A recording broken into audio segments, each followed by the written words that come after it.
trees. As you can see, I have no wood or fiber in my inventory. I'm going to get 22 total wood, and I'm going to get 6 total fiber. That is the natural amount. The tree, every tree, no matter where, as long as it's a normal tree, and it has normal wood drops, that's how much you're going to get. Now, the only thing that's going to change that is the type of tool that you're using. So they made it in 1.0, if you upgrade your tools, they will actually drop more items overall. And the second is going to be anything with a pal partner skill. So if I've got an Ike deer, for example, and if I was to hold my axe and I wanted to swing on it, this will increase the lumbering efficiency. Okay, now I'm tossing away the wood and the fiber here, and the increased efficiency does not mean you get more individual nodes. It actually just means you farm faster. So if I swing my axe now, I'm going to farm a little bit quicker than if I was not riding Ike deer, as you can see. But the best way to use pals like this is to actually use its moves. So if I was to use the uppercut here, and then I combine this with the swing, and then I go back into the uppercut here, you're going to farm far faster while riding this than you would by being on the ground. Because as you can see, we chopped down a tree in 3 seconds, right? And the last one, when I manually did it, is going to take you significantly longer to break. Another great example would be Rushore. This Kativa has been at this stone node forever trying to break it. But if I was to use my Reckless Charge on this node, the entire node gets broken. You can get 50 stone, 5 palladium, and 2 nodes, or 2 ore, with one simple charge. You fully break all stone nodes in one shot. You break all palladium nodes in one shot. Okay, and now look at the Ike deer over here and the Ike deer over here. If we go look at this station here, this Ike deer has generated 18 wood. I guarantee you this stack of wood's over 50. It looks like it's 2.5 trees, but let's just see. And as you can see, we have generated 66 wood in comparison, and 18 fiber, so 3 full trees at this point, in comparison to 18. So it essentially did 3 times the amount of work as what this pal did. Also, you'll notice this pal at the workstation had a higher sanity loss because they're immediately on a short break. Meanwhile, the one who was working was able to produce 3 times the amount without taking a break. So do not think the moment you unlock an ore station or some sort of station that you should immediately replace wild nodes. I would honestly recommend using wild nodes for a long period of time. But this here, for example, is a perfect location early on. I'm building here in my progression guide. But you've got wild natural tree nodes. You have 3 stone nodes, which means in these 3 stone nodes, you have 15 palladium, and you have 2 ore. And then you also have an ore node here. So you have all of these natural resources. And I'm going to show you a few other great progression locations. And you should consider building them because they're going to really help you overall for each one. So early on, the most important thing you need is ore. And you will not unlock the ore site until 24. So if you specifically just want an ore base, my personal recommendation would be to build in this location right here. I think it's the best spot overall. And this is going to be this area here. The reason I recommend this area is because it is the flattest of the areas that do have lots of ore nodes. Also, if you do not like raids, there are no raids here. I'd recommend keeping one base in an area where there are raids, because I feel like raids are beneficial in 1.0 now. But if you don't want raids, there are no raids up here. It's very quiet. It's also looks really nice. And you'll typically be able to cover all the space down below and even some space up top. Then outside of ore, after that you're going to need coal, and you're going to need sulfur, and then you're going to need quartz. Okay, so if you're going to build your first base in an area like this, where you just have one ore node, and you've got some stone and some wood, and then you want to get a fully dedicated mining base, you could go for an ore base like I just showed you. Alternatively, you could skip ore entirely, and just go straight for ore and coal in the same location. And there's 2 locations on the map for that, one of which is going to be right here, and the other is going to be a little bit higher up over here in the hill areas.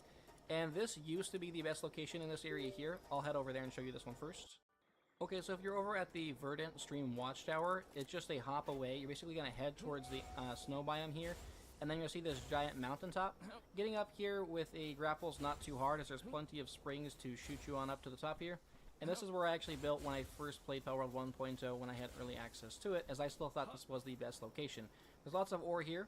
There's also lots of coal here. Once you build here, the pal spawns will stop. There's also lots of trees. So, again, lots of wild nodes. You'll never have an issue. The only downside is, that I didn't like, and a lot of people don't like, is that it's a hot mess. It's not really even ground, and it can be a little bit of a challenge to build on, so you kind of have to do like a half open area and a half not open area, which is why I've grown to not like this area.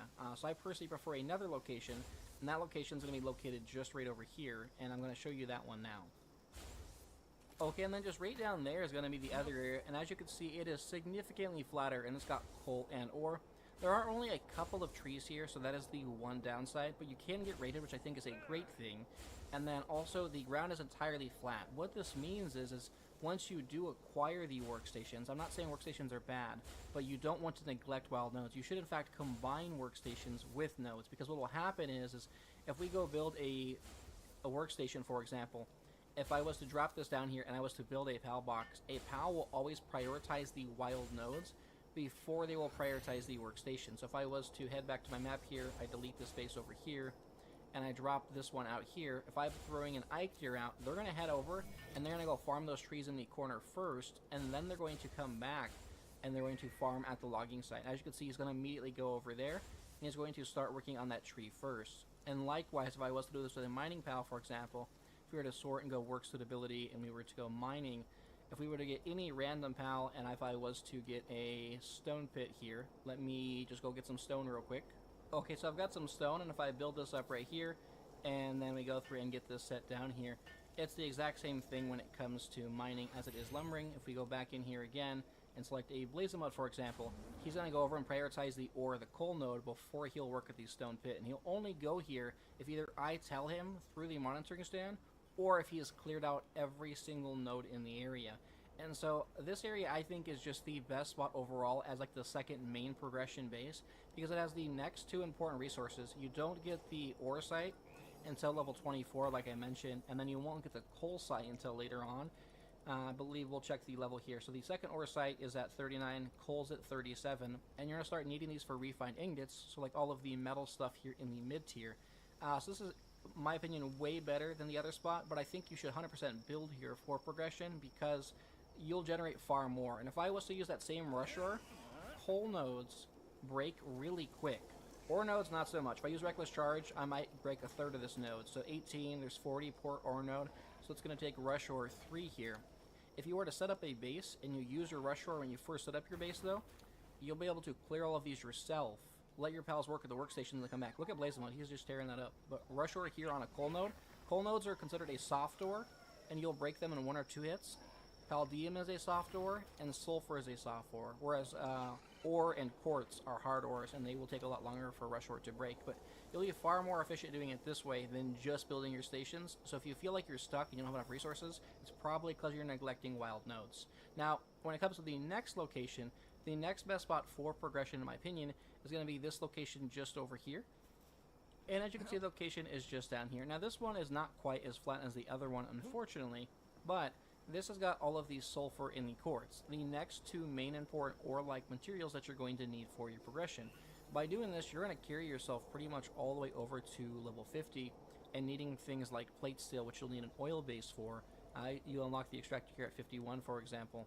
But pretty much everything you're going to need over in these areas can be obtained by building in these locations. And again, sulfur is a soft ore, so even a rush ore, this rush ore is only condensed to, I think, level 1. Alright, this is a sulfur. This is a high tier material. If I go to charge this, you break the entire thing in 1 hit. So if you come here, set up your base, break them all down, build your mining pit areas, you're going to be far more effective doing it this way than just hoping your pals slowly regenerate them through their actual workstations. So, point number 1. Do not neglect wild nodes. Just because you unlock the station does not make them irrelevant. Okay, now next up are going to be raids or events. Now I mentioned earlier that raids have far more purpose than they did prior to 1.0. And that's because when you complete a raid event, you get awarded with dog coins and other loot that can be beneficial to you. But raids are an event, as are merchants visiting your village. And there's a variety of different merchants in the game. Some will sell you pals, some will sell you items, some will sell you ammo, and some of them later on have really expensive stuff that you typically can't find elsewhere. The only way to actually really find them is to have this special event take place where they can show up in your base. So if you completely prevent raids by building an area that has no raids, or you completely block off all the areas around your base to prevent raids from happening, you could be missing out on some of the most valuable events in the game. So I would recommend you always have at least 1 or 2 bases set up that do have active events. And what I have found in 1.0 is, even if I was to leave this base, this is what just happened. I left this base, I went to my main base up here, I was there for 60 seconds, and then it says that visitors at your base, and they showed up here. I'm sorry, they showed up right down here. So even if you are not actively at your base, if you've been there recently, there's still an opportunity for a visitor to show up, whether that's a merchant or somebody showing up to do a raid. So I would 100% recommend you do not try to prevent raids in every single area. Okay, and I just realized for the next step, we're going to need a merchant. This is a perfect example. If you were not aware, you can capture merchants to reuse them in your base later on, and you do not need to wait for them to show up. Build yourself the hanging trap, which you unlock at, I believe it's level 8 or level 9. Then you're going to walk up behind them, make sure you've got the Ring of Mercy on, or the Pal Tamer's glasses, and then you're basically just going to shoot them one time, and then you're going to get your highest quality... You good, bro? You good? Okay, well... Let me see if he slows down. I'm not even going to cut that out. I'm just going to leave it in. But we're going to throw a sphere at the back of him here and try and capture him. If he gets out of the sphere, he will alert the officers to come here and attack you. However, if you run away now, they'll disappear. But we've caught a merchant, which means we can now keep this merchant permanently in our base. Okay, so I'm over at my low-level base, and we're going to drop out a merchant here. And they've got different work suit abilities, and you can actually teach them a variety of things. But I personally just like them to sell stuff or to buy stuff from, so we're going to put them in the base, and then what I like to do is I will assign them to a specific station. I like to assign them to these carts, so that way they never move. They will just live here and breathe and eat here. So we just put them here, and they're going to walk over, and they're just going to stand in this location, kind of acting like a mock vendor, if you will. I won't do this in the main production facilities, more in like my storage areas, but he's just going to stand there. So when I'm ready to come talk to him to sell stuff, I can walk up to him and utilize him. This will save you from having to constantly travel back to the villages, and the more random, rare merchants you find from having them visit your base, the more you can have in your base to do just this. Now, when it comes to selling stuff, there's a lot of things you should sell and a lot of things that you should not sell. Okay, I grabbed some items from the other base here, and so some things you should sell. Anything that says can be sold to a merchant for a high price, you'll want to sell that, as they have overall just a lot of value in general. So for example, I go to sell this, it's worth 2,160. Actually, I believe it's worth 2,000. I have a pal in my party that's going to help that be worth more, which I'll discuss in just a moment. Now, the life fruits, you used to acquire a lot of these from doing quests early on, and they would sell for 5,000 apiece. They don't sell for anything now. They sell for 1. So do not sell these. Lotuses used to sell for 5,000 apiece as well, these small ones. They now will only sell for 2,000. So you don't get nearly as much value out of selling them as you used to. And honestly, early on, I do think as a player, your work speed is actually far faster than of most pals. So I was probably the #1 largest advocate to sell these early on prior to 1.0. But I think in 1.0, honestly, the most important aspect is just maxing out your player stats. So I would say do not sell these either. The main thing you should be selling is anything that says sold to a merchant. Kinship peaches. If you are a min-maxer, don't you dare ever sell these. They are such a pain to get. If you play casually and you could not care less, if you just want to do a run and you don't care about completely maxing out your pals, then they are pretty valuable, and they're pretty easy to get because you get one of these each time you complete a small enemy encampment. These are the large ones. You'll get the small ones from the enemy encampments. Now, when it comes to schematics, again, if you're a casual gamer, you could sell these. They're worth about 1,000 apiece. If you are a completionist, though, don't sell these. Don't ever sell schematics. And the reason you never want to sell schematics is you unlock the drafting table a little bit later on. I think it's mid-30s. And when you unlock it, you can combine schematics that are lower quality. If you have 5 of that type, you could upgrade them to the next quality of schematic. So instead of selling them for 1,000 apiece, if you want to upgrade, that's great.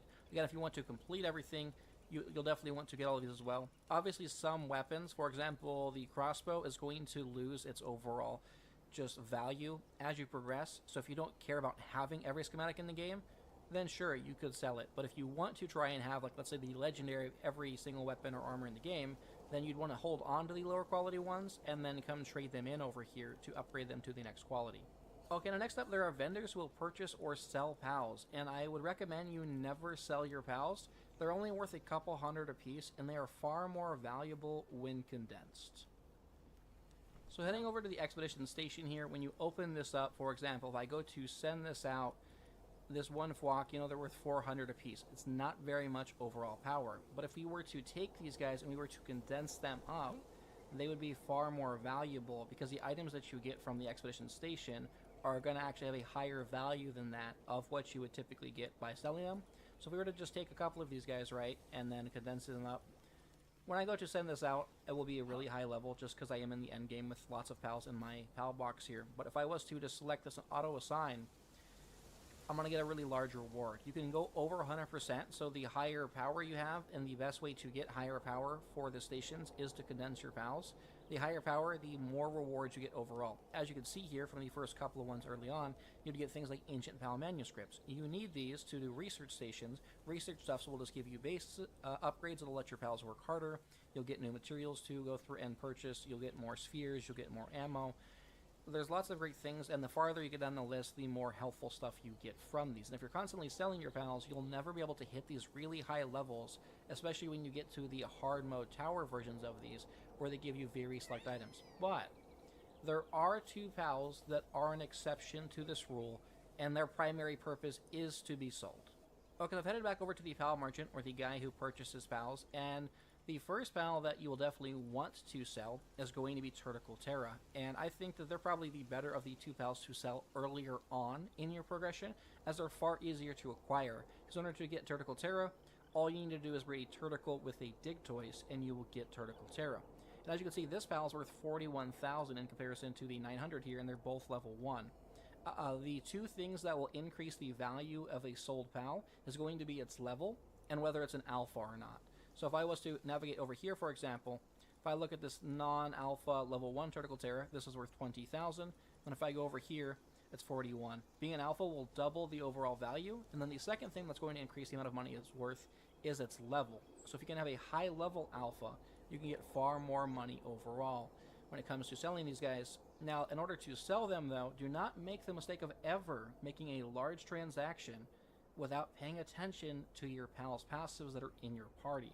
There are 2 passives in the game. One's called Noble, one is called Fine Furs. They're both going to increase the amount of money you get when you sell something, and they're going to decrease the amount of money that something costs when you purchase something.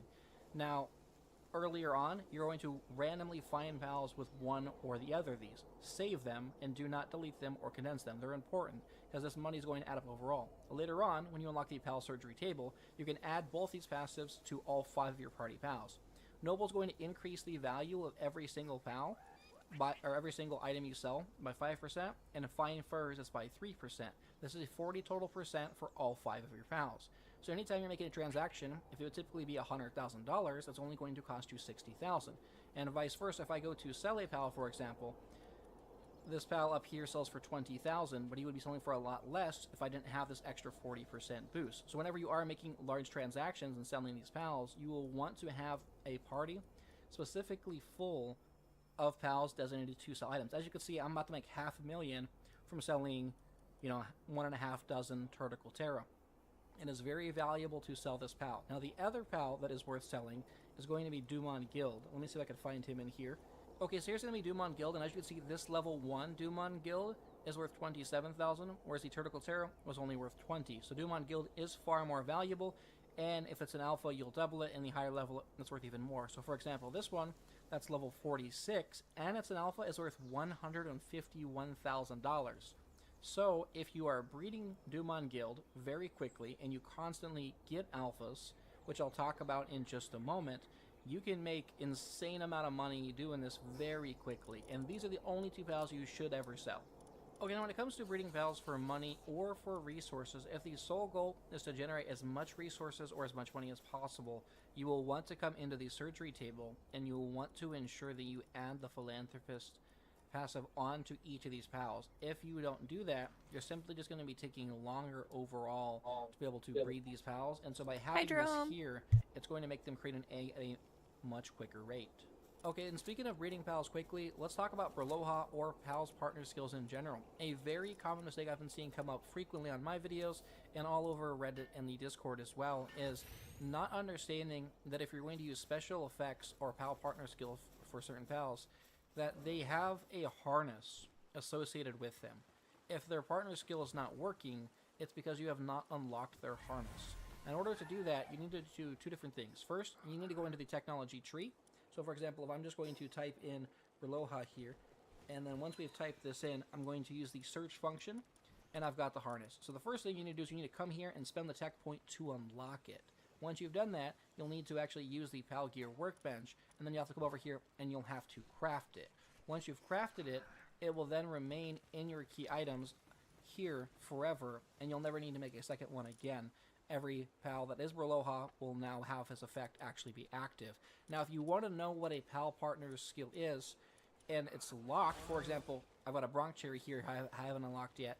If you have not crafted it, you'll see that locked symbol. If you see that locked symbol, that means their effect is not taking place. But if you still want to know what they do prior to unlocking it, if you're a new player and you're not constantly looking up when anything's spoiled, go to the Palpedia. And so, for example, if you look at Bronc Cherry, you can see that Bronc Cherry is a grass pal. So you're going to go to the Palpedia, and under the Palpedia, you're going to click the Filter tab. You're going to go to the type of pal that you're looking for, and then you're going to sort. Then you're just going to sort by this specific element until you find the pal you're looking for. This will make it a lot easier for you to do. And then once you find that pal, when you click on them, even if you do not have the harness unlocked, it will tell you what this pal's partner skill is over on the right-hand side. And so this will give you an idea as a newer player, if you're not sure what these pals will do, and you're not sure if it's worth upgrading or buying the harness, if you will want to actually consider doing that. But if you do want the effects, you do have to buy these. Now that we finished talking about that, these Dumont Guild have finished breeding. Now, because we're breeding them for money, or if we're breeding them for resources, we want more overall. So you will want to feed them the vegetable cakes. Now, later on, there is the Ancient Hatchery, which I'm going to talk about in just a moment. But if you are breeding for money, or you are breeding for alphas, for example, I've got the Bronc Cherry and Bronc Cherry Aqua. These guys are not going to work because I haven't unlocked their partner skill yet. So let me purchase these and buy them real quick. Okay, and there's Bronc Cherries, and there's going to be Bronc Cherry Aquas, and now we're going to come back into here, and I will probably have to head back to my main base in order to actually craft these saddles. Okay, so I've got the harnesses all crafted up, and they managed to lay a mutated egg. What a coincidence here. But we are using the special vegetable cakes. This makes it to where when they place one egg, they will actually create 2 eggs. This is a 100% guaranteed chance of this happening, and this can be used both in the normal breeding farms and over in the ancient hatcheries. Now, a mistake I keep seeing a lot of people make is similar to the first thing we talked about in this video. Just because you unlock something newer, something later on, does not immediately make the previous station immediately irrelevant. If you want to breed pals very quickly, you can put them in here. If you want to breed pals for specific passives, you can put them in here, and that's the best thing to do. If, however, you are looking to breed them for money, for example, or for legendary schematics, you do not put them in here. And that's because if you put them in the ancient hatchery, Grintail's passive, or partner skill, and Bronc Cherry Aquas does not work. So Grintail's partner skill makes it to when I pick up 1 egg, if I go pick up this 1 egg over here, there's a chance it will turn into 2. Also, as you can see, Bronc Cherry enlarged the egg. So as you can see, I've got these 2 eggs here, and enlarging it turns it into an alpha. Well, if you remember the conversation about money, alpha pals are worth more money. Also, some alphas in the game, for example, some of the legendary pals, if they're an alpha variant, there's a chance they will drop a legendary schematic. So if I'm going to pick up all of these eggs now, we're going to go do this. And it's really funny we got the mutant egg, because I was going to save that to later when it actually happened, but since it's here, we're just going to talk about it. And same thing with mutated eggs. There's a specific cake in the game you can use to breed for mutations. There's a higher chance to get it overall. You do not ever, ever, ever want to breed for mutations in the ancient hatchery. Because, again, you cannot use Grintail's passive. Why is that important? Well, when you get a mutated egg, there's a lot of great things that it has. So I'm going to pick it up, and we got 2. We couldn't have got 2 if we stuck it in the ancient hatchery. So what I'm going to do now is I'm going to put all of these in here, and we'll just load up. Actually, I could just set the eggs here, and perfect. Yeah, we'll keep the mutated one on this side here. And then what I'm going to do is I'm just going to wait for all of these to queue up here. I'll just do some other things.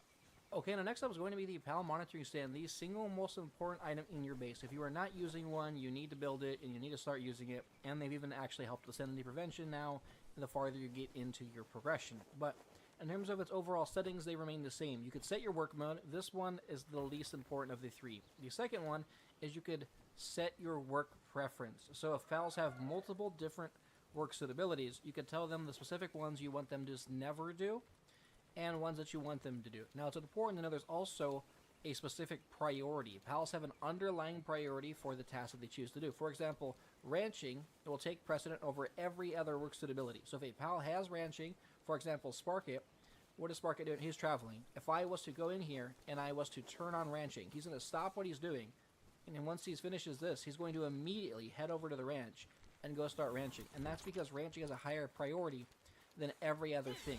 Now, another thing that takes a massive priority and bottlenecks your base, that's going to ruin the efficiency of your base, is ranching, specifically for food. And that's because when you have areas like a mining station here, for example, it will accumulate resources in a pile in this area. And they all stay stored here until your transport pal gets here. And the same thing goes for crops. If I was to head over here to the berries, for example, and I was to harvest this, it's going to drop the berries in a stack. So when I pick them up, I'm going to get, 11 berries. Meanwhile, when a ranch pal will drop an item, the item does not get dropped in a stack, no matter what level its ranch skill is or how many great passives it has. Every single item is just one individual piece.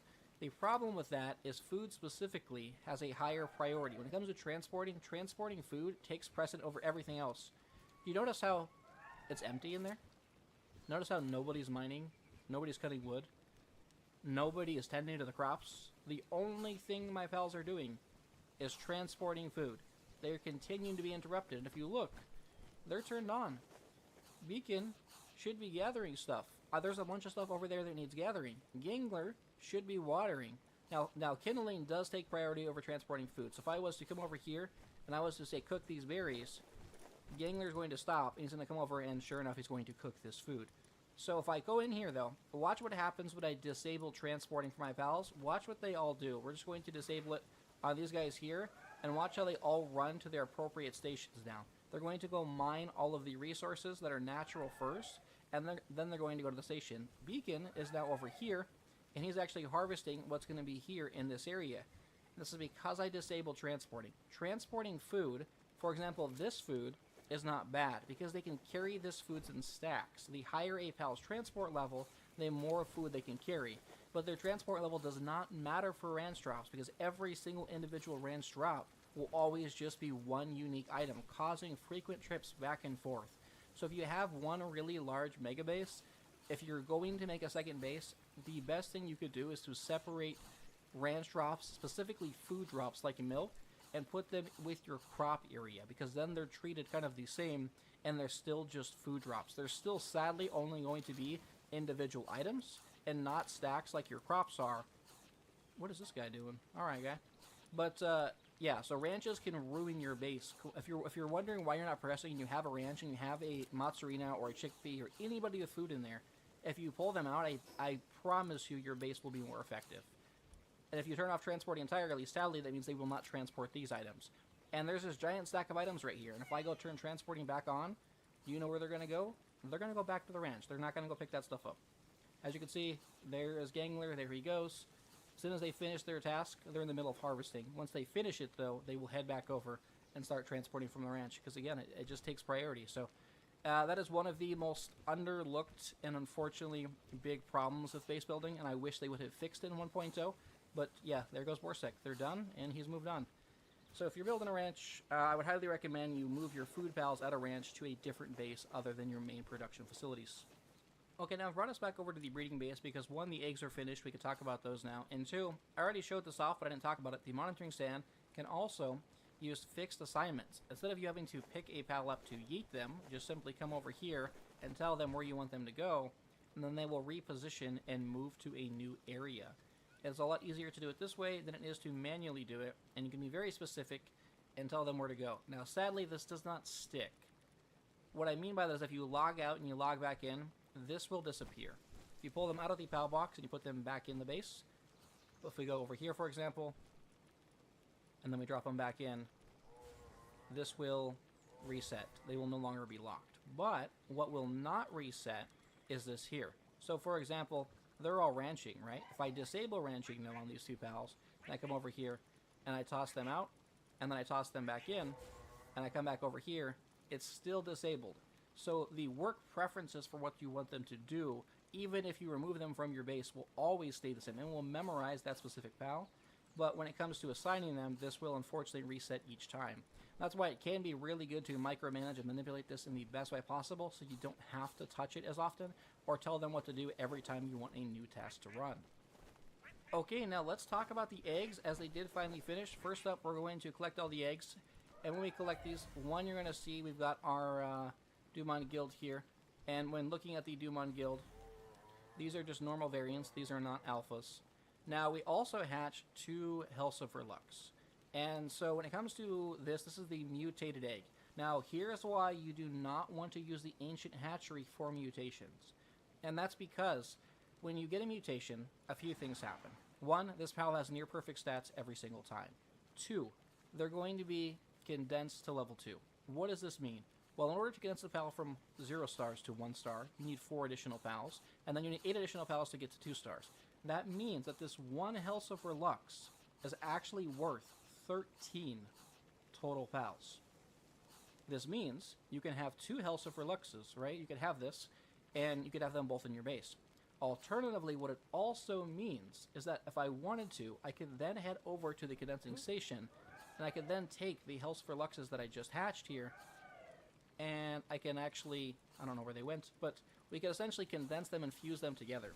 And if you're using the Ancient Hatchery and you can't take advantage of Grintel's passive to get 2 mutated eggs, you're basically forfeiting 13 total PALs because you don't want to use Grintel's passive.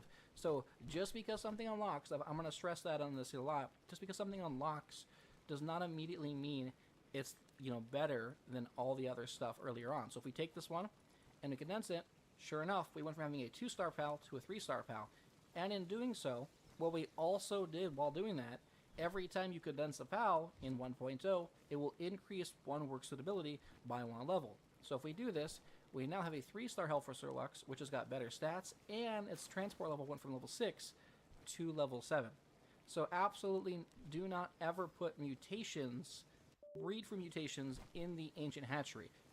Now what you can do is you breed from them here, and then instead of having to wait forever like I did over here, once you've already taken advantage of Grintel's passive, you pick up the egg, and if you want them to hatch faster, then you can actually just drop off the eggs in here, and they will hatch a lot faster. As you can see, that took 1 second, right? If I walk over here and I put these in the large egg incubator, I'm playing on default settings. I almost always play on default settings.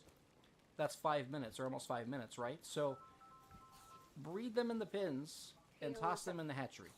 That's the best way to do it, unless you're breeding specifically for passives. Yeah, or you're just trying to condense a lot of them all at once. So if you're just trying to condense a PAL, I would assign them to here. I toss the cakes in here, and now if I sit here, yeah, if you watch the breeding bar up top, this is going to take 4 seconds. So if you're trying to solely just condense a PAL, yes, Ancient Hatchery is great. This should only be used to pass on passives and to create a large volume of eggs in a very short period of time, because this is on default settings.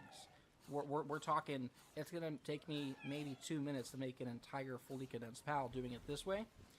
So this is the main reason you would use this, but this, again, does not mean that this is now history or that this no longer has value. Okay, the next step is going to be condensing, and I think this might actually be a change that they made in palworld 1.0 that is worse than it used to be. I do not remember it being like this prior to this update. Now what I'm referring to is if you were to condense a PAL, you typically would not lose any PALs. A lot of people hold off on doing this because they're worried. Let's say if we go to send out these PALs, I'm now going to get boosted to 1 star. But what if you find a better Turticle leader with better IVs or better passives, and you want them?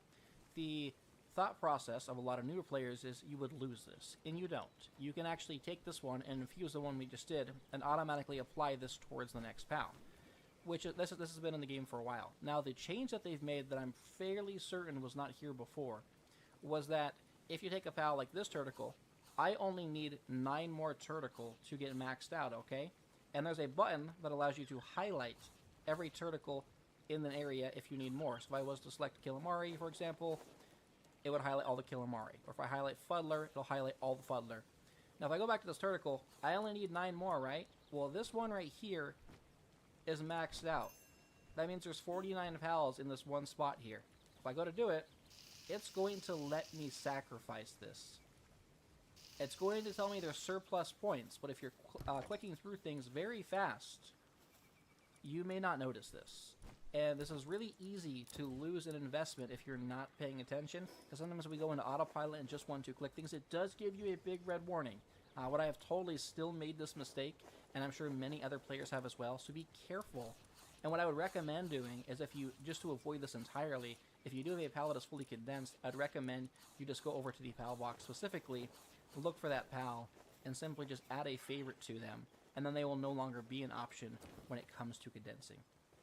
Okay, the next up are going to be Pal Souls, and you typically increase your Pal Souls via the Statue of Power here, or the giant statue of Anubis with the flame. Now you need to be careful when doing this, because when you sacrifice a soul, that soul is gone forever. But what happens is once you've done that, you'll see a number under the Pal's portrait when looking at them in the condenser or your Pal box. But what can happen is if you select this Pal, for example, to condense, you can then condense that Pal you just put souls into, and the game doesn't really do anything. It's not really going to stop you. It's only telling you this because this Pangula is 1 star. The souls don't really matter. So you can easily lose souls that you invest into a Pal by condensing them.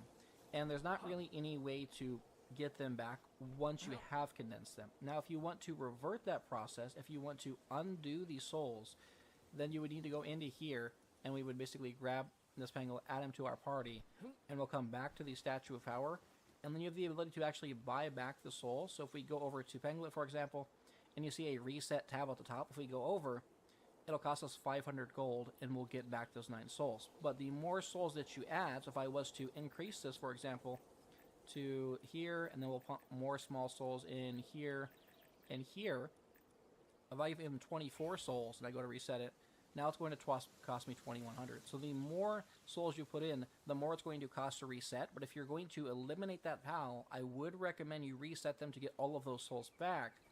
That way you can actually reapply those to a different Pal, and as you can see, I've now acquired all those souls back. Okay, and then lastly, when it comes to exploration and using the best possible Pals that you can, early on, without a doubt, on ground, Dire Hell is the best option by land.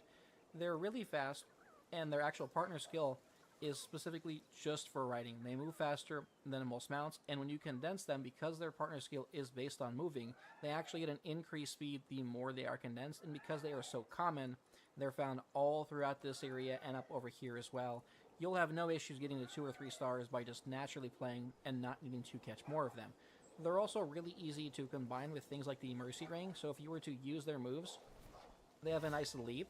So also if you're overburdened, like you're overweight, you can use this Fang to dash and still gain a lot of ground. They're probably the best way to move when overburdened early on if you're not going to use your grapple. And so yeah, in general, they're just one of the best early transportation mounts. Now, when it comes to flying, Nightwing is just awful. They're not good. Van Worm is the best option when it comes to flight early on. They're also decent for your base as they're nocturnal and transporting. But Van Worm is way slower. When it comes to speed, flying is the worst possible way to get around early. There are some things where flying could be beneficial, and you don't lose. If you lose stamina, you won't drown if your pal doesn't have feet. But hands down, flying is the slowest possible way to explore early on. So if you're not using Dire Hell, swimming is way faster. And you've got 2 options. You've got Chillet, who is really fast. They're actually the fastest pal you can get early on. However, they're not a water pal, so they do consume stamina. But they are really, really easily findable because the alpha version is like one of the first ones you would encounter here. And so they will get you around the map really fast. They're also a dragon ice pal, so they can freeze stuff to make things catching easier. They've also got dragon moves, so actually be able to deal a bunch of damage and inflict burns. Now the other option is going to be Serpent, and Serpent is similar to a Dire Hell, where their specific partner skill is just based on move speed. And so this means that the more you condense them, the faster they get. And they're quick. They get really fast. This is a 2-star one. You can do salvage with this, and salvage is a great way to get early experience. It's a great way to get the PAL reverser item for breeding later on. And even just basic salvage will give you like 2,000 gold apiece. So if you're traveling by water, Serpent can be a great overall investment because you could go through the entire, all around the whole map with a Serpent, as there's not really anything hostile in the water. And then in terms of where you find Serpent, this is the starting area. If you go over to the left-hand side, just to the left of Arsox, this little water area has got a bunch of Serpent, actually more than enough to probably condense to 1 or 2 stars. But if you want the absolute, undeniably best mode of transportation for progression, there is no better PAL than Hengyu. First of all, Gliding Pal's got a rework in 1.0. When you catch a Gliding Pal, they do not need a harness, meaning you can instantly use them. There's no resources needed to do it. And the crazy part is Hengyu, out of all the pals I just shared with you, Hengyu is encountered earlier than all of the other pals. If you go over to Hengyu here, and we work our way down to this fella here, and you look at Habitat, you literally encounter it the moment you start the game. It's right down in the starting area. Like, the moment you get here, it is in this general area. And they are the fastest pal. They will get you around faster. Nothing's going to compare until much later on in the game when you have really fast base movement speed pals with good passives. Now, you will not see Hangyu. They simply just need to be in your party. And the best way to use them is to combine it with a grapple. And I know there's a lot of new players, so I want to explain exactly how this works. You're carrying your momentum, and as you would launch to a specific surface, you're going to cancel this. So I'm going to launch over, and I'm going to press jump at the last minute, okay? So we're going to do this here. Line it up for the edge, and right here, and then we're going to jump, and it's going to carry you forward. And Hangyu specifically actually makes you increase your elevation, so you can continue doing this. As you can see, Direhal can't do this. Serpent would have been back there. Vanworm would still be at the starting area. Guys, we have got a Hangyu, and the Hangyu, you find him right here. This is where you find him, is right in this zone, right below where Zoe's tower is at. And you combine this with the grapple, there is no better pal to get around. Your flying pal, your Vanworm, he would have ran out of stamina back there. They also, yeah, if you inbuild better gliders, this is why investing in the stamina early on is the best perk. There is no better perk than stamina early, because gliding is just that good. And I wasn't going to clear this, but if I cancel it real quick, I will clear this cliff. So if you're not using a Hangyu and you want to get around faster, I would 100% recommend it. Now, it cannot be used only horizontally, it can be used vertically. And so what I mean by that is, I'm going to find something with like a sheer vertical space, and then I'll bring you over there. Okay, now I'm over in the Mossanda Forest, and as you can see, there is a giant pillar to my left, and one over here. This one above me looks just like that one here. So getting up here without a flyer, you would think would be a giant hassle, but we're going to launch ourselves vertically with the grapple. So we're going to point it up, and once you can see the little crosshair, that means you're in a position where it's going to attach. Now, I am using the basic grapple. The higher quality one, you can shoot farther. The farther you can shoot, the more momentum you can build, the higher you can launch yourself. But I'm using the basic one for just early demonstrations. And when we go to launch this, there's going to be a button on screen that says cancel. We're going to press that button, and then we're going to let go of the controls. We do not want our character to move forward. If we try to move our character forward, they're going to latch onto the wall, and we don't want that. So we're just going to launch it, and then we're going to go into the glide from here, and we could go over to the next area. And if I wanted to keep pressing this as Hangyu, you gain a little bit of vertical space, and you can keep working your way up, and you will never need the flyer. You can also launch onto the wall. But I'm going to do it again here, a lot faster this time. We're just going to go here, launch ourselves up, like this, hit cancel, and as you can see, that was actually pulled off a lot better because I did it more naturally instead of explaining it. But you can easily get to really high places using Hangyu. You honestly don't need a flyer to go pretty much anywhere unless you specifically are trying to speedrun. And even if you are specifically trying to speedrun, Hangyu still tends to be the better choice more times than not. Here's a great example. I am over on this island here with Daybreak. You would think you would need a Serpent or a Chillet to get over to this area. And while it certainly could be nice to have, Hangyu can take you all the way. And we're just constantly canceling and re-engaging it here. And we're not using a glitch or an exploit. There used to be one where you could spam this and get even farther. And you can still do that using a couple of new strats. But in general, this is just a normal usage. Its partner skill basically just makes it ascend every time it re-engages. So you could just skip having a flying pal to get to a lot of these islands if you really wanted to. And most of these tend to have a fast travel point so you can easily get yourself back. I think this is a great place. I was just over there, by the way. You can't even see the island. It's a great place to go through and end off, though. Hope you all enjoyed today's video. If you did, please consider leaving a like and subscribing to see more. I will see you all later.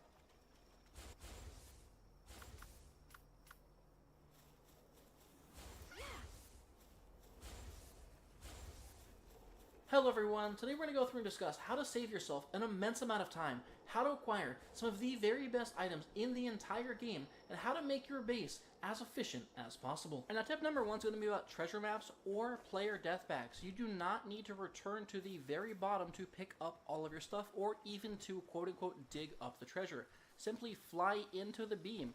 You notice you could basically dig it up out of the mid-air. Or if you die, let's say on the enemy faction base and it's really hard to get back into that base, you simply have the capability to go into the air and then go through and grab the treasure map or grab your bag and then get out, avoiding a nasty situation. Alright, now next up, let's talk about merchants and being as profitable as possible. So if we talk to this merchant here, you'll notice that when we go to sell him an item, if we sell him this salad, for example, the salad's worth 120 gold.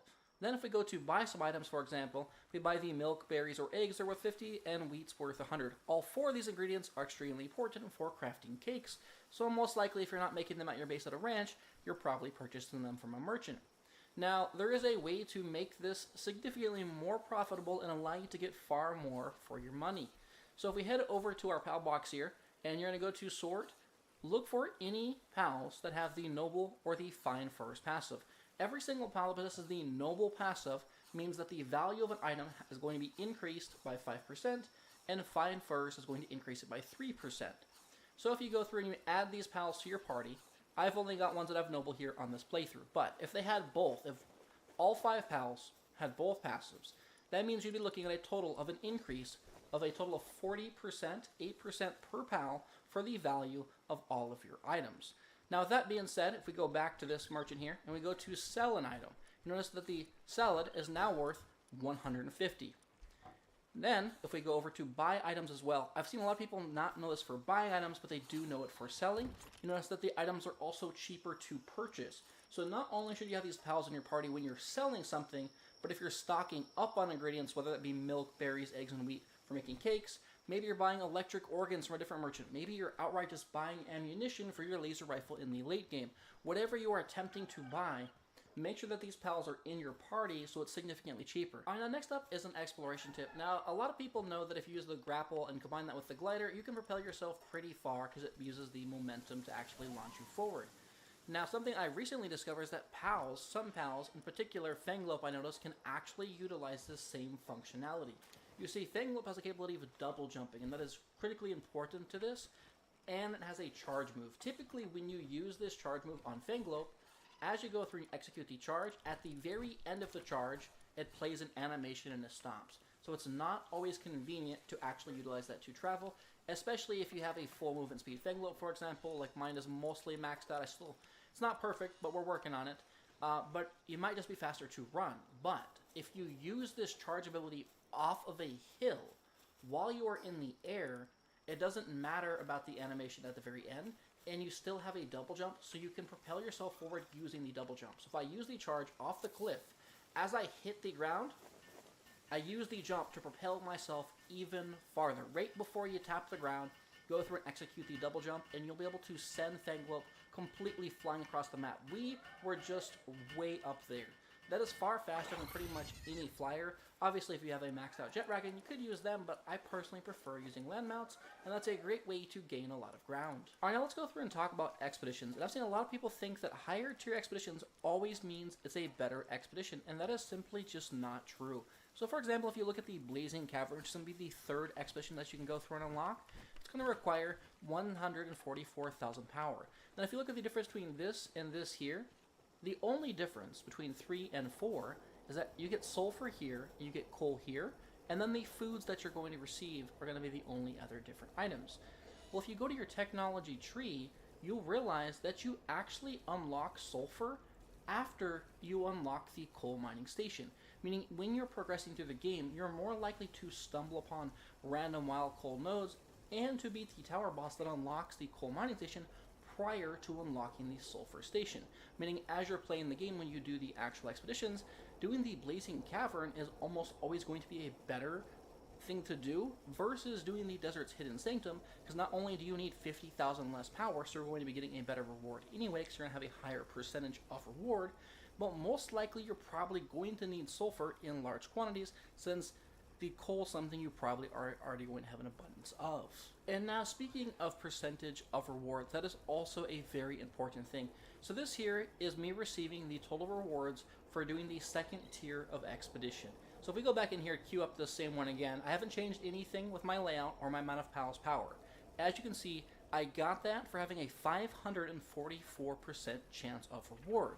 However, if I queue up the first tier, which is going to need 25,000 power versus the 60,000 power, you'll notice when I auto-assign everything, I've got 1,050% reward, and here is what that's going to look like. I've gotten 42 small souls, but 74 ancient PAL manuscripts. So I've got quite a few, and sometimes I may even get up to 70 total souls, which is actually even more souls than those medium souls, and you could go through and convert them as well. So if we go through and grab all these items here, You will also notice as well, the required time on these is 30, but as you get higher and higher, the time is going to go up. So consider that as well. What is your total resource gain when you send this out versus the total time it takes to complete this expedition, and then also look at the total percentage for your reward. So measure this when you're sending them out. A higher tier does not always mean a better overall yield. It really just comes down to what it is that you're actually looking for. And if you want a higher quantity of a certain item, you want a higher percentage reward. If you want a specific item and it's a higher level, that's when you focus the higher levels. Alright, now next up is a tip about transporting your items and minimizing your downtime. Now I personally am not a fan of this tip and do not use this tip because I like my pals to be more organic, and I don't really want to trade that for min-maxing. But if you care about min-maxing, this is by far and away the absolute quickest way to get goods that are natural like ores into a chest. The only other chest is down there containing just pal materials, and all the chests down below are private, meaning there is nowhere for this ore to go, and the chest is empty. But if you put a chest in a location that pals are unable to reach, and you go through and you change these settings to allow them to reach it, if we just go through and stand here for a second, notice that all of these materials are going to be transported in place. These pals are not reaching this chest, but they are transporting in place, and as you can see, they are adding them all here. They are not taking the time to travel between the node or the drop for that resource back to the chest. They pick it up, and that item is then transported to the chest that allows it to be delivered to. So if you want to store your storage containers in a place that's locked behind a door or up and out of reach, and you want it to be very, very efficient, then you could simply just store it up and away from where they are, put whatever specific resource you want to be in that chest, and they will transport it in place, and this will truly be the best way to min-max things. You can also use this same concept and same principle for the hot spring you see back there if you throw that up and away as well. If pals cannot take the full 80 steps to get to it, if it's farther than those 80 steps to get to it, they will actually ignore it entirely and just continue working and not go take a break to relax in the hot sauna there. And now next up, when it comes to leveling, what is the very best way to level in the game? And there is two answers to that. The first answer is, if you're progressing through the game, hands down, the best way to level is to visit every new location and capture 12 of every single pal.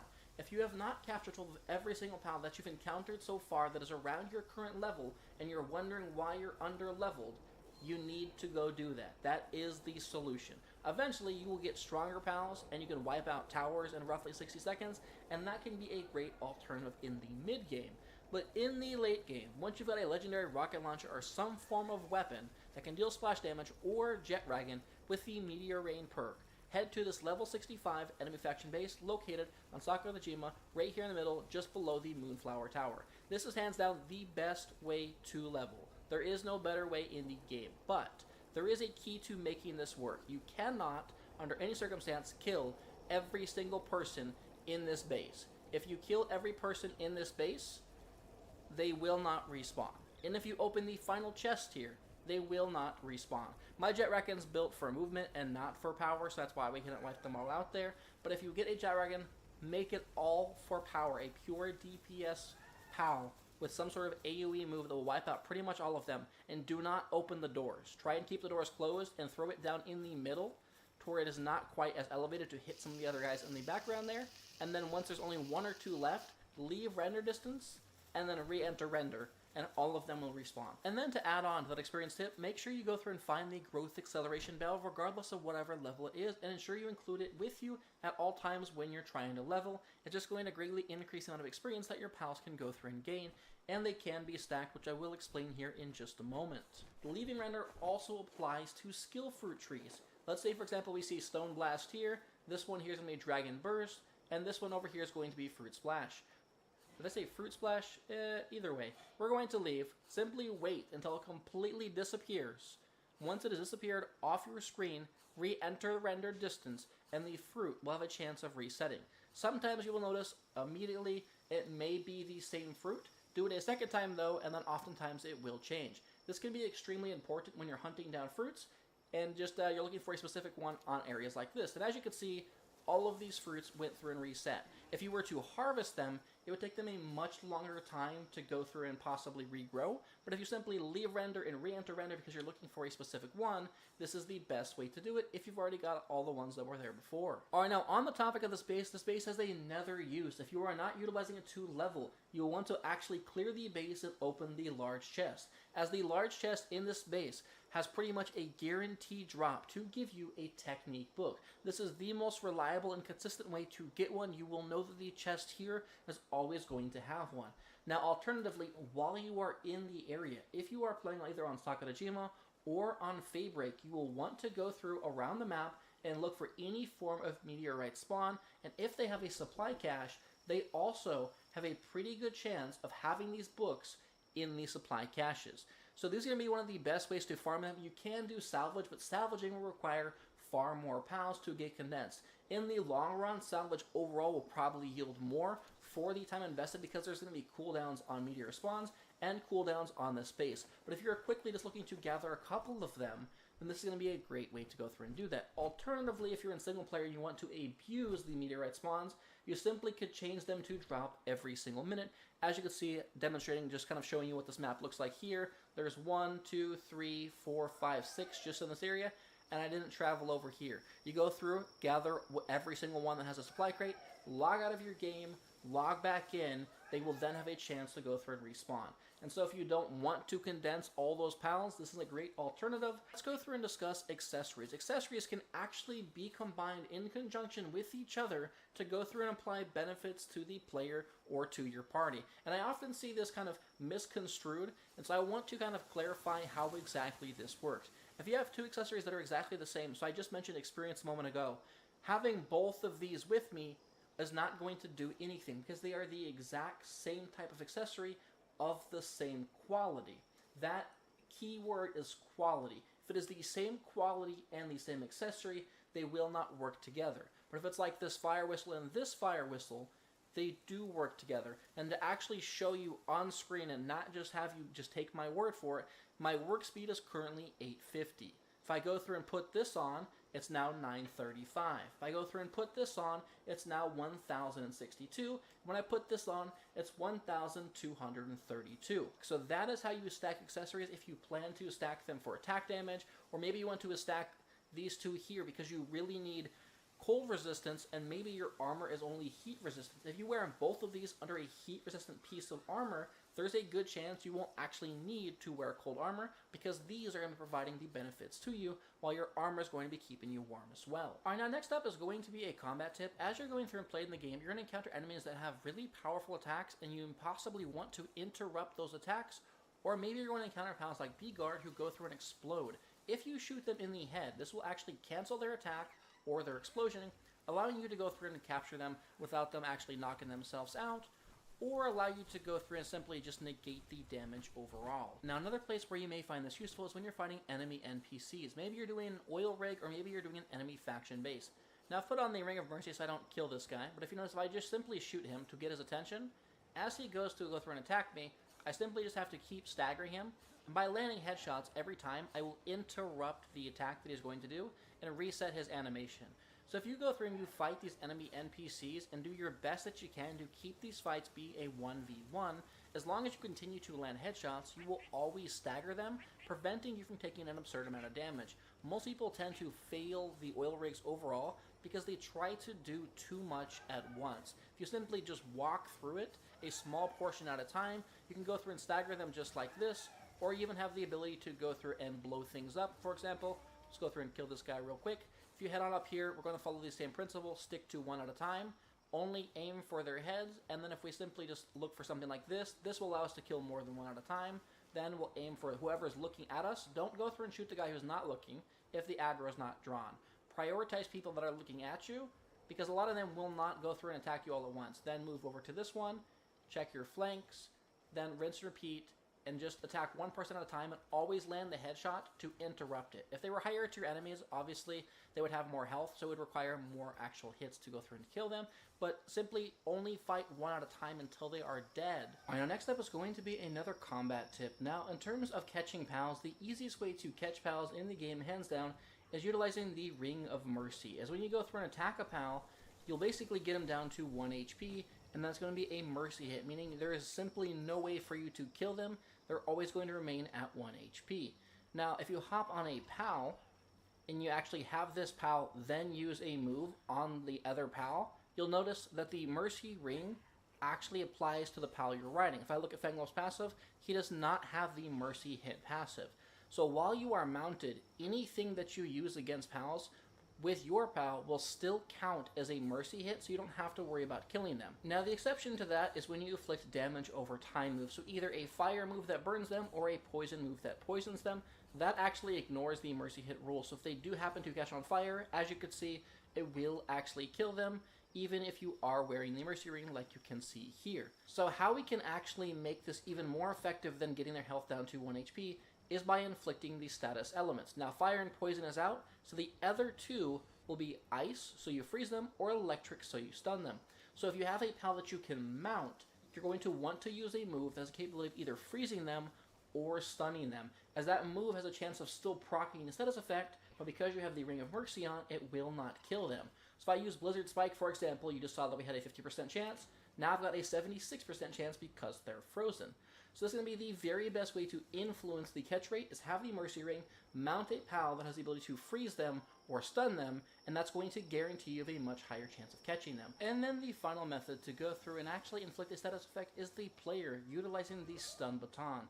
Now it's going to be honestly far more challenging to use this for this exact reason here. Pals like to frequently jump backwards. And when they jump backwards, they often make it far challenging to land successful hits over and over, which then means it's hard to then get this stun off. If you can get that stun off, it will make it significantly easier to capture them. But again, the most effective and kind of continuous way to make this have a high percentage is to ride a pal that inflicts either the freeze or the stun status effect. Alright, now on the topic of combat, let's go through and discuss stat allocation. This is a question I personally have been asked easily a dozen times in the last couple of weeks, and here's something you do need to know about stats in the very end game. And so as you are leveling up your stats, you've got your health, stamina, attack, defense, work speed, and weight. Now, work speed is realistically only relevant kind of in the early game. For the most part, you really don't invest too many points into it. Now, in order to demonstrate all of this, I'm going to be using a memory wiping medicine. This is really, really important, as this is going to reset all of your stat points. Now, you can go through and you can craft this here at the medicine bench, and it's going to need quite a few beautiful flowers. That was probably going to be the one item you realize you need a lot of. Now, when I go through and use this, and I use it on myself here, you'll notice something when I go to use this. Before I ever put any levels in, you'll notice there's a +5 next to health, +8 by stamina and attack.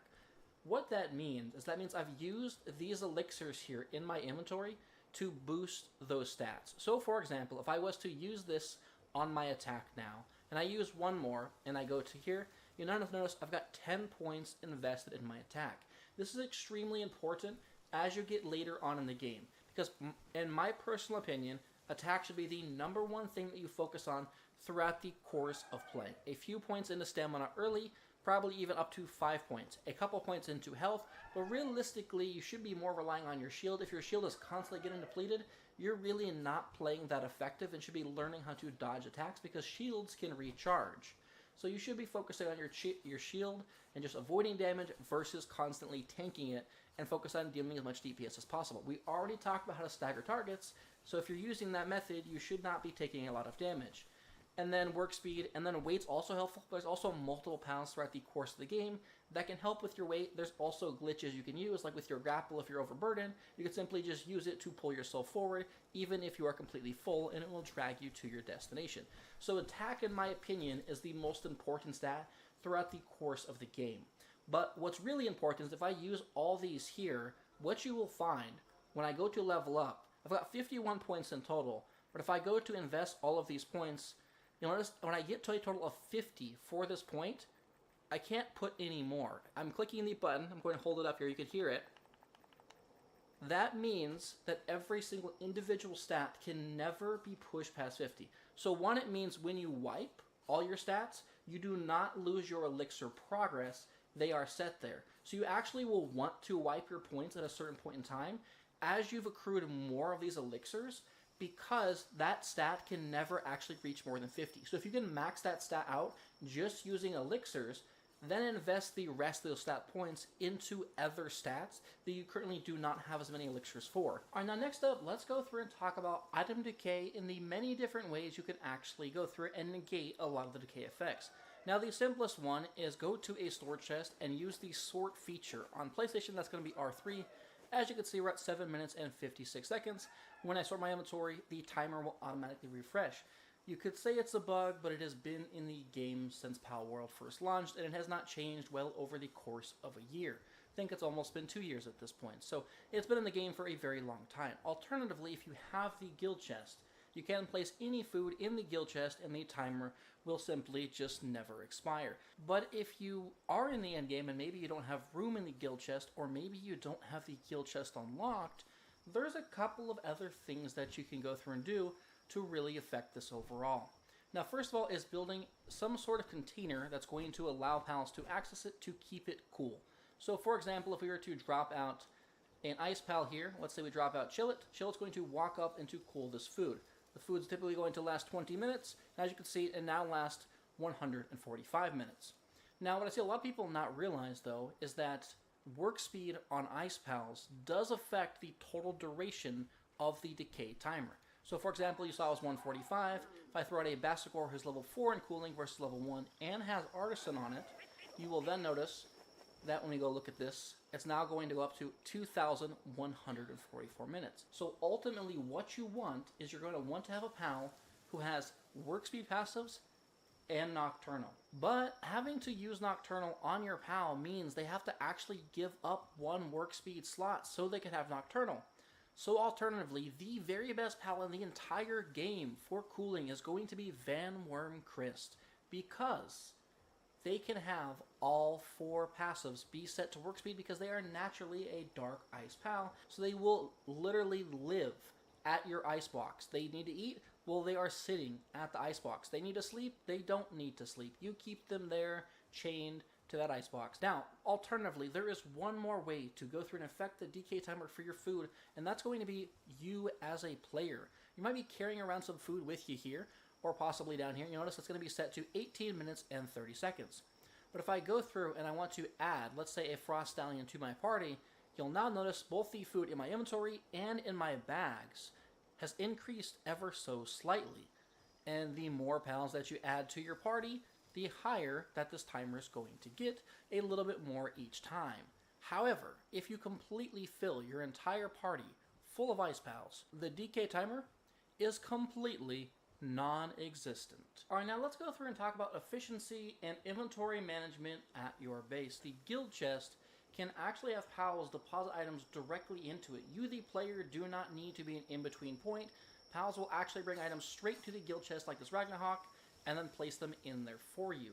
Now, the reason people often don't see this happen is because maybe you've got other chests in your base and they are frequently depositing to those chests first. However, there's a way to lock these chests and only have certain things be placed in the guild chest. For example, if we go through and look at the chest settings here, you notice I've only got spheres, ingredients, and pal materials, meaning anything like high quality pal oil, high quality cloths, different organs, whatever I'm keeping is all going to be stored in here. If I had a Vixie, for example, it would all be stored in here. Then alternatively, at the back of my base, all of these chests here are set to private, meaning the pals can never put anything in these chests. So when it comes to things like stone and ore, the only place they see the items can be stored is going to be right here. So if I simply just keep my inventory open, you notice when Ragnarok comes back, we're going to watch the ore tick up as it deposits the items, meaning you will never need to return to your secondary bases to gather all the materials that they've been farming. They'll automatically be available to you at your main base. The only time you'll need to return here is either A, to bring them cooked food, or simply just to queue up some cooked food with a fire pal in this current base. Alright, now next up, let's go through and discuss the item retrieval machine. Now you go through and you unlock this at a pretty late level at level 49. You only will ever need to stop at 3 locations once you've unlocked this item retrieval machine. Now I would recommend you go through and make these stops in this specific order. First, stop at your food box, because anything that has a decay timer, you're going to automatically want to place this in here. If it's an ice cooling box, for example, it will actually prevent it from decaying a lot faster. In this case, it doesn't really matter because we don't have any ice cooling pals, but if you did, that'd be your first stop. Then the second stop is the item retrieval machine. Simply walk up to it, and not only can it withdraw items, but it can automatically deposit any items that you already have duplicates of in your base. So every item that's currently highlighted, if I simply just press the quick stack button, they will automatically be transferred to whatever chest currently holds all those items.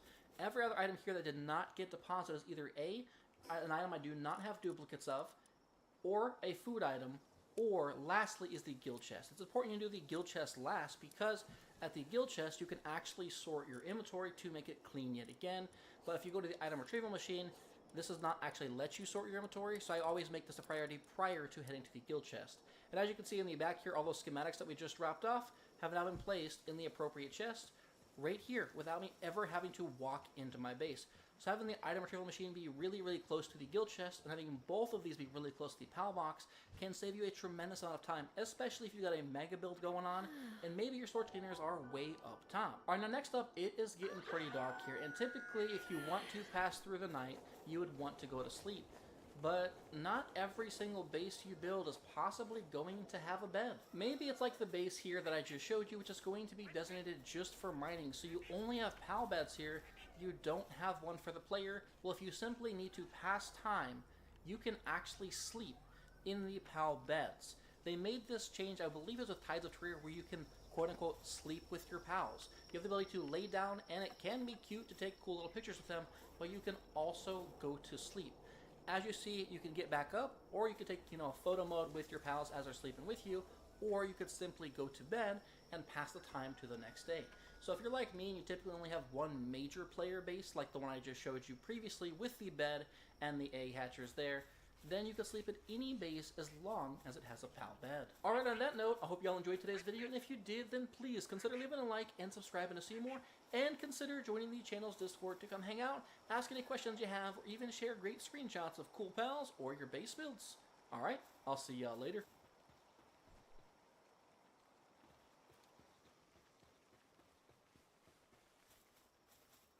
Hello everyone, today we're going to discuss the best base pals in palworld 1.0. Now, when it comes to picking a best base pal, there are a variety of different things that you need to consider, and more often than not, the main thing that people tend to prioritize is going to be work suitability level.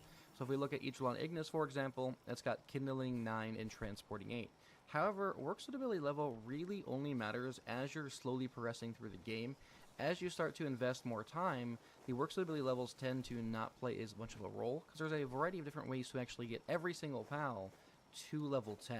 And then at that point, when every PAL's work suitability is at level 10, their work speed is the exact same. The only thing that will make one PAL faster than another is if they've eaten a specific food and the other PAL is not, or if they've got a specific partner skill that just makes them better than another PAL. Now with that in mind, today I want to go through and discuss all of the major best base PALs overall, as a general consensus, and then for each work suitability, and then I'll be breaking them down based upon actual base layouts, because the best base pals in one base may not be the best in another base. So for example, we'll be looking at the best base pals if you're running an all-in-one or a mega base. But if you're going to split up production and you just want, like, let's say 4 specific pals to run a base, you can do that. Or if you want just a crop base or just a mining base, we'll be discussing all of those things today. Now, coming up first, when it comes to looking at work suitabilities, looking at the Kindling suitability first, we got Blazema Ryo, who as in general is a raid pal, so they're a little bit more difficult to acquire. Earlier on, you could have Blazema. They essentially do the same thing. The only difference is going to be that it will have a slightly higher skill on Blazema Ryo. Now, what makes them so good is that there is a work suitability preference in the game, or a priority list, and mining is lower and kindling is higher on that, meaning their full-time job will be mining. And things like kindling, handiwork, and medicine production are manual jobs that do not happen all the time. So kindling is one of those jobs that is not a full-time job. So technically, if you have a pal for kindling, you do not want them to just have kindling. You need them to have a second work suitability to make sure that they're the most productive that they can be. And so mining is a perfect second work suitability for your kindling pals, which is why these two stand out the most. Now, Noclum Ignis is also really good, and in my opinion, actually a better version of standard Noclum.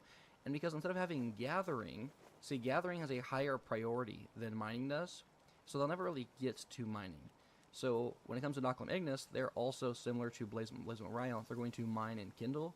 Now, if they have transporting turned on, they will also actually transport food first, but it actually it'll go kindling and then transport food and then mining. So if you don't want them to transport food and you want them to focus mining, you want to turn that off. Then Idril and Ignis is also a great kindling pal because they've actually got the fastest move speed when it comes to pals in your base for a kindling pal. So they're extremely quick when it comes to transporting. Don't worry though, at the end of the video we'll be discussing transporting in more detail. And then last is going to be Renjishi, who's got level 10 in kindling. And honestly, I think Renjishi as a whole is probably overall one of the top 10 best pals in general because they've got so many work suitabilities and they've got so many base high level work suitabilities. They offer a lot of coverage, and so if you're a player that's got less time to invest overall, they're one of the better pals to invest into because they've got so many great base levels. It'll be really easy to get them to max level just by condensing them and then only getting a couple more workbooks. So they're an awesome pal to have in your base. Then when it comes to watering pals, you've got Phalaris Aqua, who's got watering and transporting, so they're really only going to be doing 2 tasks. They'll be doing watering when needed, and then they'll be transporting right afterwards. Now, if there's going to be food involved, which usually there is with crops, they will transport food first, and then they will water. So depending on how fast your pals are, that can be a little bit of a back and forth scenario, but they are also very fast. They're actually one of the fastest pals in the game, and also they are the fastest water pal in the game when it comes to transporting stuff back and forth. Then you've got Gangler and Gangler Ignis.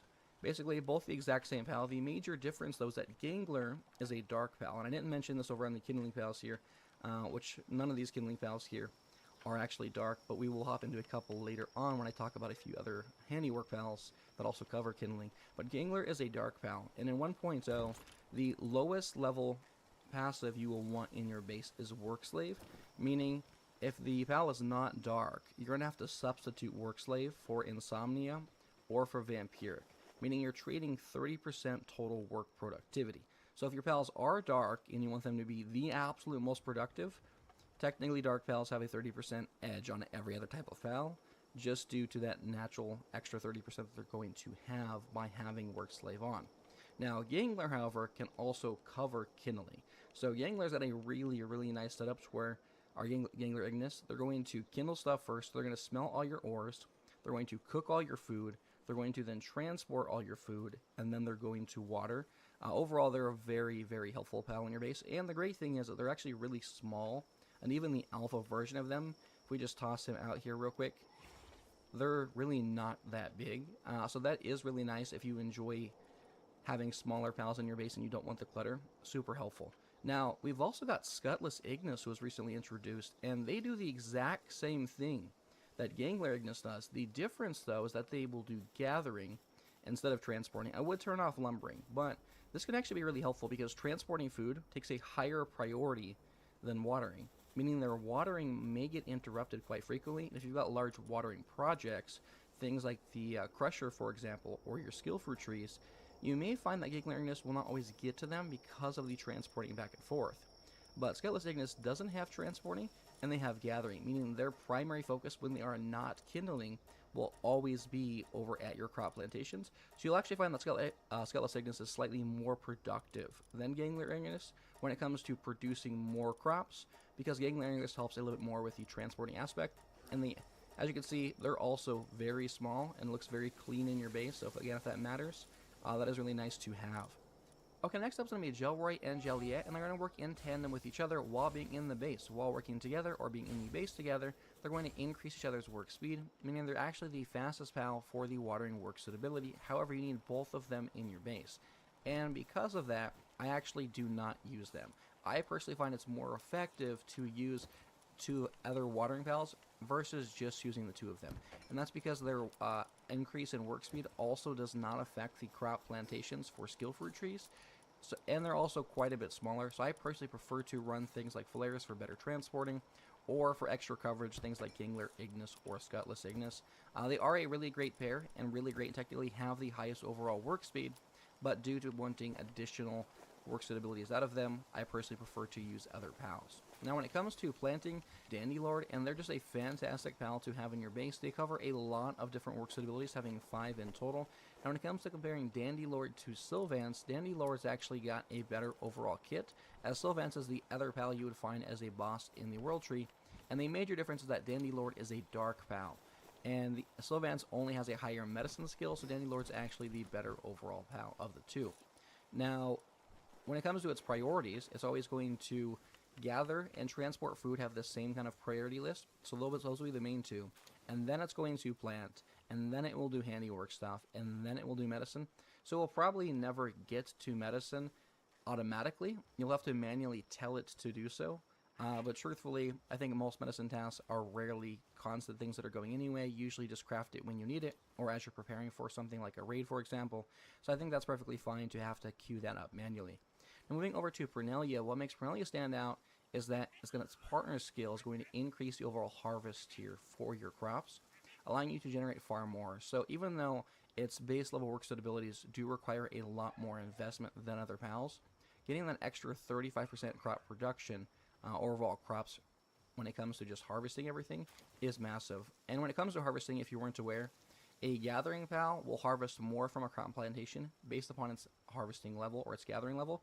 The higher its gathering level, the more crops it will actually produce. So all pals at level 10 will produce the same amount. But while Pernelia is in your base, this will actually increase the harvest even more, and this does stack quite nicely. So if you want to have a couple of them, you're just going to have an absolutely abundance of crops. Now, speaking of crops, Lulu is the other pal, which some people like and some people don't like. The main thing that Lulu does is it's going to make the crops grow faster. It's going to shorten the time between every single harvest. However, stacking this is kind of diminishing returns, so it's not really worth putting more than one of them in your base. But when you combine a Lulu with something like a couple of Pernelias, you're just going to have insane crops all the time. So if you got a fully dedicated crop base, this is definitely the best way to go.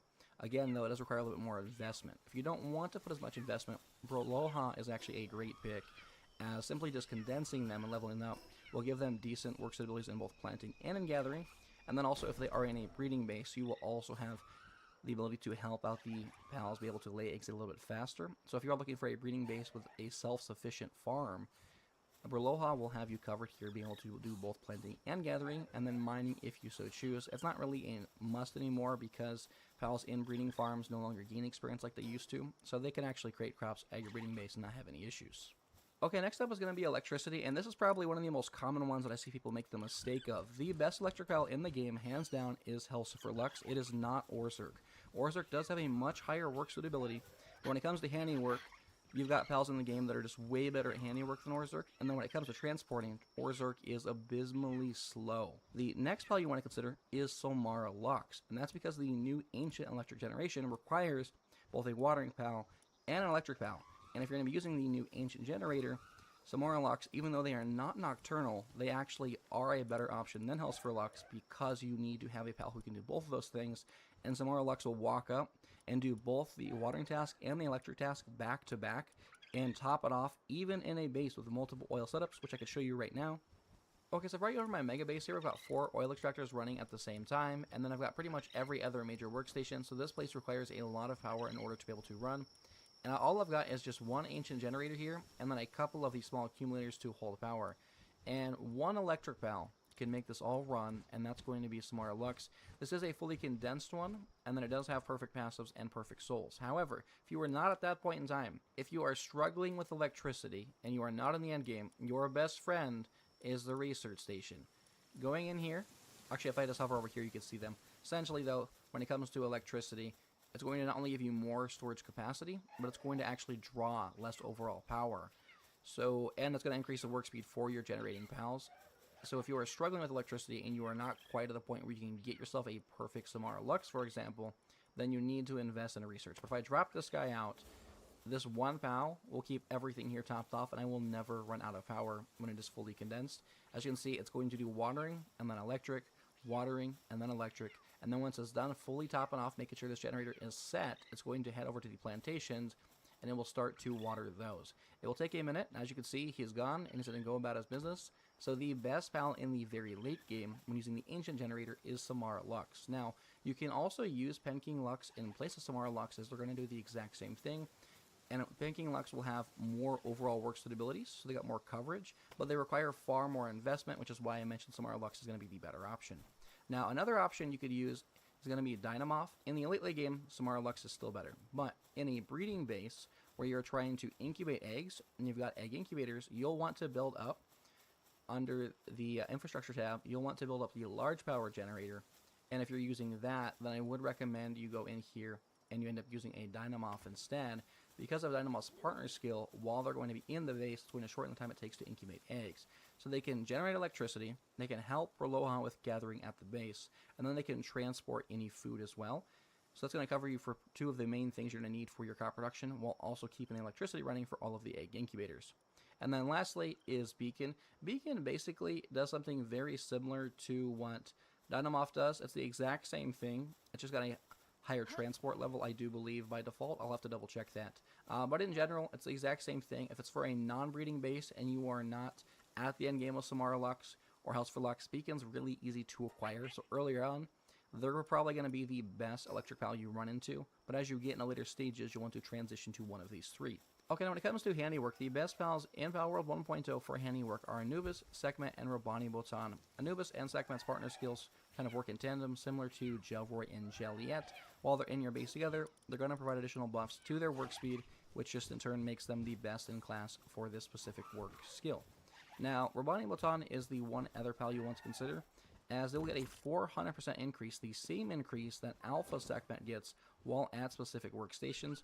So the only major difference is that Sekhmet will work everywhere. Robani Botan will work in more particular locations, but they can still be a great pal to invest into if you like really cute, adorable little creatures.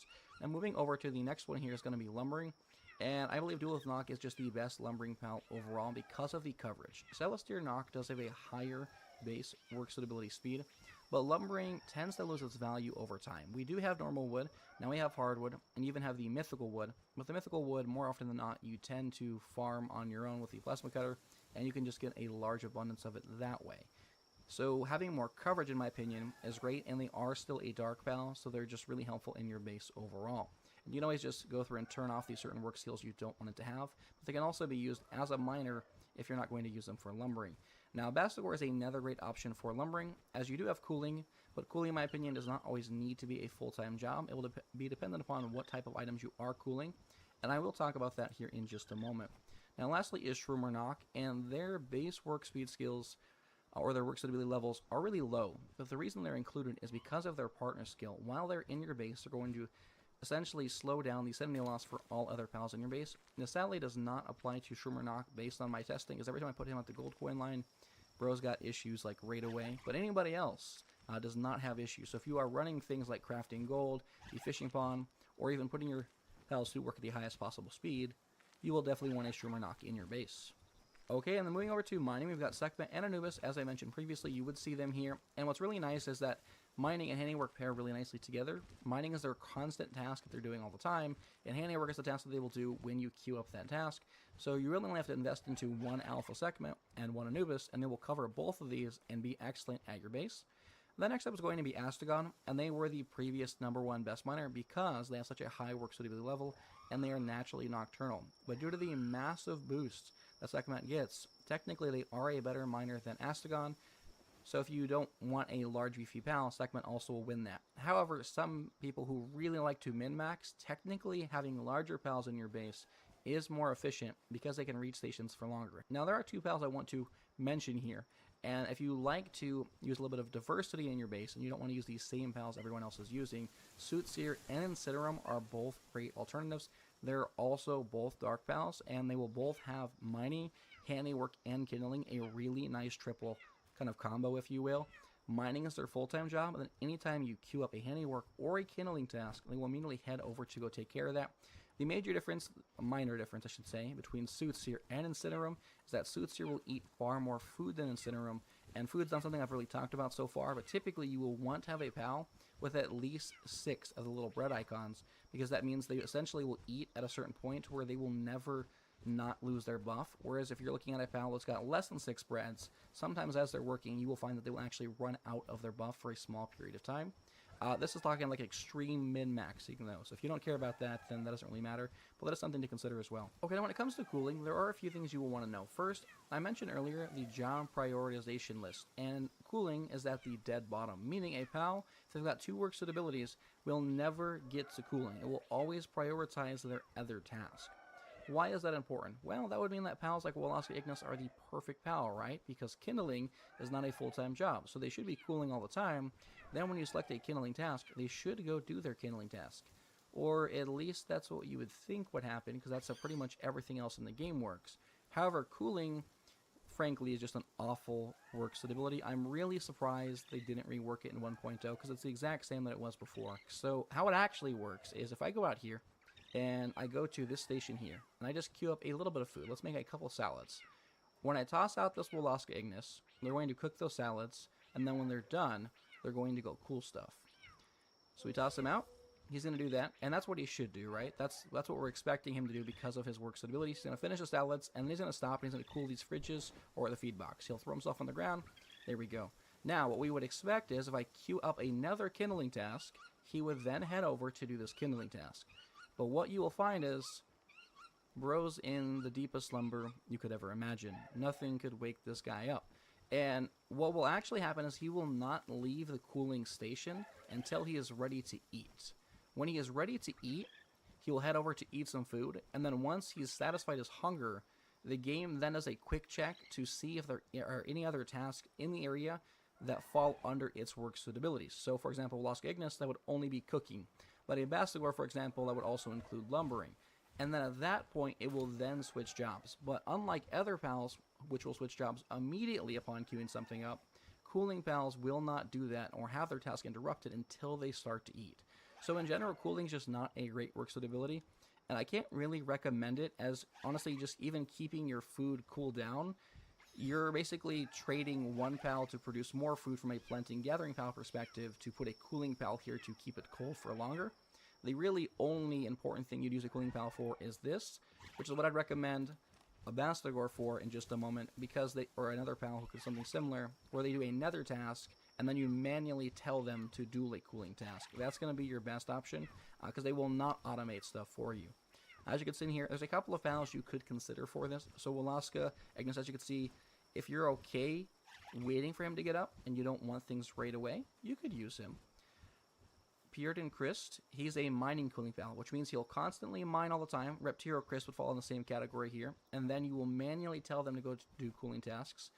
Elden Grove Chris, or Elgrove Chris, similar concept, lower work suitabilities, exact same idea though.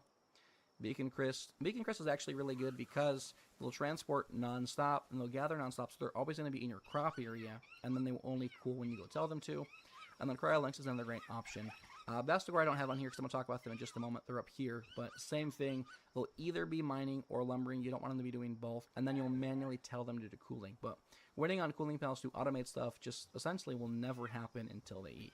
Okay, the next step is going to be transporting, and I'm going to show you a similar test that many other people have showed you, but this test doesn't make any sense, guys. I've put a chest all the way over here, and I've put a stack of items all the way over here, because I'm going to demonstrate to you which pal moves faster.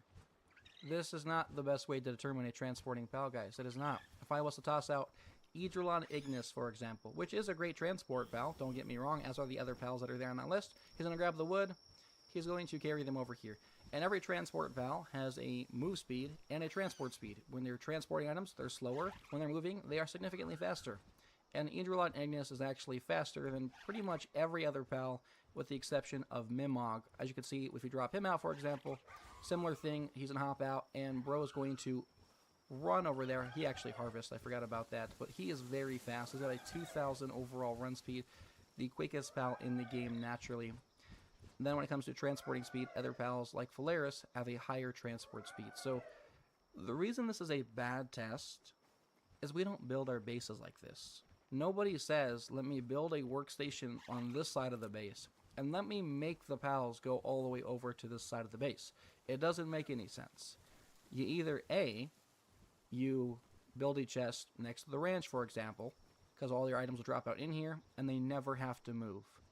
Or some players like to lock stuff up. So if I was to build this, I personally don't like to do this. I like to watch my pals move around. But this is a common thing that people do like to do, where you basically will build a small little box here, and if we build a storage container, we can lock the items here in the middle, just like so. We'll put a roof on it, and it doesn't need to be anything crazy. You don't need to make a tower.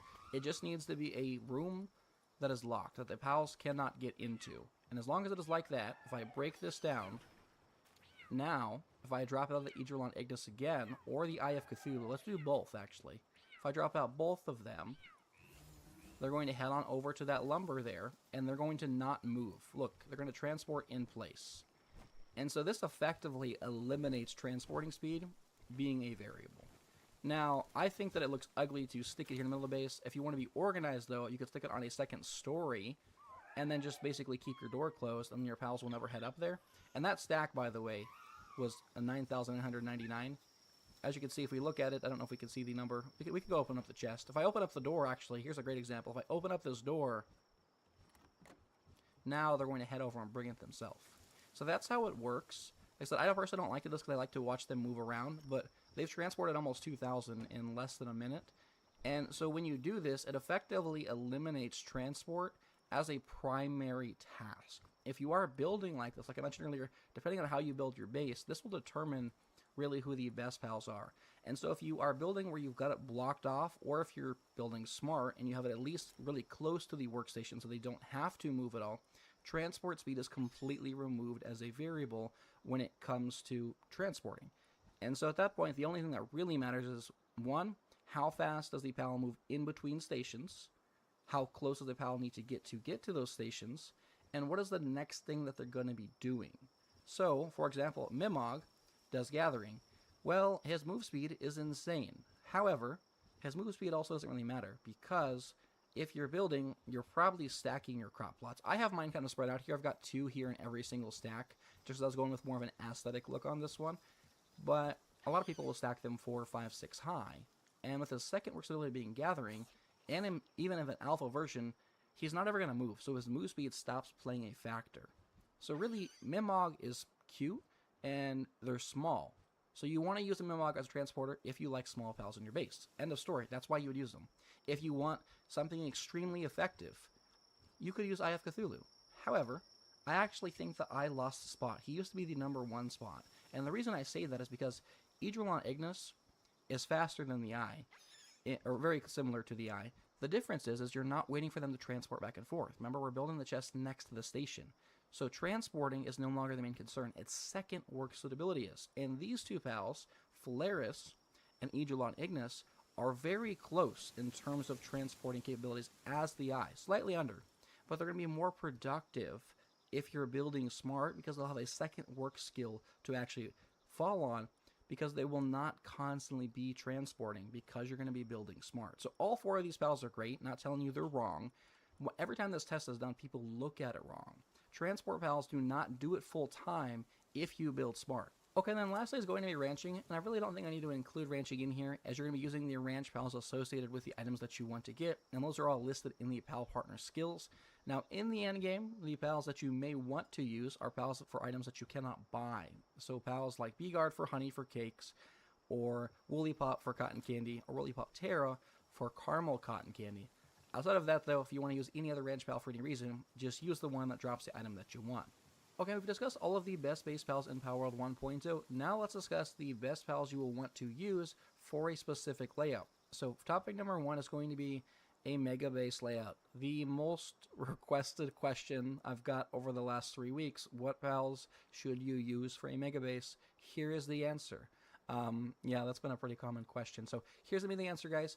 All of these are going to cover you in pretty much every capacity. So if you get a Blazement Ryo, an Anubis, Sekhmet, Duelith Nock, and Bastagor, you've got 5 miners between all 5 of these pals. You then have got Kindling here, and you've got Kindling on Gangler Ignis. You've got Handiwork with Anubis and Sekhmet. You really don't need anybody else.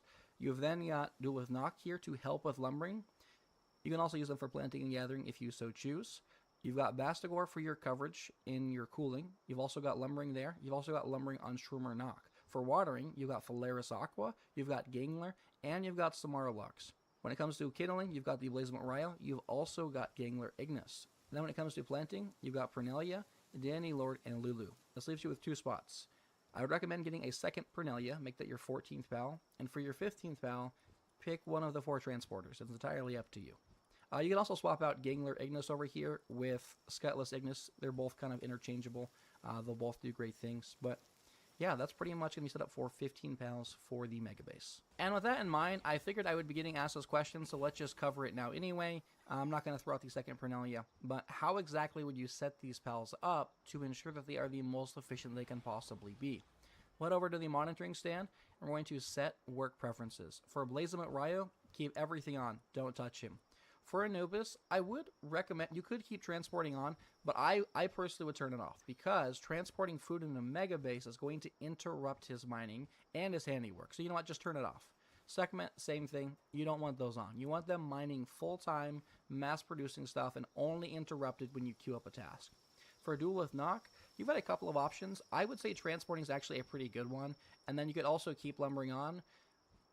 So these are going to have the same priority. They could go to either. We're going to turn this off just because we've already got a lot of miners in here anyway. And then really you need to choose if you want them to be planting and gathering and transporting. That can be great. And let's just do that. And then we'll turn lumbering off. So this will be a great setup. They'll be in the crop area the whole time. Planting, gathering, transporting. So they're not really going to have to move too much. And they're a larger pal. So that will be super helpful. And then when it comes to Bastagor, we're going to keep lumbering on. Let's turn mining off. So they're going to be lumbering nonstop, and then they'll only go cool when you want them to. But if you want them to mine, simply just flip-flop these two, and you could definitely help out because you're not going to need lumber all the time. Now when it comes to Shroomer Knock, you got a couple of options. Same thing, you keep lumbering on, and you could turn these off here. We're going to turn handiwork off for Shroomer Knock. And then he can either do planting and gathering, or he can do lumbering, either or. If he's planting and gathering, he's probably never going to get to lumbering. If he does, maybe build the lumbering site close. That way he doesn't have to constantly run back and forth across your base. Then when it comes to Flare's Aqua, leave it as is. Gangler, leave it as is. Somara Lux, leave it as is. Gangler Ignis, I would leave it as is. So if we head down to Pernelia here, we could just keep on planting. We could honestly turn handiwork off. Any pal that is not Segment or Anubis, we don't want them to do handiwork. We just want them to stay where they are. And then Medicine, we could keep on. Medicine will pretty much never happen unless we manually tell a pal to go do that. But honestly, we could just keep Danny Lord for that. We could uncheck these two here and just keep it on Danny Lord. And then we'll keep transporting on for these two. Essentially, when they are waiting for the crops to grow, in between all the crop cycles, they can help transport the food. And then Lulu will just keep here for planting and gathering here. And then lastly, for your transport pal, whoever you selected, transporting is always going to be on. If it's IF Cthulhu, that's all they can do. If it's Mimog, I would keep gathering on so they stay productive when they're not transporting stuff. And then if it is Aegelon Ignis, for example, or Phalaris, then I would keep kindling on here as well. And then for the second Pernelia, I would just keep the exact same setup. So that there are those are the best pals to use for Mega Base, in my opinion. Okay, now with that in mind, what if you are more of a casual player and you do not have time to invest into 15 total pals and you want only a couple of select pals to be able to do everything across your base, because that will require less investment from you overall when it comes to time or farming things like work suitability books. Here's a couple of different pairs that you can look to use that will cover every single task in your base for you. You, of course, will want to have 2 or 3 of each of them, with them only doing certain tasks each. That way they are still productive. But pairing number 1 is going to be Renjishi. They've got, like I mentioned earlier, a load of skills. You've got Kindling, Handiwork, Gathering, and Transporting. You've then got Pen King Lux, who covers both watering and electricity. And then they can have Handiwork on. I would turn it off, though. And then you've got Mining and Transporting. Then you've got Duel with Knock, who again covers 5. You notice a lot of these pals have got a lot of priorities. Yeah, it's got Mining, Lumbering here. And then lastly, Iceline. They're really nice pairing. You've got Cooling and Medicine, both with a really low priority list. And then Handiwork's above that, so they're primarily a transporter, and then they will go do pretty much every other task if you manually tell it to do so. Now, pairing number 2 is going to be Elizabeth, Gangler, Ignis, Hellsfer Lux, and Bastagor. Pretty much same reason they're going to cover all of the exact same work set abilities. Now, the only change you could make here is if you compare Elizabeth to Beguard, you'll notice Beguard actually has 2 additional work set abilities. They could transport, and they're a farming pal because you need honey for late game. So if you really want to be like, hey, I want to use even less pals, you could technically use a Beguard instead of Elizabeth, because you're going to have to get a Beguard for your ranch anyway and invest in them to basically increase your supply of honey. But if you don't care about that, then just go with the Elizabeth, as they are slightly larger and won't require as many workbooks in order to fully enhance. Now the third pairing is going to be Scutless Ignis, Valiette, Hellsfer Lux, and Bastagor. Now I've already showed Bastagor twice, and I'm going to show him on the third pairing here again as well. And that's because he's got a really nice combo here of mining, lumbering, and cooling. If you are not at the World Tree, a great alternative to this can be Mamorous Chris. They do the exact same thing. They just got lower base work suitability levels. And then lastly here is going to be Renjishi, Somara Lux, Dandy Lord, and Bastagor. Now, I already mentioned alternative for Bastigor and alternative for Renjishi earlier on, if you're not at the World Tree or you don't breed one, is going to be Patalia Ignis, as they do the exact same thing again, except they also have a medicine work suitability. They just have a lower work suitability, so it will require more investment, but they can be a great pal to use if you want some more diversity. And as I mentioned, you can use Sylvance instead of Dandylord, but Dandylord is dark, so overall I do think it's a better pal. Okay, now let's talk about truly min-maxing and setting up bases for specific needs. First up is going to be setting up a specific dedicated mining base. We already discussed earlier, Anubis and Sekhmet are going to be the best overall pals for that. Sekhmet, of course, being number one. They are the best pal in the game for mining and for handiwork. Now, we also want to consider the Ancient Furnace, which does require a pal to have both handiwork and to have kindling. So we want to have a handiwork pal, which we do have already through Sekhmet and Anubis. And then we're going to need a kindling pal to make sure that's running. We're also going to need a kindling pal to constantly be producing ingots while stuff is getting created here via harvesting of the ores. So we've got Blazemont Ryo here. We've got a couple of options. We've got Blazemont Ryo or Renjishi. Blazemont Ryo will also be mining, not nearly as fast as Sekhmet, but then they can go kindle when needed. Or alternatively, we can use Renjishi primarily just as a gathering pal and as a transport pal. No handiwork needed because the other Sekhmet and Anubis will be better. And then they will go kindle when needed. I think this is probably the better option. Let's move Blazemont Ryo over here, and they will fill in that space. Now, if you want to create a fully self-sufficient base where you don't need to worry about bringing food over, then I would recommend bringing in Samara Lux. One, you need electricity. You need to be able to run some of the higher tier stations, so we've got Samara Lux here for that. Then when it comes to crop production, Pernelia is going to be your best bet, as you're lowering the overall count of the pals working on crops, but they're going to increase the overall yield, so hopefully that should make it worth it here. And then I'm assuming you're going to be running pretty high work speed overall, so I'd recommend a Shroomer Knock to help with these sanity issues. Now, Bastigor is optional only if you want to add a lumbering station in here, or if you want cooling. If not, then I would recommend just putting Idrolon Ignis in with the sole purpose of being a dedicated transport pal, or Phalaris, because they're going to transport, and their second skill is also going to be to help with kindling. You're going to have so much ores, you could be kindling essentially non-stop because of how fast Sekhmet's able to produce materials. Okay, and then lastly, when it comes to min-maxing and picking dedicated pals for a crop base, this would be my recommendation. Get 3 total Pernelia, as their effects do stack and work in conjunction with each other. Then get a Lulu. You don't want more than one, as the returns are diminishing. Then when it comes to watering, this is where you could technically break out some of the late game larger pals if you wanted to, as most crop areas tend to keep pals in kind of a similar location if you do stack them, or even just kind of in the same area so they're not moving too much. You could use Sholong because they do have watering and gathering. They've got 2 work suitabilities that apply to crops, so it does make sense. Ophidia does actually make sense as well, so using these in conjunction with each other can be really nice. You then have Phalaris Aqua, who's a watering pal and a transport pal, helping with transporting. Gangler, the exact same thing, and they're a dark pal, so they will stay up through the night. You then got Dandylord, who's also a dark pal, so they're constantly going to be planting and gathering all throughout the day. If you do, for whatever reason, need to craft anything here, they've got you covered. And then also they are nocturnal, so they'll still continue to transport through the night, even though your watering pals will be asleep, which can be great for things that are still growing, for example, or skill fruit trees. And then Shroomer Knock is basically just going to help with the sanity loss, but they're going to help with all your crops when it comes to planting and gathering. Helps for Lux is here for electricity generation, and they're going to be transporting in their downtime. And then when it comes to cooking, you've got Idrolon Ignis, Gangler Ignis, and Scutless Ignis. You could have either 2 Gangler Ignis, 2 Scutless, or 1 of each. Overall, though, that should cover pretty much everything you need for that base. Okay, guys, well, this took a long time to put together and kind of test all of the pals out. I know this has been a major requested video, so I apologize about the wait, but I hope you all enjoyed the video. If you did, please consider leaving a like and subscribing to see more. I will see you all later.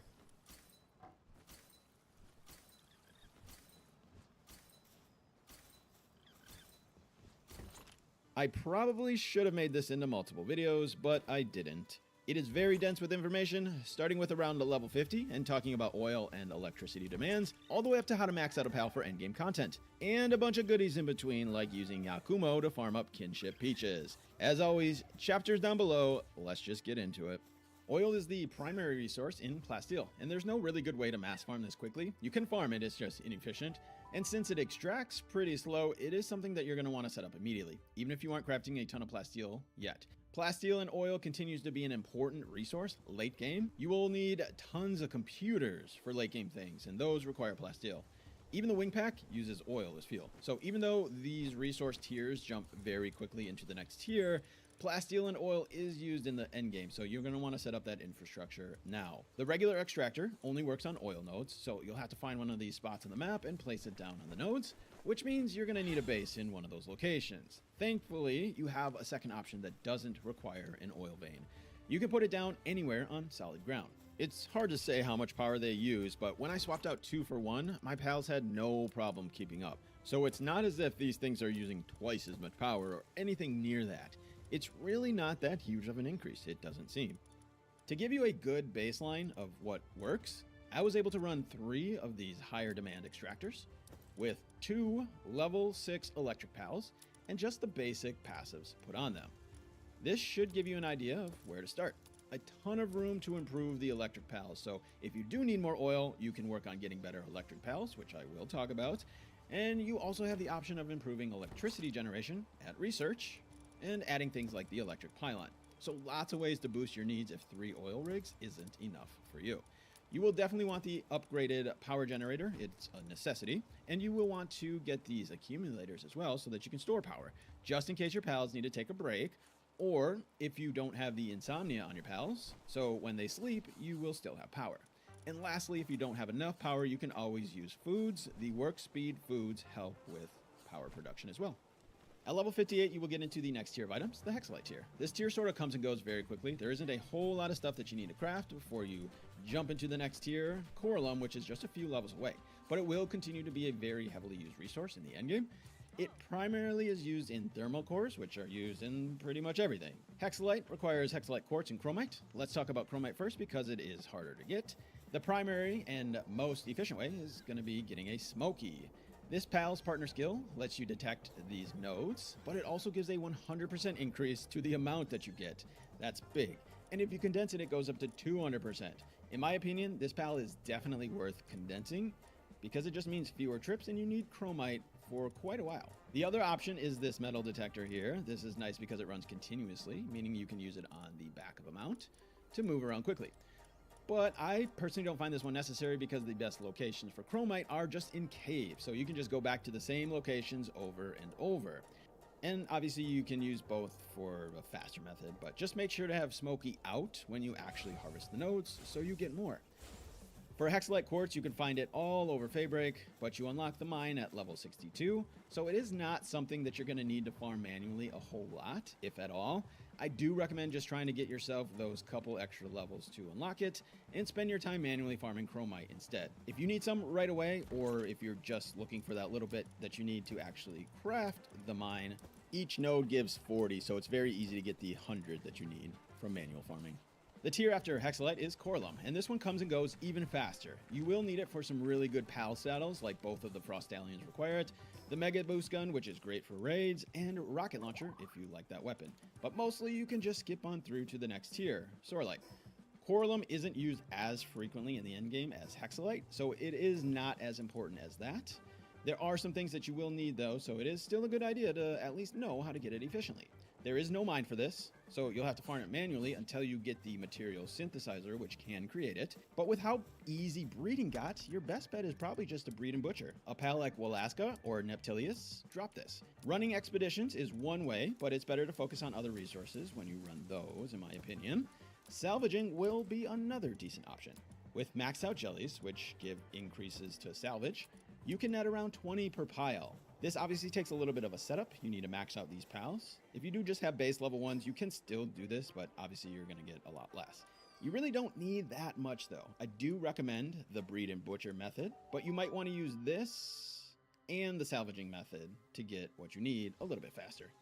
The Sorlite tier is the second to last tier, but it is just as important as the final tier. In fact, it's probably more important because it is used in more things on a regular basis, like endgame weapons, ammo, and AI cores. So you don't want to just skip over this into the next tier. It is very important to have a good infrastructure set up and know how to get it well or efficiently. The mine unlocks at level 72, but getting it before then isn't too difficult. Nodes spawn on the Sunreach Islands and they just need the plasma cutter to break them down. This is going to be your best method until you get the Sorlite quarry at level 72. Pretty straightforward, pretty easy. Palexite unlocks at level 74. You get the resources for it inside the world tree. A lot of this endgame stuff is designed to reduce the overall grind, like the hatchery. It's a really good incentive to try to reach this tier as soon as you can. What that really means though is gaining access to the world tree, where you can actually get this stuff, so of course beating Panthalis to get there. Because once you get inside, there is a lot of stuff to be farmed. Holy water is going to be one of the main things. The best way to get it? Farm the pals inside. Some of them will drop holy water. There isn't much to it, but there is a much more efficient way to do it. I talk more about this in the dog coin section, so be sure to check that out. But it consists of equipping pals that increase drop rates, simple as that.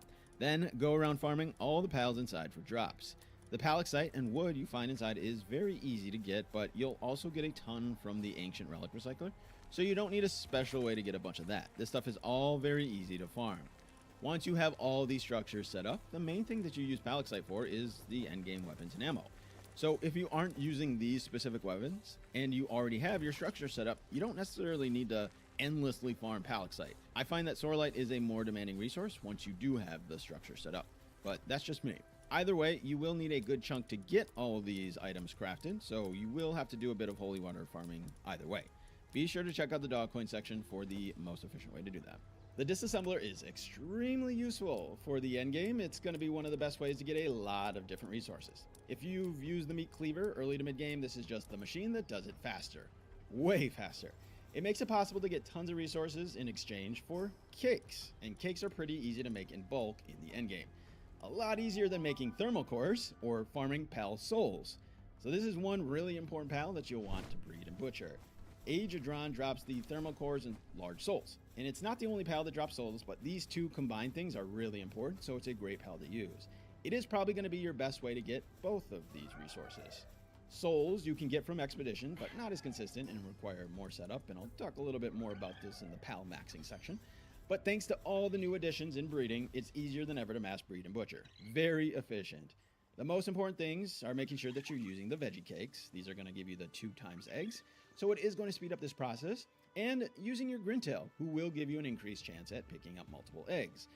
Once you have the hatchery though, I personally don't use Grintail anymore. Even at its base speed, it is still faster than using a Grintail on a regular farm. So Grintail does not work with this hatchery, but honestly, I don't think you need him because the thing is just so fast. You'll still get more eggs overall, even without Grintail. Do not, I repeat, do not use your bronze cherries. When you butcher alpha pals, they give different resources. So don't breed to butcher alpha pals, use regular ones. You also have the option of putting lavish hospitality and service minded on a breed to butcher pair. Then if you use special cakes, you can almost guarantee that those will pass down. So when you butcher them with both passes on them, you'll get more rewards. This takes a bit more setup because you need the passives on the parents, but it is totally worth it for a pal like Adradron where you need tons and tons of thermal cores and giant souls. Here are a couple other noteworthy pals to breed and butcher. Since this is an endgame guide, most people will rely on breeding to get all these pals that I'm about to mention, but if you need to capture them, simply use palworld.gg's map. And for anything else you need to find, it is a very solid interactive map and going to be the best way to find things. But I'm not going to go through and show locations of every single pal that I talk about just because this map exists for you and it is just a lot easier to use. You'll need good pals for electricity once you get those oil rigs up, so let's talk about the best. Orzurk is at the top of the list, the only pal that has level 8 and only one that can reach level 10 with no condensing. However, he can't be bred into and he can only be caught in the world tree, so not the best option when you first need electricity the most, which is for the oil extractors. Also, he doesn't have any special partner skill that makes him better than anyone else at level 10. So in the late game, when you have more workbooks, there is no advantage to using him. The next best option is Solmora Lux. This pal starts at level 6, which there are only 2 that do that. So it has a good base level. When you fully condense it, it gets up to level 8, which is pretty solid. That means you'll still need 2 workbooks though to max it out. He does have a water suit ability, which is nice to have pals that can double up on things. I specifically want to point out the Ancient Generator. This requires water suit ability as well, but it's not like the other Ancient workstations where you need equal parts. The water demand is very small, so you can get away with pretty much any water in your base to take care of this. You really don't need to specialize in a water and electric pal to be able to handle this. It's a very low workload. Azuremane starts at level 5, but it's only an electric pal, which means when you fully condense it, it gets up to level 9. So even easier to max out than Salmora Lux because you only need one workbook to max it out to 10. This is a great pal that you can get right on Fabric. It's fairly low level. It's kind of like your earliest best option for late game. All pals at level 10 are going to do the same. There is no standout for electricity. So use the pal that suits you for this suitability. Fire pals, you have tons of options because once again, there isn't any partner skill that boosts overall production. So there's not one that sits above the rest.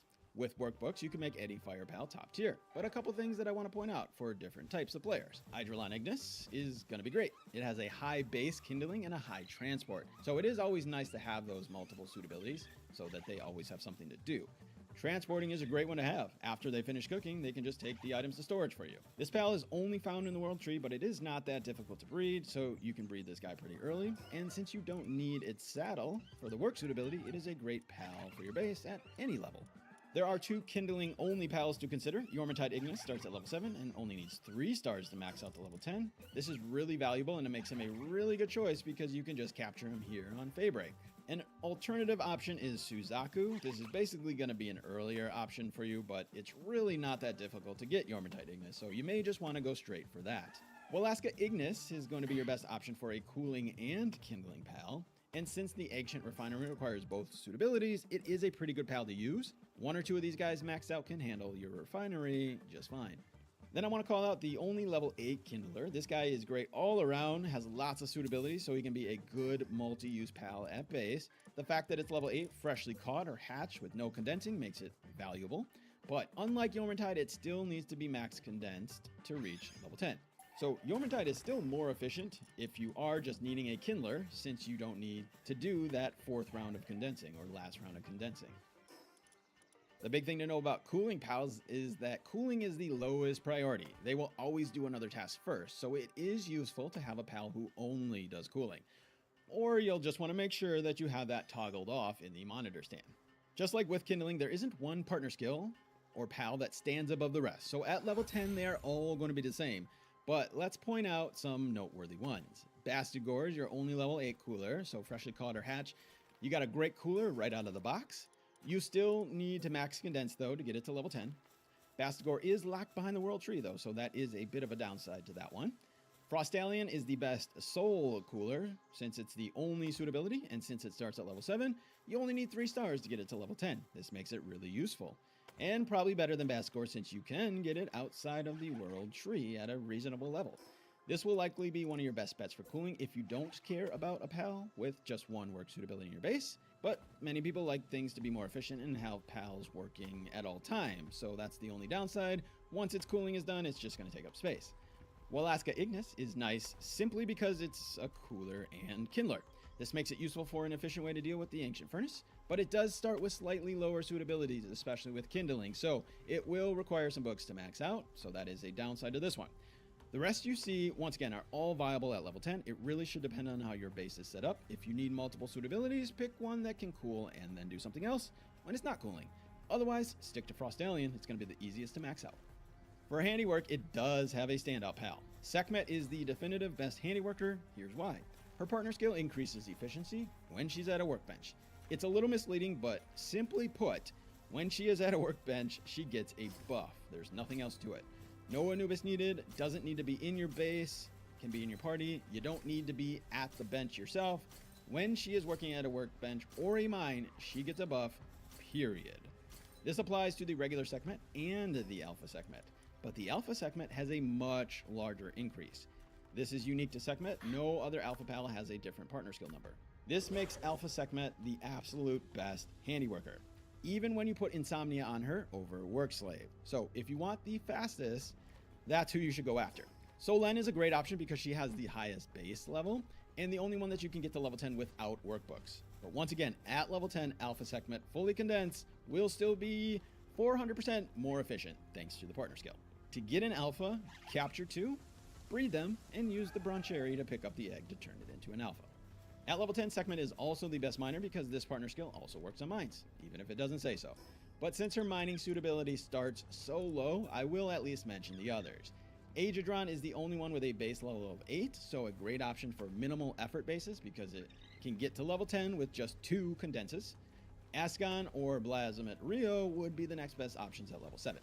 What makes them great beyond their high base is that they are dark pals, so they get that built-in insomnia. But like I mentioned in Handiwork, even with insomnia on Alpha Sekhmet, it still outperforms all other mining pals. She's just the best. The best watering pals are going to be the Jellies, Jellia and Jelroy. Their partner skill gives them a boost to their performance when they are both in your base. So at level 10, this would make them the best waterers. But watering isn't an overly demanding task for most people, so I will point out a couple other good options. Yormintide and Suzaku Aqua are both good earlier options with water as their sole ability. This makes it so that you can get them to level 10 with no workbooks.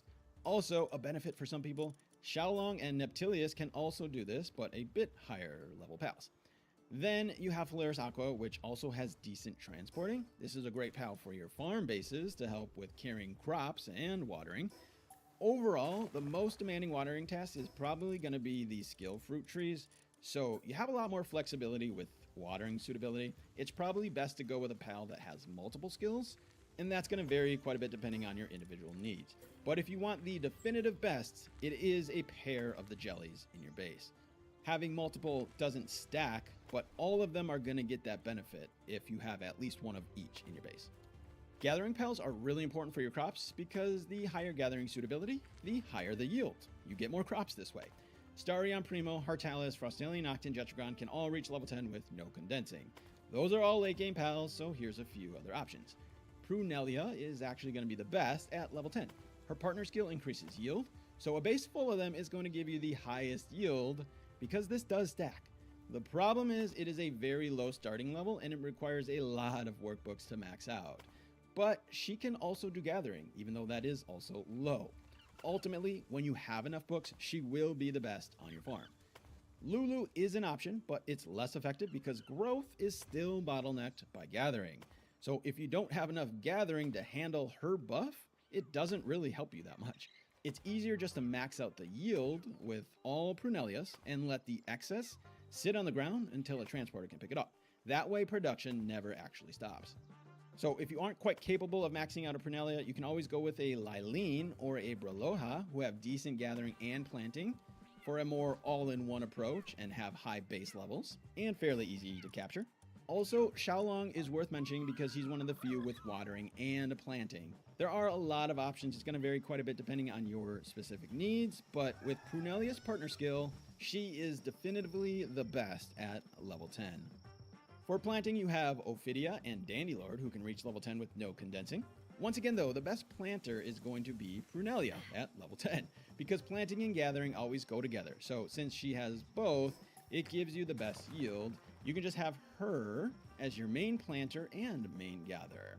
Once again though, it's going to take a lot of workbooks to max her out and a whole farm of her out as well, so she may not be the best option for most people if you can't get your hands on all those workbooks. You do still need a water though and a transporter, so here are some other options that I will point out. You have Ophidia, who is an option to double up with watering. Also, since it doesn't need workbooks, it could be a good option for some people who aren't trying to min-max their crop yield.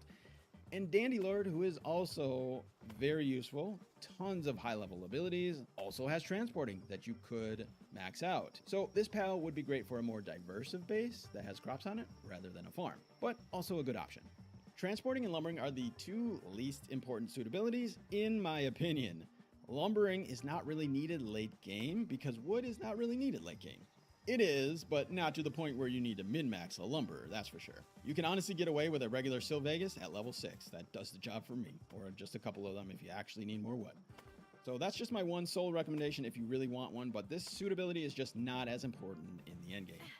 Transporting is a little bit more important, but once again, I personally feel that it doesn't need as much focus as the others. The main reason is because you can negate most slower pals by simply putting a storage box next to your stations, or putting them in an unreachable location. Pals will auto-store things that they can't reach. So the speedy Hydrolongs and Memogs don't even need to use their speed, which makes them just the same as every other pal at level 10. And if your base is more spread out, it's still not that big of a deal, because in 1.0, when pals are limited to getting to where they need to go, even if it is accessible, you can see that they will just grab it from anywhere in your base and store it. This makes the movement speed of transporters, way less relevant. But the level 10 transporter is still important because it can carry up to 500 items, so that is a pretty big deal. My suggestion is to not use a base spot on just a transporter and try to max out the suitability of one of your other pals. Especially if you only have 15 base spots, you're going to get more production with another one working who also has transporting than if you just dedicate a single spot to just transporting. That's just my recommendation. It's way more efficient in my opinion because of the way that transporting works in 1.0. Medicine production becomes a lot more important once you unlock the Ancient Workbench, but there isn't one that stands above the rest at level 10. Sylvance has the highest base and can reach level 10 with no condensing, but it is a world tree pal and it can't be bred into, so you will need to get it much later. They have a ton of other skills too, so it's a really good multi-use pal. The two that have level 7 base levels are Lilene Noct and Belenoir Libero. Also great options because you can get them relatively early. Lilene has an alpha fight you can do whenever you feel comfortable, and Belenoir Libero is only a level 45 raid boss, where you get the egg at the end. But with this suitability, since there is no standout, the best pal is just going to be the one that has other suitabilities based on your individual needs, so anyone can work with workbooks. For work suitability books, you have a couple options. When you are ready, you can farm these regularly from the raid bosses. This is what each one drops. Belenoir is just a level 35 raid. It is very easy to do, and you can start farming that way before you reach endgame. You'll get one of those 3 each time. Belenoir Libero drops the same, so it just makes sense to farm the easier version, Belenoir, over and over. You can get slabs from dungeons, but you can mass farm them at your expeditions. That's going to be the best way to get a bunch of slabs for these repeated raids. Blasiment Rio jumps up to level 55, so it is a bit harder, but still not truly endgame. Xenolord and Hartalis starts to get a bit more challenging, so if you want the workbooks that they drop, you'll just need to invest a little bit more in a raid team. The biggest thing to keep in mind is that these raids are not max level, so even Hartalis only goes up to level 70, which means if you have a condensed team of pals at level 80 with some decent passives and maybe a few souls, that will do the trick. You definitely don't need to min-max for these level 70 and below raid fights. Fully boosting your pals is really meant for the ultra raids. But until you have a team built for that, here are a few other ways. The best overall option is probably going to be dog coins. You can buy these books from the metal merchant located here for 300 a pop. Dog coin farming can get a bit tedious, but there are things that you can do to make it faster. I'll talk about that in the next section. Besides these two methods, the other solid option is from the Ancient Relic Recycler. You will get plenty from there. But of course, you need to unlock it first. So getting a lot of workbooks happens a lot easier in the end game. But up until then, you're just kind of relying on small incremental additions as you randomly collect them out in the world. Or start farming those raids. The best way to get dog coins is hunting down Memogs in the world tree. They spawn literally all over. It is all RNG, so you might not have luck where other people tell you to go. You will simply want something fast that you can move around quickly, and that's all you do. Hunt down Memogs. For me, I personally farm them over here in this spot. The reason is because there are a lot of other things to farm here as well. So instead of coming down here, flying around for 10 to 20 minutes and only finding 1 or 2 Memogs, I spend that time collecting the other really important things. Relics, gems, holy water, and pal parts. This area specifically has a ton of Solens and Salines, who are dark and neutral. It also has a bunch of other dark pals like Rouget, and neutral pals like Cebelex Primo. So because all this stuff is similar in a similar area, I can use these specific pals that increase their drops. First we have Catris and Blazehowl Noct. These two increase drops from Memog. You will want them maxed out, and you will need the saddle for the ones that require it. These two are the most important for Memog. It will give you more coins. But also, all the neutral pals will now drop more everything. Then we have the Enchanted Sword and Alphadran. These two increase drop rates from dark pals. So I just find that doing all this farming at once is the most efficient, because there are only 2 neutral boosting pals for drops. So no matter what, you're going to have free spots if you are just hunting Memogs, which is why I like to do it all at once. With a decently strong weapon and a strong character, I have no need for extra firepower. I can blast them in one shot mostly, so this setup works really well for me. And as you can see, even though I forgot to unlock the Blazehowl saddle here, I still got 375 dog coins from one single Memog. Not bad. and that can obviously go up if I actually use my Blaze Howl knock properly. If you are looking for dog coins outside the world tree, it is definitely possible, but it will be much slower. Here are some options. The next best thing is probably going to be flying around Faybreak and picking up these junk piles. They can give up to 20 per pile, which is not bad because of how many piles there are. The only problem is that these take like 6 hours to respawn or something really long, so it is a bit hard if you need a lot. The ruins have about 50 that you can get, so you're going to want to make sure to go to every single ruin and start collecting them that way, but these do not respawn, so it's not an infinite source. Elemental chests can also give you about 20, so be sure to open those whenever you find them. And then there's salvaging, which is something that you should definitely not be doing for dog coins. Even with max out jellies, which do increase your salvaging amount that you get, you still get very few. And it's not even every pile. I was only getting some about every 5th pile at best. This is an extremely inefficient way to farm dog coins. Don't waste your time. You are much better off just farming them from the piles on the land if you are going to be doing this. All those relics you get, whether it's while farming dog coins or just done on its own, will go to the Ancient Relic Recycler. It is a good chance that you've heard about this thing by now because of how powerful it is. Simply put them in there and turn it on, and it will be one of the best ways to get tons of resources. The primary thing being disposable implants. I do see a lot of questions on how to get these. This is the absolute best way. There's not even a decent close second, but you can find them sporadically elsewhere. You'll get a bunch of schematics as well. This is also really helpful, and a lot of other things that you need. Bottom line, as soon as you unlock this thing, craft it and farm up some relics. I did a deep dive on breeding in another guide, so if you want the details on how the mechanics work, be sure to check that out. But I still see a lot of questions about passing passives through breeding, so I want to touch on that. There are passives that don't have implants, like Legend, and then a few others that you're going to need to pass if you want them. The example that I'm going to use is Lavish Hospitality and Service Minded to build a Bounty Hunter Yakumo, because you can't get either of those passives as implants.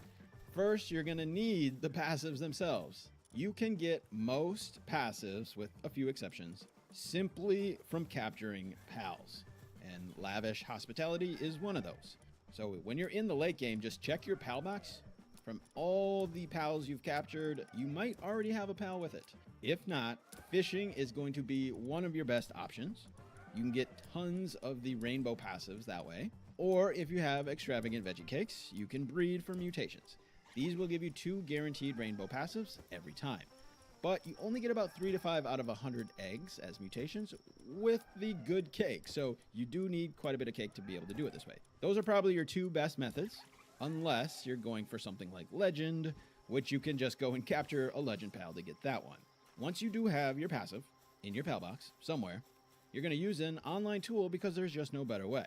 I'm using palworld.gg in my example, but they all work the same way. You can use whatever you like. You need to find a path to breed that passive to the pal that you want.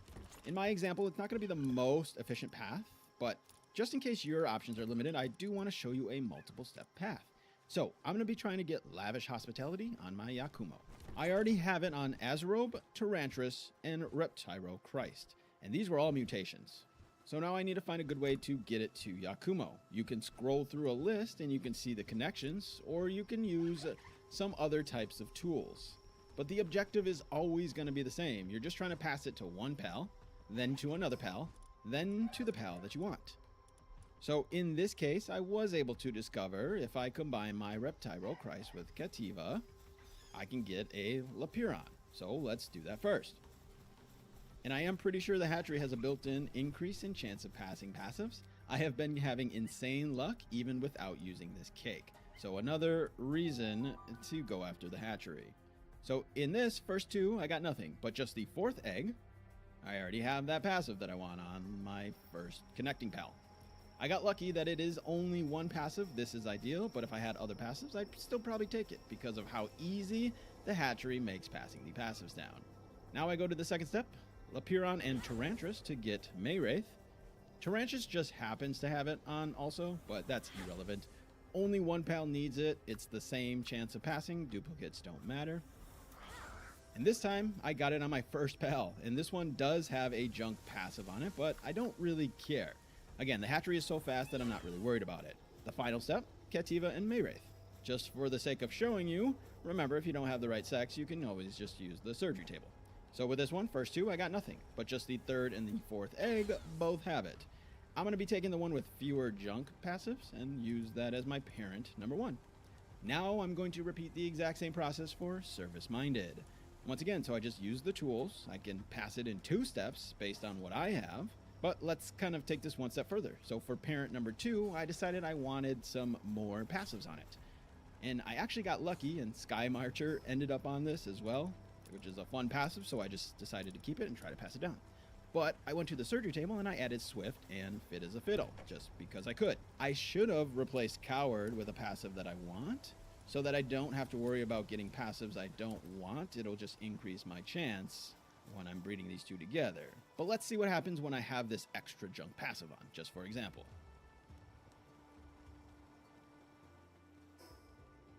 The first one is gross. I don't want that. But just the second one. This is with the regular veggie cakes, not the special cakes. I got both the passives that I wanted. But I want to keep going because I want Swift. So I just kept breeding, and not much later, I got the 4 I wanted. This would have happened faster if I had removed that Coward, but even when you don't, because of how easy the hatchery makes this stuff, it's only going to cost you a few extra cakes to get there. So it's not a total disaster when you have those extra passives that you don't want. It'll just require a little bit more effort. You will need to fully max out pals for the true endgame, so let's talk about that. First, let's talk condensing. One of your best friends will be the vegetable cake. This will continue to be helpful to get twice as many pals from a cake with the hatchery. Grintail, on the other hand, is no longer needed. Once you get the hatchery, he doesn't work with the hatchery, so you can't use him. But the hatchery works so fast that it is faster than a breeding farm, even with a Grintail picking up eggs. Braloha works on this too, so if you do want to make this even faster, you can use your Bralohas. Before you get the hatchery, use your Grintail. After you get the hatchery, you can really just use this. You don't really need Grintail anymore. It is very quick to pump out 48 eggs for a max condense with this thing. The best passives are going to vary depending on your situation, but the notable ones that have become more of the meta are these.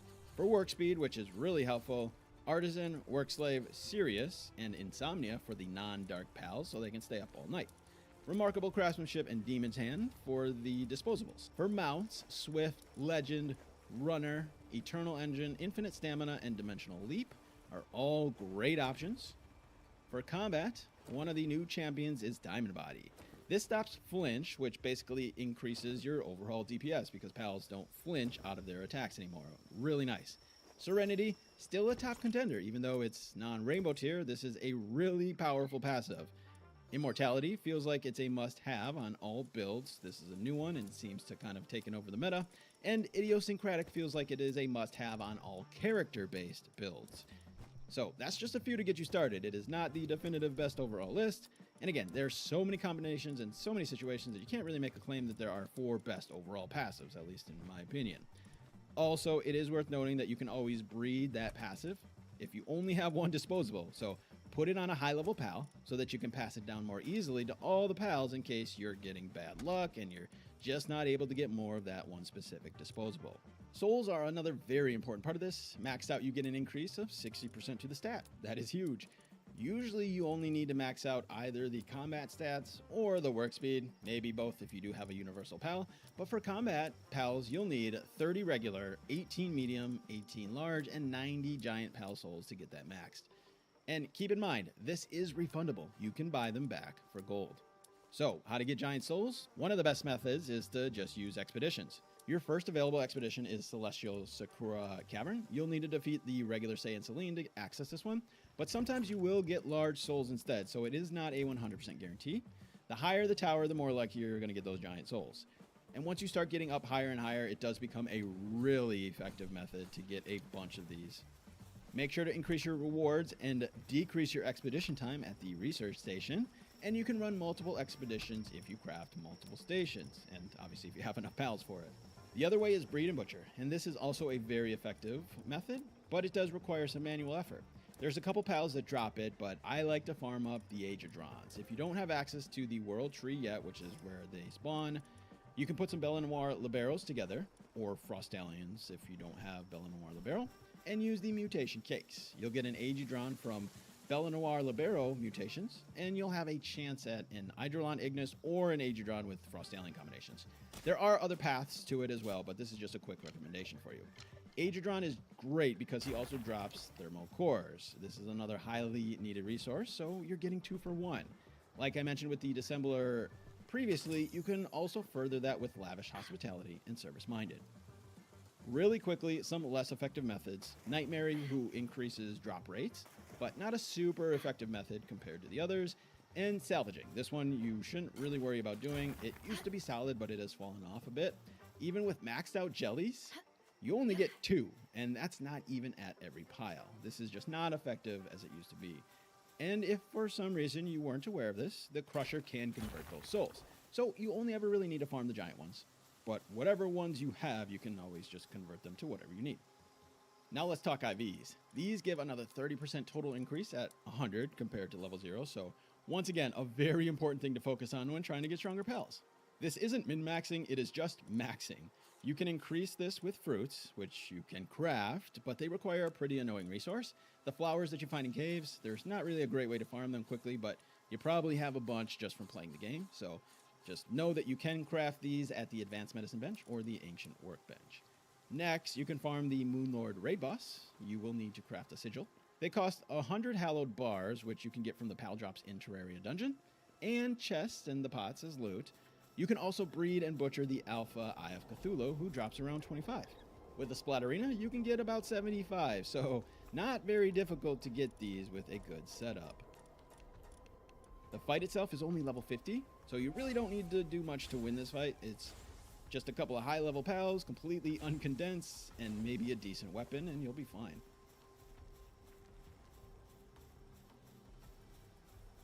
Next, you can get these from the Metal Merchant. They cost dog coins. I'll once again refer you to my dog coin section for tips on how to do that well. And lastly, you can buy these at the Bounty Officer. This might seem expensive, but let me show you a good way to farm these. However, you may want to spend them on the next thing that we talk about, which is the Kinship Peach. That increases your pal's trust level. And the only other way to do this is to have it in your party, and it is pretty slow. So these peaches are pretty much needed item for the end game to completely max out your pals. This is where our bounty hunter Yakumo comes into play. When whatever you capture gets that lavish hospitality and service-minded passed down, it counts toward those capture drops. So you can go out and capture these bounties and get bonus rewards if that bounty receives the passive. Then, when you go to chop him up, since it has the passives on it, you will also get more rewards. And to further that, if you have a Splatterina in your party, you can get even more. With just one bounty, I was able to get 28 tickets. That's almost 2 peaches in about 30 seconds of effort.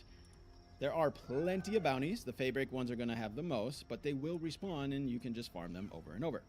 Besides that, there are other ways to get peaches. They spawn in enemy bases, so clearing those and getting the chests will get you one from the higher level places. And then there are also places on the map where they spawn randomly in the wild. Oh, and then there's the hard mode expeditions. So one more incentive to get that first hard mode tower unlocked so that you can start getting some minimal effort peaches that way. Then we have yet another way to boost our pals even more. With these Radiant Gems, you can craft an Awakening Crystal that will further increase the pal's power. These Radiant Gems can be farmed from pals in the World Tree. It's pretty simple. The element type drops the specific type of gem, so straightforward. The best way to farm these are to include it in your regular holy water, relic farming, and even dog coin farming routine. Once again, check out the dog coin section if you want specific strategies on that. So you're regularly going to be getting them because you will be manually farming those other things anyways. Beside that, you can also get them from expeditions, and since you're already farming other things, you may not even need to run expedition to get these. They're not that hard to come by once you do get into the World Tree and start regularly farming stuff in there. But it is a good option when you start needing to boost your entire raid team. If you need more, expeditions are always an option. There is no big secret to getting your pals up to level 80. The absolute best method is to fight and kill things higher level. Simple as that. One of the best ways is to just fight the final boss. It gives a ton of XP. But that's pretty much it. It is a grind. I personally like finding huge groups of high-level enemies like the enemy bases and just using like a large AoE attack. But the higher the enemy's level above your pal's level, the more XP you're going to get. And you might not be ready to just farm up the final boss over and over, so just find some of these slightly easier enemies like the other World Tree bosses or anything high as level as you can possibly handle efficiently. That's going to be the best bet. You do have some options to help you out. You have Omaskiel, this pal, which is going to give you an 80% boost to XP when fully condensed. You're going to want this guy in your party if you're trying to speed level. All you need to do is have him in your party and it's going to give you that boost. Seafood Salad can also give you a boost to your XP gains as well. Just feed it to your pals and they'll get more XP. The Growth Acceleration Bell is also an accessory that's going to increase the pal XP. And you can find that here. The training manuals aren't really effective. They help for lower levels, but they aren't going to help get you from 70 to 80. The training crystals, however, will. And these you can farm from the raid bosses. So yet another reason to do some raid fights. Moonlord is probably going to be your best bet or your easiest bet to be able to farm these repeatedly. And they increase your pal's level by 1.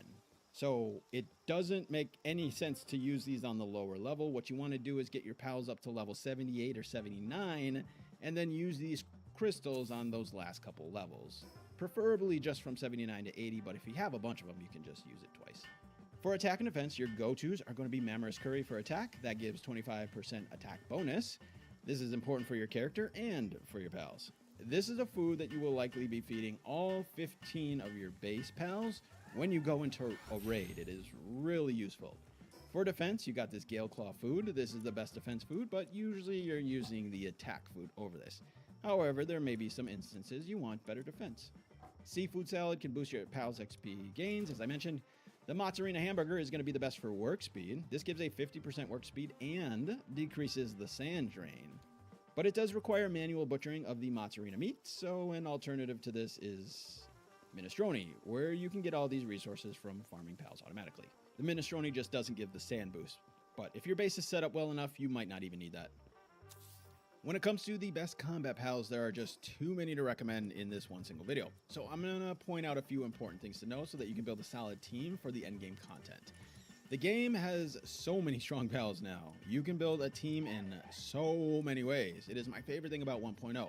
The old method was Goblins, but that has been replaced by Solen, one of the overall strongest pals. Her partner skill maxed out gives 80% boost, but there's a catch. All pals need to be a different species, so the devs did something brilliant here. They kept that OP feeling with a massive player damage boost, while also encouraging, or forcing rather, you to use different pals. Now everyone is not running around with all Goblins, because instead you can get that same boost with her and a single Goblin, and then you have 3 extra slots to add variety. The thing is, though, you don't even need more Goblins because there are other massive increases to damage. Let's talk about a few. The Van Worms increase headshot damage by a lot, and you can stack them. So it is a very powerful pair to add to a player damage focused build. Cryolink's Terra can also get you some extremely boosted damage to headshots. So for player damage, if you want something that's sort of the meta right now, 2 Van Worms, Solen, Cryolink's Terra, and then some kind of pal that emphasizes elemental damage. Then for PAL focus builds, Orsurk is one of the best. If you're using the drone launcher, which you should definitely be using, but people are reporting that he is a bit bugged in multiplayer servers right now, so keep this in mind. I'm pretty confident that will eventually get sorted out, hopefully, but you may not want to use them if you're playing on servers. There's just so many useful pals now, and you should have fun with it and get creative with it. And that includes defensive builds, like using Sylvegus to make your shield insanely strong, or Bakemi to negate 80% of damage when an enemy is poisoned. So if you combine that with pals that have Poison Fog, it's a really powerful build. Those are just some suggestions. At the end of the day, when a pal team is fully condensed and you take advantage of their max partner skill, if they're all directly contributing to whatever you're focused on doing, it's going to be really, really strong. And elemental damage is extremely effective, so builds that focus on that or headshot focus builds are particularly strong. There are so many accessories. It's another thing that deserves its own video, but I will try to give you what I think people are generally considering the meta right now. You've got the Dojin emblem, which gives attack to you and your pal. The Sylvegus emblem, which gives a defense to you and your pal. The Vanguard charm, which gives health and heat and cold resistance, which can replace a multi-shirt while also giving you health. Warsec Terra belt, which gives defense and health to you. And then if you're using a PAL to fight, any of the specific batons are excellent as well. So that's just a few. This is the list. You can find it on PALDB. Check it out and see what you need the most. The last thing I want to talk about are weapons. There isn't much to say. The endgame Palexite tier weapons and the Sorlite tier weapons are all compatible for endgame content. Yes, there is going to be one that has better DPS than the others, but these are all designed to be usable in endgame content. If you want the absolute best, that appears to be the plasma rifle. It seems to be taking over as the meta weapon. Next to the drone launchers, of course. While the drone launcher doesn't do as much damage, it is passive damage. So basically every build will benefit from having the drone launcher going at all times while using another weapon. The drone launcher is an endgame version of Terra Prisma. I think this is important to point out because Terra Prisma used to be the best endgame weapon, but it's been rebalanced. So even the tier 4 legendary Terra Prisma still does 50 less damage than the basic drone launcher. So once you unlock the drone launcher, go ahead and replace your Terra Prisma if that is what you're using. And then you can go after those drone launcher schematics for an even better one eventually.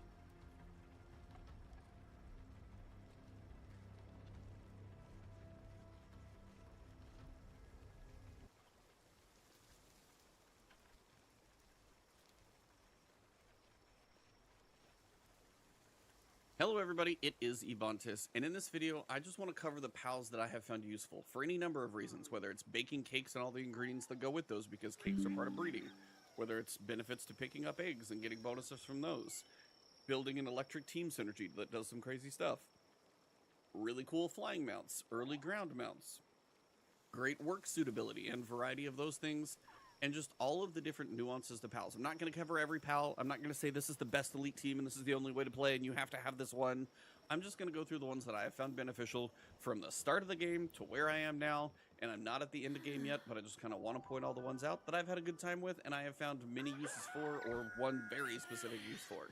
If you find some information that you enjoy and find beneficial in here, drop the likes as you guys know. Comment below with any other pals that I've easily forgotten because guess what? I'm going to miss some. So let's go. Early on, you are going to need wool to make clothing, so get some land balls, put at least one of them in a ranch, get you some wool dropping, you're good to go. Kativa, one of the earliest pals you're going to bump into, which you need in your base. One of the earliest mining pals. Get a second one outside of your base, but as your party, give you extra 100 capacity of weight as you're running around picking stuff up by yourself first. And honestly, just like handiwork help, transporting help, they're a good early like workhorse in your base, and that one extra on your team lets you carry more stuff. Remember when I said baking cakes? There's a lot of ingredients that go into that. One of them is eggs. You're going to need chickpeas. You're going to be able to gather all the eggs you can because breeding never ends. So start getting some eggs going. Vixie is kind of unclear in the definition, but basically if you leave her in a ranch, which you should pretty much do from the beginning of the game as early as you can, because truly if you go down the hill, like towards the first tower, you'll find her. Get at least one of those and just leave her in your ranch. She's going to pick up pal spheres, so you don't have to go through the process of crafting those. She's going to get you arrows, so you have pretty much ammo for all of your early weapons, which are going to be bows and crossbows, and you're just going to be able to use what she drops for a while. If you actually condense her, she'll drop better pal spheres. Not all the time, but it's an option. So truly, the more of these Vixies you can capture and just leave in a ranch, you've got some nice free supplies for a little while. When it comes to a farm, you're going to need planting, gathering, and also watering, because it's got to get planted, it's got to get watered, it's got to grow, and then it's got to get gathered. So between Life Monk and Fuak, those are some early ones. Celery is going to be doing watering, but you notice how Fuak has handiwork as well? Celery only has transporting and watering. So if you're going to have somebody taking up a spot in your base, especially if you're playing on normal settings, find the ones that have more work suitability options, or if they have something that's extremely good, specialize them to do that one thing and you know it's covered. Literally the exact opposite of what I said, literally just does planting, but later on in the game you're going to have to go find that next stage of wood, outside of just the basic wood. It's hardwood. And Gumas, don't forget, because it's a very early pal, but it'll reduce the weight of all types of wood, and there's like ancient stuff later on, by 40%. So if you got to go on that early run before you make a logging site, don't forget, take Gumas with you, gather a bunch extra. It's going to be more efficient. You'll bring more back on a couple trips, and you won't have to make as many trips. Just don't forget about them once you get like later in the game. Pupperai is brand new for 1.0. It's one of your first lumbering pals. Put them in your base, put them to work. They'll chop down all the trees. As soon as you get a logging site, let them go. But by the time you get a logging site, you'll probably have something better. Early on, still good to have. Ping King is one of your early bosses. Chillette is 2 at level 11. So you literally go down here, here's the tower, Chillette's over here, Pin King's over here, pretty early. Chillette is one we'll get to a little farther down the list, but Pin King, absolutely great because you got watering, handiwork, mining level 3, cooling if you need it early on, and transporting. Like the multifunction of this guy is fantastic early on, so make sure you capture him, and I'm pretty sure it's a world boss, so you should be able to. And then if you need a couple of these running around, you can have them specialize doing a couple of things. Pretty nice early versatile pal for sure. If you're tired of looking at land ball, you can also use Malpaca for wool. Works both ways. Daydream is an interesting one early on. Works the same way as Dazzy and Dazzy Knock way farther down the list. Basically, you put them in your party, and they will always appear next to you like they're summoned. So they'll be part of your party and attack with you. So if you have a party of 4 of these, and then maybe you have like 1 Pin King as your main attack pal, you will literally have 4 Daydreams and your Pin King in a fight. You'll have all 5. If you have 5 Daydreams, you'll have 5 out. And the cool thing about the Daydreams is they will not reduce the target's health below 1, just like the Mercy Ring or the Mercy Hit perk. Early on especially, they're going to let you take an enemy's health down, and you can have 5 of them attacking at the same time, but they won't kill them. Now, if they level up and they get other abilities that are going to do like poison damage and tick damage over time, you might actually end up killing some, but especially early on, they're going to make you way more powerful. If you have a team of 5 of these at like level 5, you're going to be doing more damage than you normally should ever be able to at like an early level. So they're nice to build out a very early team, but also help you capture pals early. When it comes to multifunction pals, you've got Tansy and Ignis for a little bit of kindling, but Tansy you'll probably come across first. Planting, gathering, handiwork, a little bit of everything. Not a bad multifunctional pal. Now, depending on who you run into that is like made of fire first, Flame Bell, Ruby, Fox Sparks, you're going to need a kindling pal from one of these places because kindling is how you're going to start making ingots, which you have to do. The thing to know about a couple of these, like I don't think Fox Sparks will do it, but these other 2 will. They have farming. You're going to need flame organs, and you're going to need electric organs, and you're going to need aqua organs. You're going to need, or frozen organs, I forget which ones, for training. These are the type of ones you need to capture at least one of them and let them farm so they can sit there and make infinite flame organs for you because you're going to need some over time. Now, there are better ways to make money, but if you're in a cave and you see a Mao and you capture one and you put it in your base, it's just going to make you gold coins. Not a bad way to make a little money while you're gone. Not the best, but, you know, if you want to test it, it's fun to do for a little bit. Now, early mounts that you can get, Etheric Deer, which I still probably literally say wrong every time, so Ecther Deer, I was actually close, or Dire Howl. Just get Dire Howl. It's going to be a faster mount, and I think it's just cooler because I have Huskies, so I'm probably biased, but it's actually a faster mount on the ground than Ecther Deer by far, so they're not too far away. Again, opening section, just like go through the tunnel, go in and then just go to the left or far to the right. You'll find some. Definitely make sure you spend a little time, get Dire Howl as a first ground mount. It will help a ton. Now, early on, you're going to need to eventually get some ore. If you can spend a little time and get a fishing rod and get a Turtackle, and eventually a Turtackle Terra, these things will reduce the weight of ore by 80%. That's a lot. Now, if you condense these guys, I don't quite know how high it would get, but it gets really up there.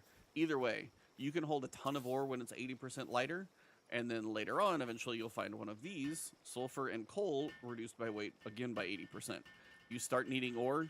Later on, you're going to need sulfur. You'll find some of that in caves, but also you need sulfur for some other stuff. Coal and ore together is how you're going to start making your refined ingots. So, yeah, you're going to need some of that, and it's definitely going to be one of those things that's really going to help on your early runs, again, when you got to go out and gather enough supplies to be able to make that next mining site or whatever. So if you see these guys, they're really nice. And remember, the nodes out in the world, like if you find 8 ore nodes in the world, you can get so much more ore so much faster from those nodes than you ever would letting a pal just sit there on a site because, yeah, that's infinite, but it is slower. The nodes in the world are much more fruitful and faster. So Hang You is pretty cool if you can get one. When it comes to gliding, it's actually going to allow you a little bit of ascension. So if you just get on a decent glide, you can go a long ways, turn off and on the glider a little bit, and you'll get that ascension back again. And as long as you've got stamina, you can glide a long distance. Pretty cool for that sake before you get a flying mount, or if you just need a long straight shot distance to cover and you got a decent amount of stamina, this will help you get there. When I mentioned cakes, you're going to need milk for cakes. Definitely get some Mazarina cows in there, start getting some milk farming. Now, I want to point out Azarobi as an example. One, it can be ridden water. Water riding specifically means they can swim indefinitely, means they won't run out of stamina. Like Chillette is an early one you can get, It's a dragon. It swims pretty damn fast, but it does have stamina on water. Azarobi and Serpent specifically, I'll point out later, ride him for a while. But the main reason I'm pointing this one out is it changes the player's attack type to water and increases the attack by 5%. That's pretty cool. The big thing is, if you go to your options and you're like, what is water good against? Water is good against fire. If you need to fight a fire pal, and now both your pal and you do water damage, your like specialization against that pal is so much stronger now, and you'll be able to take those fire pals out much quicker. Again, if I have a fire pal who turns my attacks to fire, then I'm really good against grass and ice. So understanding this chart and specialty, and if you and your pal are both working together on your damage, makes a big difference. So look for these type of synergies when it comes to building your team. You can really make some cool combo effects that work together well. So this is another example. If you need electric organs, spark it, put them in a range, get your electric organs. But this is another one where it increases the attack of your electric pals. So if I start to make like an electric team, have this guy, doesn't even have to be active, just in the party, now my electric pal is doing 15% more damage. If I have a team of electric pals, this could be one of them. And for your aquatic pal fluids, you got Kelp Sea here. And again, this is one of those where it increases the attack of water pals. You really start to make a powerful team work together. That one pal you summon could be way stronger than just like a, haphazard mismatch of pals. Really trying to synergize is where some of the stuff gets to be pretty cool. Gillette and Gelroy together have one of like the best watering combinations that you can have. And also while you're in your party, like fishing, items obtained from fishing can be increased with Jelliet in your party. And then salvaging out there on the water can be increased as well. So these two together synergize very well. And if you're doing fishing or water salvage and water travel, nice pair to have with you. Speaking of fishing, she's actually going to be the best one, Gloopy is, to actually make the fishing gauge easier to manage. So it decreases 12% slower when you're not like on point with the fishing minigame. So she'll make some of those tough catches a bit easier. 12% isn't a lot. If you like, kind of condense her, it's probably going to be a little bit better. Either way, it can't hurt to get a little easier because some of those fishing mini games can be tough if it's like one of those like the purple ones that have the little beam, basically the lunkers, I think. Those are really hard to capture. Every little bit helps. Nightwing is one of your first flying pals. It's your first flying mount, really, so I do recommend getting it. Even if it is slow, it's really easy to get to. Just in this kind of like red ground area straight like northwest from your base. It's an early one to get. It's not fast, but flying does change the game, so I still recommend getting it. Now, when it comes to making that like team synergy, so we had the other electric pal that helped a little bit. This one, just while it's in your party, improves the players' and pals' electric damage to weak points by 25%. So if your pal hits or you're hitting weak points and you've got a pal that changed your damage to electric, now you're doing 25% more to weak points. This is where the whole team synergy comes in. There's different types of pals that do different things. Get them all working on the same damage type. And if you take electric into a fight against a water pal, you're going to absolutely mess them up. So that's where the team synergy and the proper element matching really make a difference. Also, if you don't know how to fill out your team, Gobfin does a cool thing. While in party, increases players' attack power by 10%. I know that doesn't sound like a lot, but if you're still going to be firing your gun in a boss fight or whatever, or something, and you're not entirely sure how to make your team any better, add this guy in there. And you'll notice it doesn't say does not stack next to it. So you can have 4 of these in there, and you can actually have way more working with you. If you've got one main pal that you're going to focus on, have these sitting in the background, have your damage at least do more. If you can't build any other synergy, at least this one works. Arsox is a cool one because it's a decent bump up in kindling than some of the early pals, so don't sleep on that. But the other thing is, if you're going to go explore the cold area, maybe you haven't found a recipe or a schematic for cold armor yet. +2 to cold resistance, just being in your party, doesn't even have to be out. Just in your party is going to allow you to go decent exploring. If you have like 1 level of cold resistance plus an Arsox in your party, that could be enough to let you explore most of the frozen tundra that you need to. So if you're struggling, don't forget about that one. Now, next level of flying mounts is going to be kind of this tier here with Elfedrian and Van Worm.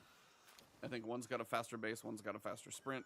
Either way, you'll notice while in party, Dark Pals drop more items when defeated. That's going to be like certain items from Dark Pals, like organs, things like that. That's where that's going to come into play. But while flying, movement speed is increased. I'll show you kind of why certain ones I like and certain ones I don't here in a minute. Van Worm, another one, and it increases player damage to enemy weak points by 20%. So if you're getting that synergy going, not a bad way to go. But again, this will be kind of a decent flying mount. You'll get around that midsection. Christ, I think you'll come into later. One of the few cold flying mounts by far, so don't sleep on that one. When it comes to a multifunction pal, Valet is kind of great. One, it's going to give you various seeds. You need like 4 or 5 seeds to start any of your farms, like whether it's berries or wheat or tomatoes or lettuce. Like, they drop various seeds, so Valet is pretty cool for that. But also planting, handiwork, gathering, medicine production, transporting, and farming. That's a lot of stuff on one pal, and I'm pretty sure it's a world boss fight that's like not that far away. Valet's here at 27, so pretty solid multifunction pal for sure. When it comes to things you need to make cake, B-Guard also does a ton of stuff when it comes to like work suitability, but you're probably at a minimum going to at least want one of these sitting in a farm making honey. The other one can do other stuff, but farming, definitely a big one here. Now, when it comes to picking up eggs, whether it's from your breeding farm or out in the world, Grintail is extremely important because when you pick up an egg, basically you get a 50% dice roll, which can go up if you condense, to have this thing be an extra. So you basically get a bonus egg, 2 for the price of 1. So at a minimum, get at least one of these in your party if you're roaming around the world. If you don't have any synergy, if you're just exploring, especially looking for like effigies and random stuff, and you're like, I'm going to pick up any eggs I find, Grintail, you're going to get double eggs at least half the time. If you can find enough to condense it, could be even better. But when it comes to your breeding farm that you're just going to go over there, have your pals breed, and you go to pick them up off the ground, same thing applies. So if you're going to go like have pals breed for a while, put this guy in your party before you go walk over there and pick him up off the ground. It makes a difference. But I mentioned you can get wool from a couple places. Next step for like cloth, or like I guess I would say clothing type stuff, leather. Find Serpent, put them in a ranch, you're going to get leather. The other thing is, outside of the decent watering skill, can be ridden on water, is pretty damn quick, and is a true water pal. So one of those that you can ride on water, you can fish the little salvage spots, and you don't run out of stamina, so you can go as far as you want on water and never run out of stamina, which is a good thing. Hell Zephyr turns your damage to dark if you need a neutral attack. Dark is going to be the one to take care of that. Also, decent flying mount. Same with Hell Zephyr Lux. This is going to turn your attack to electric. So now we've got our attack to electric. We've got our pals working together. This electric team is coming together. Again, that's one example. You can do that with most of the damage types in the game if you just look for the right pals. So you've got Dinosom and Dinosom Lux. For example, Lux, again, increases the defense of electric pals. Or really making a cool electric team. If you got defense, attack, damage type, if you're going against a water pal, it's not going to stand much of a chance. Hence why some of this cool stuff comes together in a fun way. So Dazzy is kind of like Daydream. They will appear near the player if they're in your party. And the same thing with Noct. This is just nocturnal version and dark. But again, they will not reduce the health of the target below 1. So if you want to have a mix match Daydream pal, you can have fun with this little mixed up group as well. Now, Beacon is pretty cool because if you do lean into, say, that electric team, for example, this pal's movement speed increases by 5% for each electric pal in your party. Now we're cruising. Get some decent passives on this thing. You're doing pretty well. And again, it's switched my attack over and it's increased my attack by 5%. So trying to get all those electric pals together gets to be quite interesting. Gangler, one of the fastest water mounts, and if you have a darker water pal in your party, you're going to go faster. You want to see cruising on water? This guy will do it. So we had the cold resistance on one side, now you've got the heat resistance here. As long as it's in your party, if you have Raindrix, your heat resistance is 2 more. Now, you might not find this guy for a while because he's in the cold territory, but if you do need to go somewhere crazy hot, this would be the way to balance it out if you can't find the right clothing or accessory or anything like that. Alright, so as a very early favorite, I mentioned Chillette. It's a level 11 world boss. You're going to fight it. It's a dragon type. Changes your damage to dragon, which is cool because it's very good against dark. And extremely fast in the water, but not technically a water pal, so you will run out of stamina, but you're so fast you'll probably cover whatever gap you need to swim for early to middle game for sure. And still a decent mount on the ground. So overall, Chillette is one that I used, love it. Chillette is a fun one for sure. Ragnarok is now when we get into Fireworld. Ragnarok, and the habitat to find this one is going to be all over the volcano that you've been staring at for a while. This is one of my favorite ones. One, because fire is good against both grass and ice, so it's multifunction damage type. Two, it's the way it works. And what I need to do is actually get a couple of these to show you in my party, just so you know what I'm talking about. One thing to know, by the way, since you're here, there are shinies. And you'll see the shiny has the little sparks next to it. But you see the gold circle on this one? This is the only one I've found this way, and it's activated. I had to look this up. Basically, that means it's like fully at its potential. And this is something you have to go to the world tree and do with the shiny and completely turn the shiny into like its full potential. I found one like this out in the wild, and this thing is apparently really, really, really, really rare. So if you see shinies, get them. If you see one with a gold circle, save this thing. Do everything you can to hold on to it. Apparently they're hard to get. So anyway, talking about mounts. When you look at Chillette, I'll show you first. One, crazy speed on ground. But Chillette is decent ground mount. Like, I don't know if Dire House faster, but I mean, we're cruising. We're pretty good. And again, you can't run into stuff, by the way. But if I'm in the water with Chillette, dude, like, absolutely cruising. Like, I'm almost drifting in the water. It's so fast, but you do run out of stamina. So depending on how far you gotta go, you gotta be careful. So Chillette's kind of cool. Definitely an early awesome mount for water or ground, and it does dragon damage, so it's a fun one. Now, Clivern is a dragon. For whatever reason, for me, it's the way the dragon flies around. Now, you'll notice I have, like, a hop, and then I have to, like, activate the flying, and then I can sprint around. Clivern's pretty quick. I think it might even be a smidge faster than my Ragnarok, but it's the way it handles deep water, which you will find in this game, that I'm not as much of a fan of, and I don't know if it's a glitch for Ragnarok or what, but you'll notice when I get to deep water, I actually have to, like, swim. Really slow, try and swim, my feet can't touch the ground. I can hop out of it, and that's fine, but I can't just have infinite stamina because it won't come back in the water. I have to land on ground to get my stamina back. But if I get on my Ragnarok, now again, I don't know if this is a glitch, the game's not perfect, but my Ragnarok, I'll still fly. Mine's upgraded, it's got some speed, some good stamina, so it lasts a while. But if I go to over deep water now, you'll notice I can get here, I'm still flying, I got my stamina back, and then I can get back to sprinting much quicker. So for whatever reason for me, this is why Ragnarok is one that I'm biased on, because of the way it functions over water, over land. I'm never worried about running out of stamina in the middle of the ocean, no matter how far I go, because I can just go down to surface level, regain my stamina, and I'm good to go. So, one, good flying mount, fire's a good element. Ragnarok's one of those that, I don't know if everybody likes it as much as I do, but as a, like, mid-game mount, kind of a must in my opinion.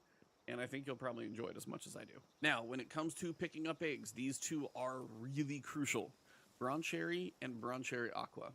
So when you pick up an egg, again, remember, this is out in the wild or the breeding farm. Don't forget this. It has a 35% chance to make it in alpha and a 45% chance to make it in alpha. Do the math. 80% chance to become an alpha. That's huge. Alpha eggs are always going to be better, so you may as well go for those. Put them together, you're in pretty good shape. If you could somehow find enough to condense these, that percent's going to be even higher. Might even get up to 100%, I'm not sure. But those two, paired with Grintail, you have a chance to get double eggs, and you have a chance for those double eggs to be alphas. That's a fun little dice roll to do, and you can do it on every single egg. So, kind of crucial when you're picking up eggs to have those three with you. Do mud. You're going to need high quality pal oil for so much stuff. You're going to need to find these guys as they're all around the border of the volcano island. Leave them at a range, get your high quality pal oil, and just forget about it. Don't have them really do anything else, just farm. Now, if you find a golden one, try and find two. Literally, like, I did a full circle around the volcano isle. I found like 2 or 3. If you can find 2, hopefully of different sexes so you can breed them together. These things sell for more than just about anything else. Like the Turtacle Terra, the one that is for the sulfur and the coal, sells for almost as much, but the Doomud Gold, for whatever reason, when you go to sell this thing to the PAL vendor, sells for like a level 1, especially, again, if you're picking up the eggs and you're breeding them, if you're picking up selling alphas, it's like 40k a pop. I mean, if you have enough cakes, you're going to have money for days. So go run around, farm a couple, like get a couple of these guys, start breeding them, and start selling them, and you're going to have plenty of money. Final thing when it comes to the breeding farm, if you have the Brawlhalla in your base, it's going to speed up the breeding farm. So if you really want to make some money, find one of these, Brawlhalla, sorry, and that's going to make your breeding even faster. Blaze Howl or Noct, whichever one you find first, it's just your really big first jump in kindling. Level 5 kindling is really going to help you when it comes to making ore and making food, especially if you're baking cakes, because those things seem to take forever. So the better kindling you get for cooking, especially, blaze out can be really helpful for making cakes, for breeding, and making you some money. Pretty much the only one like this in the game, I think. High quality cloth when you put Seblex in a ranch. Definitely kind of the most important thing that she is good at, I would say. Now, if you're going to a random destination, you're picking up like hexalite ore for the first time, or whatever random ore you're going to find, Reptiro and Chris together, 35% and 30% is 65% lighter for all ore. When you're picking up some random new stuff, nice to have these two with you. Now, finding these guys, you're going to find them in the volcano area for that one. And then this guy you're going to find in this cold area up here. But if you get one of each, you've got some really light ore now. And if you put like one of these with a Turtackle and you're getting some of the early stuff, your ore weighs like nothing. It's not how math is supposed to work, but the percentages like add together. They don't like multiply the percentages.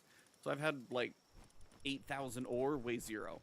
It's weird. It's not how math goes, but if you want to have some really light stuff you need to move around, put like the Turtackle Terra and stuff like that and these all together, you can have some really light ore if you need to do some transporting.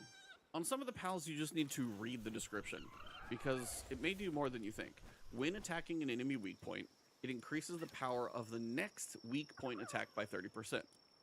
So if you attack an enemy weak point, the next one's 30% higher.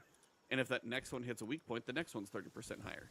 So if you're literally just attacking weak points with a gun, and you have this guy in your party, not even summoned, 30% more damage for every weak point shot, and if you're using a gun on a big target's head, that's a lot of damage.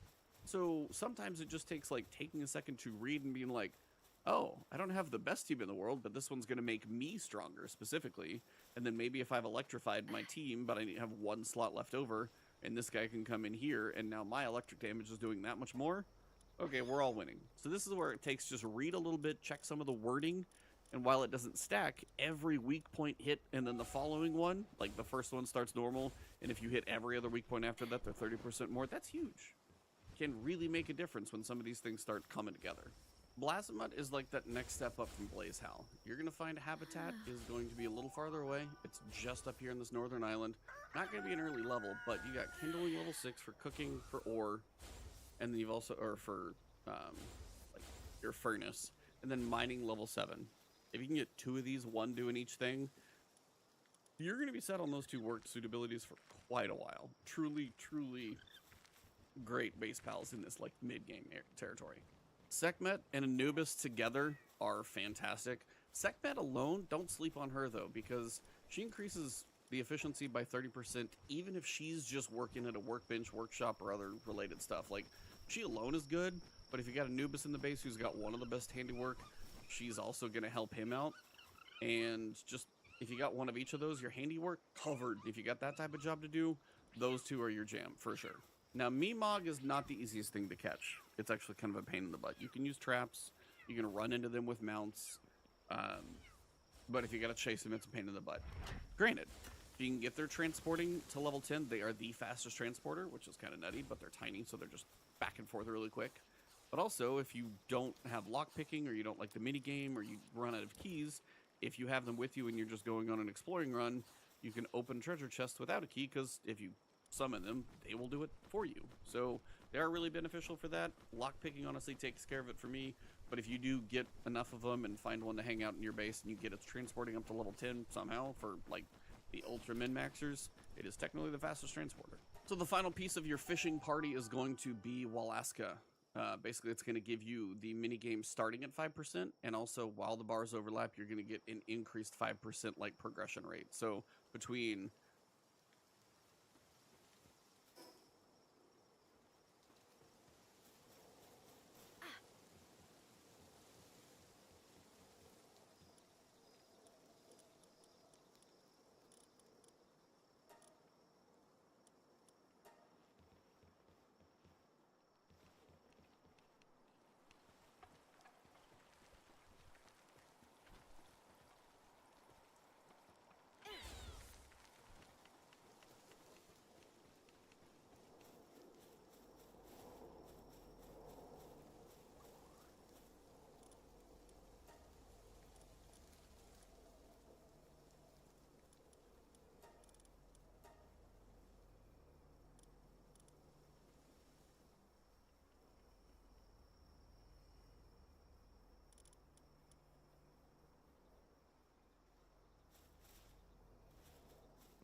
This week, two things happened to Palworld at almost the exact same time, and together they tell a story that has to be driving Nintendo and the Pokemon Company insane. The first thing that happened is that for 2 years now, Nintendo has been building a legal case against Palworld. They have spent hundreds of thousands of dollars on legal battles and have produced multiple patent infringement cases against Palworld, all in an attempt to shut down what they view as their biggest competition. And their latest move was to chase a brand new patent that took aim at Palworld Mobile. However, breaking news folks, just yesterday the Japanese patent office weighed in and well, they kind of destroyed Nintendo here. Not only did they reject their patent attempt, they did it for just about the most embarrassing reason possible, and I'll show you that in just a second. But here's the second thing that happened to Palworld. In the same week, almost the same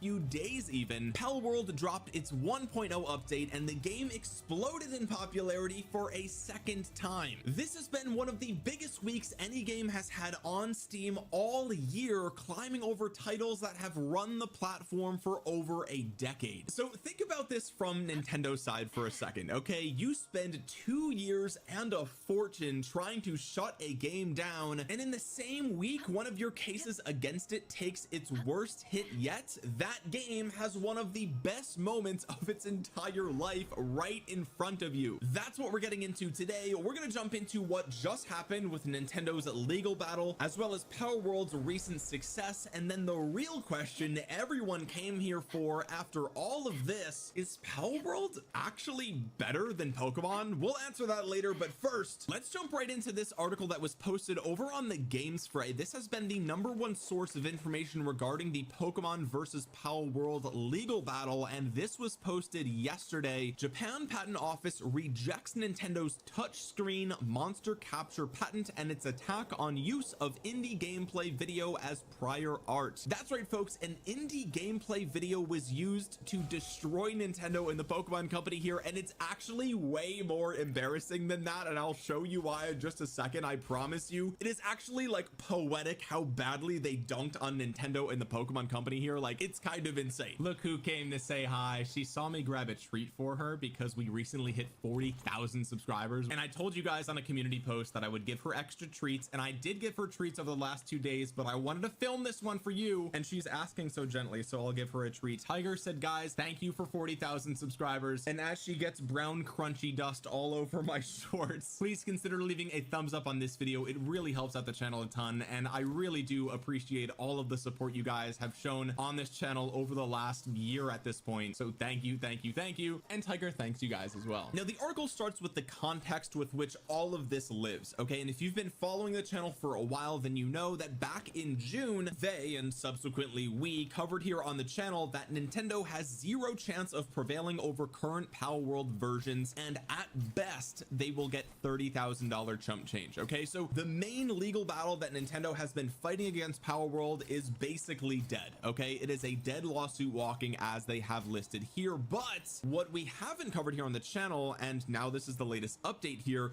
is that Nintendo also tried to obtain a Japanese monster capturing patent with a touchscreen focus, presumably with Palworld Mobile in the crosshairs. Now Palworld Mobile was announced a while ago, and this patent attempt by Nintendo actually was reported on while I was in Japan, so I wasn't able to talk about this here on the channel. So if you're wondering why I never covered it, that's actually why. Okay, but luckily we're talking about it today because, as it states here, the first reaction by the Japan Patent Office was actually pretty negative regarding Nintendo's attempt at obtaining a monster capturing patent with touchscreen focus. But what's new? Okay, this is what just happened yesterday and why we're making this video. The Japan Patent Office has gone from a first warning to a final examination decision. In rejecting the application once again, and now at a more advanced procedural stage, the Japan Patent Office gave short shrift to Nintendo's argument that an indie gameplay video, which allegedly infringed Pokemon related copyrights, was ineligible as prior art. What does this actually mean in layman's terms? Okay, so basically what happened was, and just to be clear, okay, I am not a lawyer, I am not a legal professional, and nothing in this this video or even on this channel is legal advice, okay? Absolutely not. I am just top 3 biggest goofballs on the internet talking about things that I find interesting, okay? But my understanding here is that a lot of times when you have things like patent infringement lawsuits, prior art is produced as part of that legal battle to determine if something is actually original or not, right? So in other words, if a company says, hey, we want a patent on this specific gameplay mechanic, then the defense there could say, hey, well, wait a minute, you can't possibly have invented that, because here, take a look at this video game or this video on the internet that proves that that idea or that gameplay mechanic existed prior to when Nintendo, in this case, or the Pokemon company, states that they invented a particular patent or mechanic or whatever the case might be. So essentially what actually happened here is Nintendo came out and said, hey, we're trying to obtain a Japanese monster capturing patent with touchscreen focus, and prior art was produced saying that, listen, you couldn't have possibly invented that, therefore you don't deserve a patent on that. And the evidence that they used to support that claim was a video on YouTube from 2013. Okay, they shared this video saying, look, in this video, the thing that Nintendo and the Pokemon company claims to have invented, that they claim to have a patent on, or they should have a patent on, is illegitimate because it already existed all the way back in 2013, right? And the best part about this, and the reason that I said earlier that this is so embarrassing for Nintendo and the Pokemon company, is that the actual video that they used as prior art was this video right here on a YouTube channel called Jolteon Plays Pokemon Generations 3D Indie Pokemon Gameplay. That's right, folks. The video that single-handedly destroyed Nintendo's argument and was used as prior art is literally a video of a knockoff Pokemon game. This is not a real Pokemon game, although it looks better than most real Pokemon games these days. But they basically used this video to say that, like, look, in this video from, by the way, May 31st, 2013, whatever Nintendo was trying to patent here already existed in this video. Now, Nintendo obviously saw this, the Pokemon company saw this, and they were like, well, wait a minute, you can't possibly use that as prior art because this video literally violates their own copyright, right? Like, I mean, Pokemon Generations, this is not a legitimate Pokemon game. This is not something that should be allowed, right? And the Japan Patent Office basically looked at them and said, hey, look, we don't care if that violates your copyright. We're not talking about copyrights right now. We're talking about patents. And the fact of the matter remains that what you claim to have invented is present in this video from 2013. So whether it infringes on your copyright or not, that's a totally separate matter. They basically said, we don't care. We don't care that this infringes on your copyright. If that's a problem with you, you can bring that up with us at a later date. We'll figure that out later. But the fact of the matter is, the mechanic that Nintendo is trying to claim as their own is not their own because it exists right here in this obvious Pokemon knockoff clone. So in some weird roundabout way, Pokemon themselves is the reason that Pokemon can't obtain a patent that they're trying to use against palworld, because Pokemon got so popular that it inspired third-party clones to such a degree that those clones could then be used to destroy them in this legal battle. And I just find that incredible. Oh, nothing makes me feel better than that, boys. Like, oh baby, that's kind of crazy. Now, like, look, I'm not supporting people stealing Nintendo's copyright, okay? Let me just be very clear. Don't perform any copyright infringement, okay? But you got to admit, in a sort of David versus Goliath situation here where Nintendo was trying to take down palworld, I love the idea that a video that violates their own copyright is used to slap down their pathetic excuse for trying to get a patent on capturing monsters with a touchscreen. Get the fuck out of here, capturing monsters with a touchscreen. Who do you think you are, Pokemon? Don't act like you care about your Pokemon mobile games, okay? I know you're still supporting Pokemon Masters EX, but like, no one actually cares about that, not even you. All right, let's go back to the article and see what the Game Spray has to say regarding the impact of this decision by the Japan Patent Office, okay? This decision of refusal terminates regular patent examination. That's right, terminated, folks. The patent examiner is done with this. Nintendo has 3 months to request a formal appeal trial before a panel of Japan Patent Office administrative judges. It could also try a new divisional application, hoping that a modified claim language fares better. And Nintendo could simply give up on this application. Here are the wider ramifications according to the Game Spray. The Japan Japan Patent Office demonstrates its commitment to patent quality by not granting outrageous game rule type of patent applications. This is great news, folks, for everybody who's been looking at this legal battle for the last 2 years saying, wait a minute, Nintendo and Pokemon, they're trying to patent what? They're trying to patent what? It's been like a meme in the gaming industry at how ridiculous this entire battle has been, right? And so it's nice to see that the Japan Patent Office is looking at Nintendo and the Pokemon Company and saying, look guys, what are you doing? Get out of here. Kick rocks, pal. Scram, all right? You're wasting our time. It also clarifies that copyright infringement allegations are misplaced when the only question is whether an invention is novel and has an inventive step over the prior art. That's what I was just saying before. They're like, look, whether or not this is copyright in this video, it doesn't really matter. What we're talking about here is the invention of the actual patent that they're looking for, and this prior art proves that they did not invent anything, and therefore their patent application goes in the garbage. Okay, the related gameplay video is available on YouTube, and for the purpose of patent law, it serves its purpose of demonstrating the existence of certain concepts at a particular point in time. So whether it was a Pokemon knockoff or not is irrelevant here. And at the same time that Nintendo and the Pokemon Company are getting destroyed for a second time versus Palworld in Japan, by the way, Palworld 1.0 launched just a couple of days ago and celebrated 850,000 concurrent Steam players. This article says Palworld's concurrent player count has surpassed Dota 2, making it the second most played game on Steam. But wait a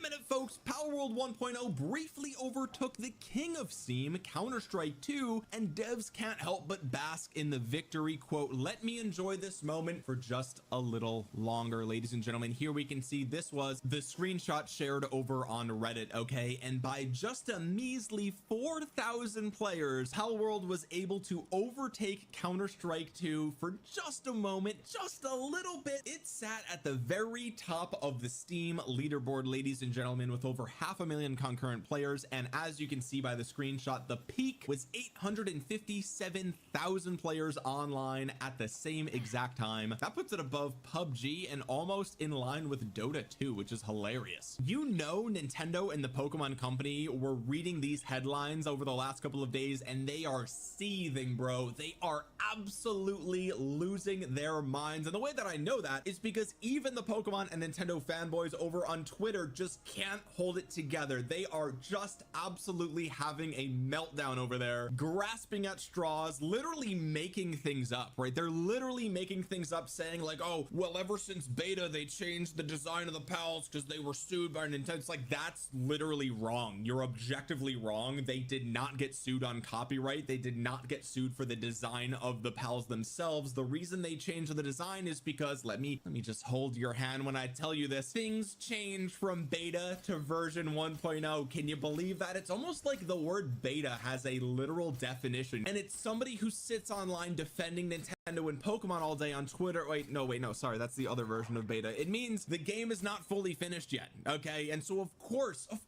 they're gonna redesign the pals before the official release. What are we talking about? Then there was the whole thing about whether Panthalus was basically Kyogre, right? And it's like, again, we're grasping at straws here, folks. Like, look, I can sort of see where you're coming from because they're, wait a minute, they're whales. Okay, yeah, so yeah, that's right. Whales look like whales, so whales do look like whales, and basically the whale Pokemon looks like the whale pal. Okay, in that regard, okay, I guess if we zoom all the way out and we're like, okay, yes, different versions of whales look like each other. That's like saying, oh, two different humans look the same because they're both humans. It's like, okay, that's just the dumbest argument I've ever seen. Like, do you know what Kyogre looks like? Like, have you, like, this is where I'm like, I don't even think Pokemon fans play Pokemon. They're just on Twitter all day and they're just making shit up, right? So yeah, okay, to the extent that a blue whale looks like a blue whale, I guess this looks like Kyogre, sure. So needless to say, if even Pokemon Twitter, it just cannot stop seething for 72 hours straight, you know that Nintendo and the Pokemon Company is just losing their minds. And by the way, just so we're clear, I've put dozens and dozens of hours into Palworld myself, okay? And the game is genuinely pretty fun. I mean, like, as much as it's fun to dunk on Pokemon, right? And to dunk on Nintendo and just like do things that make their community mad, right? Of course, that's always fun to do. You don't get 850,000 concurrent players on Steam if the game isn't at least fun, right? The game is obviously fun fun. Everybody knows it. Everyone who's played the game knows that there is an enjoyable gameplay loop here. Even my girlfriend has been addicted to this game over the last couple of days. She gets home from work, she jumps right on the game, and people are legitimately having a blast with the game because it's actually fun. It's not because it's a Pokemon clone. It's not because people just want to own Nintendo, even though that is kind of funny, right? Their fan base is just so easy to bother. It's the most soy group of gamers on the internet, right? They just cannot handle any ounce of criticism. They'll have a meltdown. But these types of numbers, for a second time, by the way, okay, let's not forget that the original launch of palworld was already tremendously successful, and so for them to do it again, I think that is honestly the most impressive part, right? Because if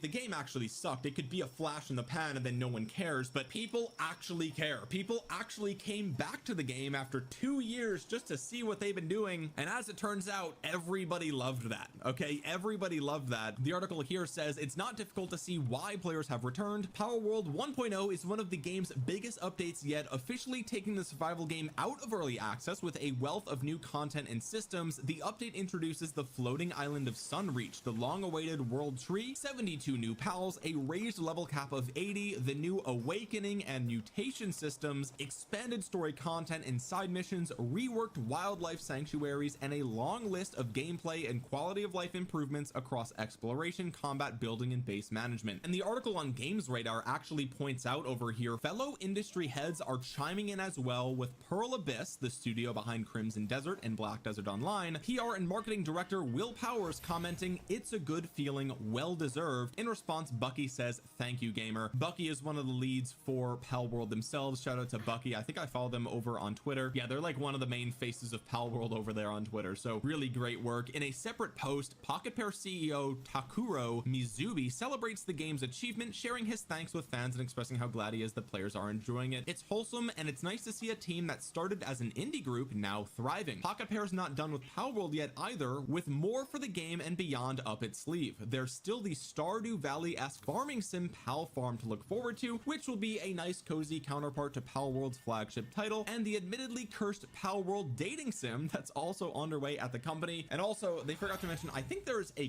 card game coming out possibly at the end of this month. I could be wrong about that, surrounding Palworld. Okay, so that's pretty cool. But yeah, people are loving it, right? Even Forbes is posting here, both Palworld and Palworld 1.0 are in Steam's best ever player count list. The original launch of Palworld put it at number 3 with 2.1 million players, and now Palworld 1.0 is well, we know that this number is a little bit outdated down here, but it's at 850,000, so that's going to put it at number 14 ahead of Battlefield 6, which is kind of insane. That figure, of which is now 850,000, means that the second launch of Palworld is now inside the top 15 of Steam launch concurrent peaks ever. To date, there has never been a similar situation of a relaunch hitting a figure like that, though a few expansions may count for forever, like PUBG. CSGO also short of just morphed into its sequel, CS2. Here's the top 15, and that's what we just went over here. So then the real question is, with all of this success around Palworld right now, and with Nintendo and the Pokemon companies, patent infringement, legal battles all just shriveling up and dying in the sun, is Palworld just better than Pokemon? Like, is it just a better game than what Pokemon has been making lately? And lots of people are chiming in right now saying, like, actually it kind of is in many ways. Let's take a look at what this article says, posted over on Forbes. Yes, Palworld is better than Pokemon in many ways. Heading back to Palworld after 2.5 years, I can definitely see where Nintendo's patent lawsuits have needled the game. You can't glide with pals anymore, a concept apparently Nintendo owns and wants to keep to itself, and there is some sort of stipulation that you can't throw a ball and have a battling creature come out of it. Now you just hold up your hand and they appear. It's all rather absurd. However, there is not just a legal conflict between Pokemon and Palworld, but rather fan bases clashing as well. There's a contingent of fervent Pokemon fans who make it their mission to try and take down Palworld, calling it a cheap knockoff of the series that inspired it, or claiming that it outright plagiarized the original. That's right, folks, Pokemon fans are so delusional that that they ignore the fact that Pokemon themselves plagiarized Dragon Quest, but conveniently use that exact same argument to talk about how palworld plagiarized Pokemon, right? So it's a complete double standard, and even by their own logic, it simply does not hold up, right? And that's how you know these people aren't like super intelligent when they're arguing over on Twitter, which is why I try to avoid most arguments on Twitter, because people over there are just troglodyte mouth breathers, and it's just not worth engaging with them directly. But in some cases, those people are saying it looks like AI slop, a more common phrase now from 2.5 years earlier. And by the way, they were saying palworld was AI back then. They've done zero research over the last 2 years. Surprise, surprise, they're completely incapable of doing something like that, right? That would take 30 seconds of their time, and they would discover things that go against their own narrative. So of course they're not going to do that, because then they would have to admit that they're wrong. So why would they do that, right? The article goes on to say palworld is not the most polished game in the world, and it has certainly taken ideas from a host of games, just like every modern video game, okay? Not just Pokemon, which of course does not own battling and catching monsters, not yet anyways, don't worry, they won't. But you certainly see echoes of Breath of the Wild as well in its open world. None of this, however, takes away from the fact that palworld is a fundamentally fun game, and it is hardly the first title to borrow from big industry leaders. I think that's the part that Pokemon fans just cannot stomach, right? They cannot stomach the fact that palworld is actually fun, and they just refuse to accept that. They refuse to hear that. They refuse to listen to that, because it legitimately hurts their feelings, right? I mean, these people are emotionally attached to Pokemon in a way that is tremendously unhealthy for them, such that they go to these extremes and argue with people on the internet that are just enjoying a video game, right? It has combined a number of systems under its own banner to create something unique, and if it was just a bad clone, well, we wouldn't be here, would we? That's what I said. Through all of this, we have to keep in mind that Nintendo is a monster company with one of the biggest IPs of all time, and palworld doesn't have a fraction of its cash, yet it's doing all of this, creating a game that is almost, if not frequently, more engaging. Big true, ladies and gentlemen,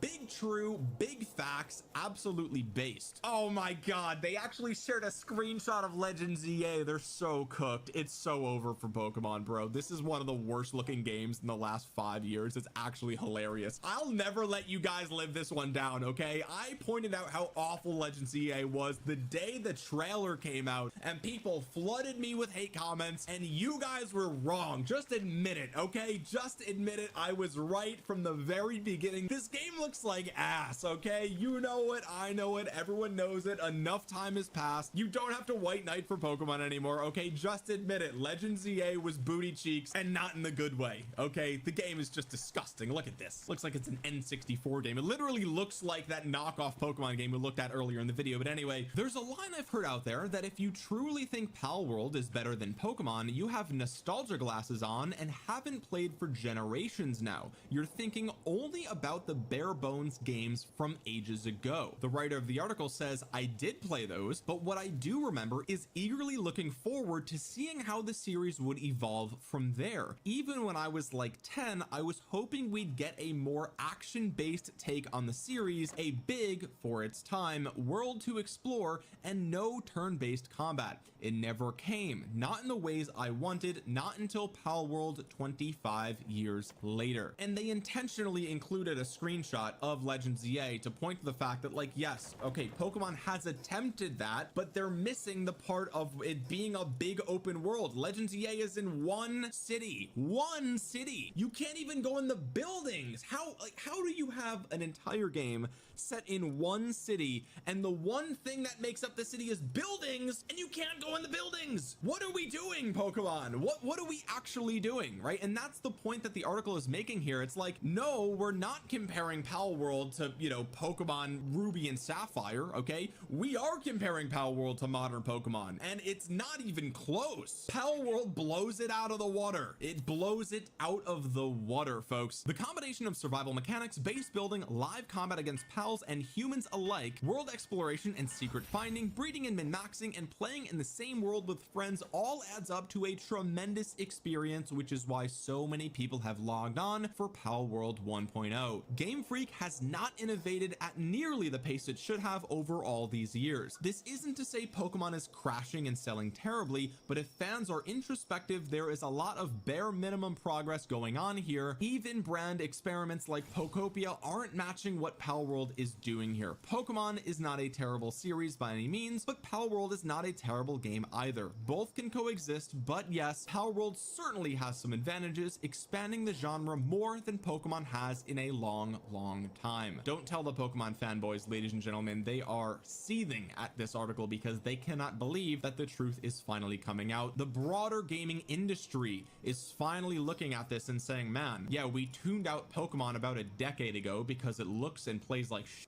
And this is what it should have been, and it never was, right? I mean, objectively, it just never was. Now, again, I'm gonna be honest with you guys, okay? Do I think Palworld is a better game than Pokemon? In many ways, of course it is. Of course it is. I mean, what are we talking about? Obviously it is, right? But does that mean that there is no hope for Pokemon? Does that mean that Pokemon is a failure? Does that mean that I don't love Pokemon? The answer is no. Of course I love Pokemon. I'm in my 30s. I grew up on the damn series, okay? Pokemon Yellow version taught me how to read, and I still have that cartridge and Game Boy Color to this day. I never sold it. It means too much to me, okay? I didn't know how to read back then because I was 4 years old, and I wanted to make sure I could select save in the menu. That way I wouldn't lose my progress, right? I quickly learned that if you don't save, you lose your game, okay? So I had to restart over and over and over again until I learned how to read the word save. I would ask my parents, like, hey, which one is the save button? That way I don't lose my progress. And I learned how to read from playing Pokemon, okay? So of course I love Pokemon. Of course I want Pokemon to succeed, but unfortunately, the ball is in Pokemon's court to deliver a quality product, and we haven't seen a super high quality product since the 3DS, in my opinion, okay? And lots of people would say that we haven't seen a quality Pokemon game since the DS or even Game Boy Advance, but that's a topic for another video. But if you made it to the end of this video, make sure you drop a thumbs up on it. It really does help out the channel a ton, and you might think you're subscribed to my channel because you've seen a couple of videos, but you're actually not. Double check down below.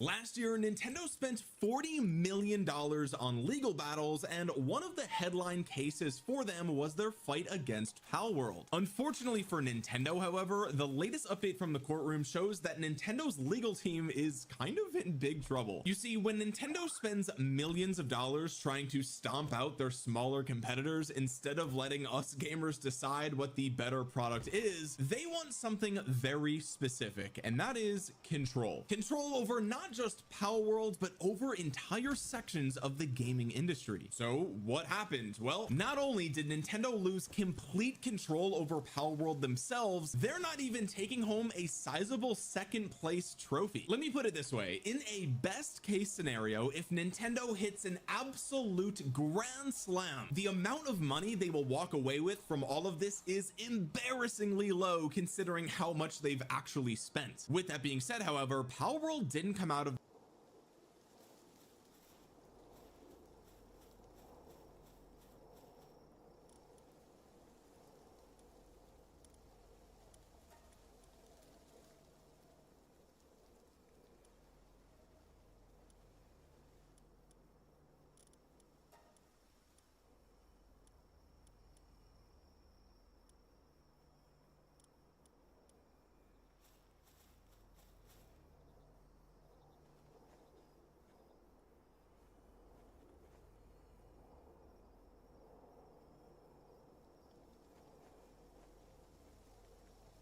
Quick question. How old were you when you got your first social media account? Some people are just now learning about lawsuits. The Perez Hilton live stream situation that you might have seen not only was horrifying, but it exposed a growing problem that we need to talk about. OpenAI and Anthropic's AI models just got scarier. Trump's deportation machine has been quietly getting more and more aggressive. And while you've got people freaking out and divided over what happened in Michigan with El Sayed, we're talking about all of that and even more on today's brand new Philip DeFranco show. You daily dive into the news, starting with this. This horrifying Perez Hilton live stream situation that you're seeing, it is disturbing on its own, but it's also exposed an even bigger growing problem, right? Because if you haven't seen, and I highly recommend you do not seek out the video, there was a very disturbing incident last night. I can't safely on this platform go into too much detail. I'm not gonna show the video for the same reason, and we can't even really here go into too many specifics about what happened. But last night, you had Hilton appearing to harm himself during a very shocking TikTok live stream. And while you had police in Miami not specifically naming Perez in response to multiple media inquiries about him, they said that deputies responded to reports of someone live streaming acts of self-harm on social media. And they also added that this person has been safely recovered and is receiving medical attention at a hospital. And for those who don't know, Perez Hilton was like the the OG celebrity blogger. He was one of the biggest names back in the day, but he became very well known in the 2000s for his harsh coverage of stars, which many consider to just be cruel and bullying. Well, he has since, in later years, tried to kind of rebrand and apologize for that. He is still largely known for his very mean-spirited commentary. But then also in recent months, he had been posting about some health episodes, including a long hospitalization for sepsis. And notably during that stint, he claimed that God presented himself to him and that he is now a believer. But also, obviously, it's unclear if any of the prior health episodes contributed to yesterday's events, or we just don't know right now. Though in place of that online, right, while you do have some of the usual responses, sending thoughts and prayers or well wishes for his family, you're then also seeing people share that they think that this is some sort of karmic justice because of the way that he mocks celebrities during their downfalls, and pointing to how in some cases he was actually blamed for being the cause of their breakdowns. But as far as last night's very disturbing incident, yes, TikTok, they removed the live stream, but also screenshots and other re-uploads, they have popped up elsewhere. And while you've seen crackdowns on uncensored re-uploads, you also have a lot of people wondering how the hell was this allowed to be live streamed on TikTok in the first place? And the timing of all this is very interesting because it actually sparked even bigger conversations that were already happening about the platform's overall issues when it comes to material related to self-harm. Right, just earlier this week, you had Bloomberg publishing this massive article about how TikTok previously withheld new safety features from some of its users, and one of those users ended up dying by suicide. Right, according to internal documents, around 2021, the platform altered its algorithm so that users would not be as overwhelmed with harmful content. But instead of giving everyone the safer version, it turned it into an experiment, creating a control group of 10% of US users who kept the older, less safe version of the app. Well, that sounds like maybe a small number. That translated to about 15 million people. And one of those people, as it turned out, was teenager Chase Naska, who has repeatedly served content about self-harm, suicide, and depression. While you had Bloomberg describing him as a free-spirited 16-year-old soccer prodigy with no history of mental health issues, he took his life in February of 2022. And as for why you had TikTok deciding to put Chase and millions of others in a control group that lacked new content measures, that internal document said the user impact decision was a delicate balance across safety and the ability to measure impact on daily active users and core metrics. Or in other words, they wanted to see if these updates were going to change how many people use the app and how frequently. Sure, we want people to be safe, but I mean, is it going to hurt shareholder value? And specifically, the focus on daily active users, that's critical, right? Because that is how many on Wall Street judge the success of social media companies, with Bloomberg claiming that as a result, within the hyper-competitive industry, user growth is often prioritized over user safety. And if that Chase story in particular sounds familiar, it's because it's not the first time that they've made the news. Right, his family, they sued TikTok. They were also present when TikTok CEO testified before Congress, with some lawmakers bringing up his case specifically. We even had one representative playing a montage of clips served at Chase's page that included videos encouraging suicide and romanticizing death. His For You page was sadly a window to discover suicide. It is unacceptable, sir, that even after knowing all these dangers, you still claim TikTok is something grand to behold. I want you to see what Chase would see. Would you share this content with your children, with your two children? Would you want them to see this? Also, in March of 2023, you had members of TikTok's safety team actually writing up a review of Chase's account detailing his watch history. And after analyzing over 7,000 videos served to his page in the 2 weeks before he died, they found that 73% of the videos did not violate TikTok's rules, but still had themes like suicide awareness, testimonials from suicide survivors, and other mental health discussions. But then also, almost 10% of the videos that he received did, in fact, violate the rules, depicting memes and messages about depression, loneliness, and suicidal ideation. And then you had the report adding that his account fell into a filter bubble where his account was recommended a repetitive amount of content surrounding suicide and self-harm and depressive topics, particularly leading up to the date of his suicide, saying TikTok's filter bubble prevention strategies did not take effect on this user by design. You essentially had them admitting that they sent him into a destructive echo chamber, an echo chamber that they say started when he was just searching for songs about loneliness and then just kept feeding him from there. Again, all of this because Chase was selected to be in this control group that didn't get new safety features. So seemingly to try to fix this, you had TikTok saying in the future, they would exclude children from control groups and shrink their size, but then even still, you're talking about hundreds of thousands, if not still millions of people that would be impacted. And for their part, you had TikTok saying that it was deeply committed to the safety and well-being of users and adding, "Our hearts break for any family that experienced a tragic loss. To help protect our community, we continue to invest significantly in trust and safety, including robust detection systems and dedicated enforcement teams that proactively remove content that violates our community guidelines." For one, you have many now pointing to this whole Perez Hilton situation going, well, what the hell was the platform doing there? And two, it is important to remember that a lot of what we were just talking about is just one teenager, and concerns about the way that TikTok handles dangerous content they're very widespread. Just earlier this year, you had researchers in the UK creating test profiles for teens, and they found that they were exposed to guns, self-harm, and misogyny within just minutes of making accounts. And so that's before you would even expect it to get to the even worse stuff as it funnels you down. Also in March, you had the BBC speaking to whistleblowers at several social media companies, including TikTok, about how these apps specifically allow harmful content to remain up. You would remember TikTok's trust and safety team actually allowing the outlet to access internal dashboards to see what cases he and the team were dealing with. And he claimed that some roles have been replaced by AI, which he believes is more limited in its ability to effectively deal with potentially dangerous content. So as a result, you had him saying that material with terrorism, sexual violence, physical violence, abuse, and trafficking appears to be increasing. And then he also alleged the company intervenes in how TikTok responds to certain cases. But apparently, staff is instructed to prioritize cases involving politicians over reports of harmful posts featuring children, even if the politician cases are not that consequential. And so, for example, you had one instance where a political figure was being compared to a chicken, and that was actually prioritized over teen cyberbullying in France and potential sexual image abuse against a teen in Iraq. And then according to this whistleblower, these decisions were made to maintain a strong relationship with political figures to avoid any threats of regulation. Now, for their part, TikTok denied these allegations, saying the idea that it would prioritize a politician over children, quote, fundamentally misrepresents the way their moderation systems operate, and adding, specialist workflows for certain issues do not result in the deprioritization of child safety cases, which are handled by dedicated teams within parallel review structures. But it does also seem that for nearly the past decade, there has been a consistent flow of headlines about how TikTok and other social media companies put profit, growth, and just pretty much about everything else above user safety. And so while we wait to see what other further updates we get on the Perez Hilton front, or we wait to see if more stories that are similar to this pop up because now there's a bigger spotlight on the situation, really appreciate to hear your thoughts, opinions, and reactions to everything we're seeing on this front. But then jumping from that to other news, you may not realize, but Donald Trump been, because after the shootings of Renee Good and Alex Preddy, it seemed like the Trump administration was going to calm down, or relatively speaking. Or what he was doing at the time, both generally and specifically with ICE, it was very unpopular, it was freaking out the normies. It was hitting that level of just so transparently fucked up that people couldn't go, well, you know, my life's busy and not pay attention to it. But with time, which is on his side in one way that, you know, people forget, life goes on, though against him because he is the oldest person that's ever been president. What you saw is that the dust settled in Minnesota, the government shutdown ended, and there was this torrent of fresh recruits and funding that flowed into the Department of Homeland Security. And so yes, while you've seen a lot less of the flashier in-your-face things and attention has shifted to other issues, ICE has quietly expanded its operations in the background. And you've got new reports coming out saying that the agency arrested 51,000 people just in July, which is the most in a single month in the entire history of DHS. Now, it was after ICE already broke the record in June with some 43,000 arrests. And then at the same time, you're starting to see some of those more provocative tactics coming back. You've got stuff like agents rounding up Haitian immigrants in Ohio and outfitting them with ankle monitors regardless of their criminal record, if they even have one. They're also arresting people with expired visas at airports, including spouses of U.S. citizens, even if they're waiting for a visa extension or green card, or they have a work permit. Hey, you guys, come help us! ICE is here, help us!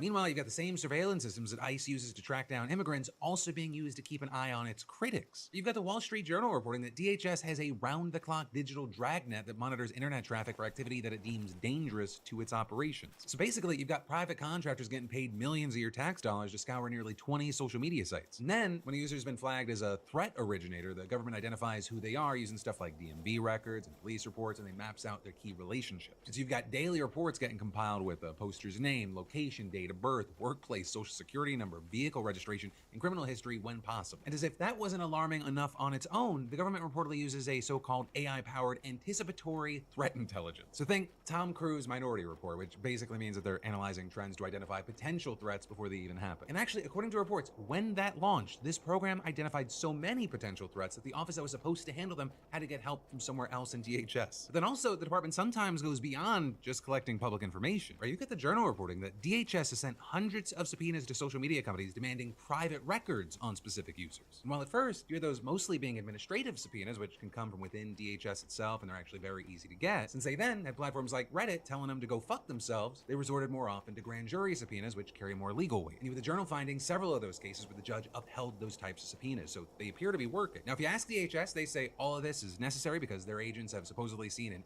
8,000% increase in death threats since Trump took office. And while you had many saying this sounds like a self-victimization bullshit push, More specifically, you had critics questioning how many of these things that they're pointing to are actually death threats. Right? You had one civil rights attorney telling the Journal, as far as I can tell, all of this is about people saying naughty things about ICE and immigration enforcement, nothing that comes close to true threats. And that is actually an incredibly important point and distinction, because the Supreme Court, they've ruled that true threats aren't the same as political hyperbole, or which is often, quote, vituperative, abusive, and inexact, but not illegal. And so there have been cases that seem relatively clear, such as a man who made several posts about shooting ICE agents, like, quote, we as US citizens should be gunning down these domestic terrorists. But then there are also other cases that people say are more ambiguous, like, for example, a woman who made a Nazi comparison and wrote all ICE agents need to be put down like the dogs they are. Right? Maybe that's hyperbole, maybe she means down like a nap. But then also there are cases where someone's speech doesn't even include a threat, or something like they just posted publicly available information about ICE agents. Stuff like their names, their home addresses, their license plates, or the locations where they're carrying out raids, posts that the administration considers doxing and therefore domestic terrorism. And so you've had agents showing up to people's workplaces or stopping them on the road and asking them to sign letters acknowledging that their posts may be a crime. But then also with this, you've got critics arguing, hey, there is something seriously wrong with the system when you have threats or supposed threats of violence from ordinary people being treated as criminal, but actual persistent acts of violence by the state being taken for granted as normal. People arguing what ICE is doing isn't legitimate law enforcement anymore. It is state terror, saying it's state tyranny. It's the kind of thing that future generations are going to read about in history books and wonder why more people didn't resist. Speaking of which, another person's now died in ICE custody, bringing the total since Trump took office to at least 56. That's nearly 4 times the death rate under the Biden administration. And this latest one was a roughly 40-year-old Salvadoran man who'd been in the United States for 2 decades. Right after ICE arrested him back in June, he was put in the infamous Delaney Hall in Newark, New Jersey, with his family saying that he complained that he wasn't getting regular access to his medications, which he needed for diabetes, high blood pressure, and seizures. And after he died, you had his family giving this brutal testimony. And still staying up late gaming solo? With Hacko AI, get the ultimate companion for your playtime. I noticed that the enemy jungle Ramus. Confidence up. Wow, that overgrown tunnel looks spooky. Main weakness is that glowing blue. Yeah, squeeze through that gap. It leads deeper into the village. Choose from a wide range of characters and make every gaming moment more vibrant. Come and give it a try.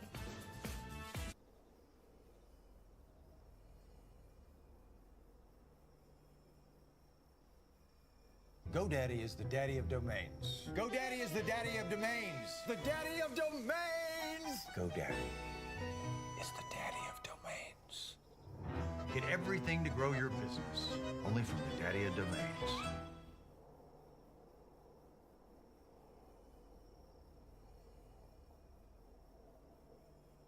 first, you'll hear his mother, and then his 12-year-old daughter, who's a U.S. citizen. Yo soy la madre, me dejo con un dolor, una herida que nunca va a sanar. I'm here to demand justice for my son and also for my granddaughter, who now has no father. There's not a way that I can fix this now. And I'm going to grow up without a father. And they didn't even let him see me one last time before he died.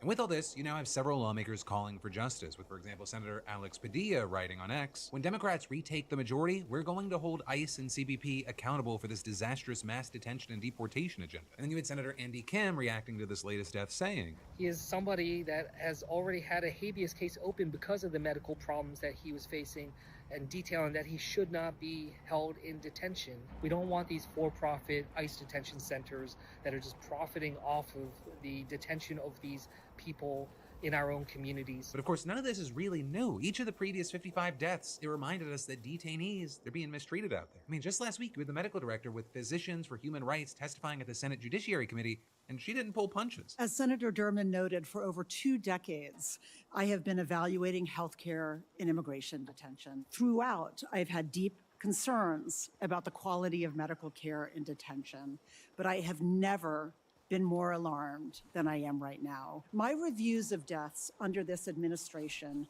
show the same recurring failures in medical care: missed diagnoses, inappropriate care, delayed escalation, symptoms ignored, until it was too late. Yeah, both Delaney Hall and other ICE detention centers, or as many critics have called them, concentration camps, are notorious for having poor conditions, being overcrowded, and neglecting the medical needs of detainees. Which is then also why, for months, you've had demonstrators routinely clashing with the guards outside, sometimes trying to block vehicles from getting inside. And even inside the facilities, detainees, they've launched their own protests with hunger strikes, right? Something they did earlier this year at Delaney. But then also, you have The Guardian reporting that in at least 10 separate cases since Trump returned to office, ICE has attempted to subject detainees to involuntary medical procedures, namely force feeding. And in at least 3, but likely 5 of those cases, they didn't just attempt it, they actually did it. And that's even though human rights organizations have widely condemned force feeding as torture. And it's easy to see why. It is horrific. First, the guards hold you down, then medical staff insert a tube up your nose and down your throat, and then they pump nutritional liquid into your body. It's been described as painful, humiliating, it's often traumatizing, and in some cases it can harm you. And this isn't always just a one-time deal. For at least one guy, they did this to him every day for 6 months. And while you have the DHS obtaining permission from a judge before doing that procedure, 6 of the detainees reportedly didn't have any legal representation during those court proceedings. And so for many who have been watching all this, right, they feel nauseous, angry, but also powerless, right? And they also want more than just minor reforms. They want real justice here. They want people to be charged, arrested, and prosecuted, right? Whether it be ICE agents or people that are in this administration. But of course, the road from here to there, it's miles away for now. With the primary speed bumps being 1, what happens in the elections, who gets power, and then of course 2,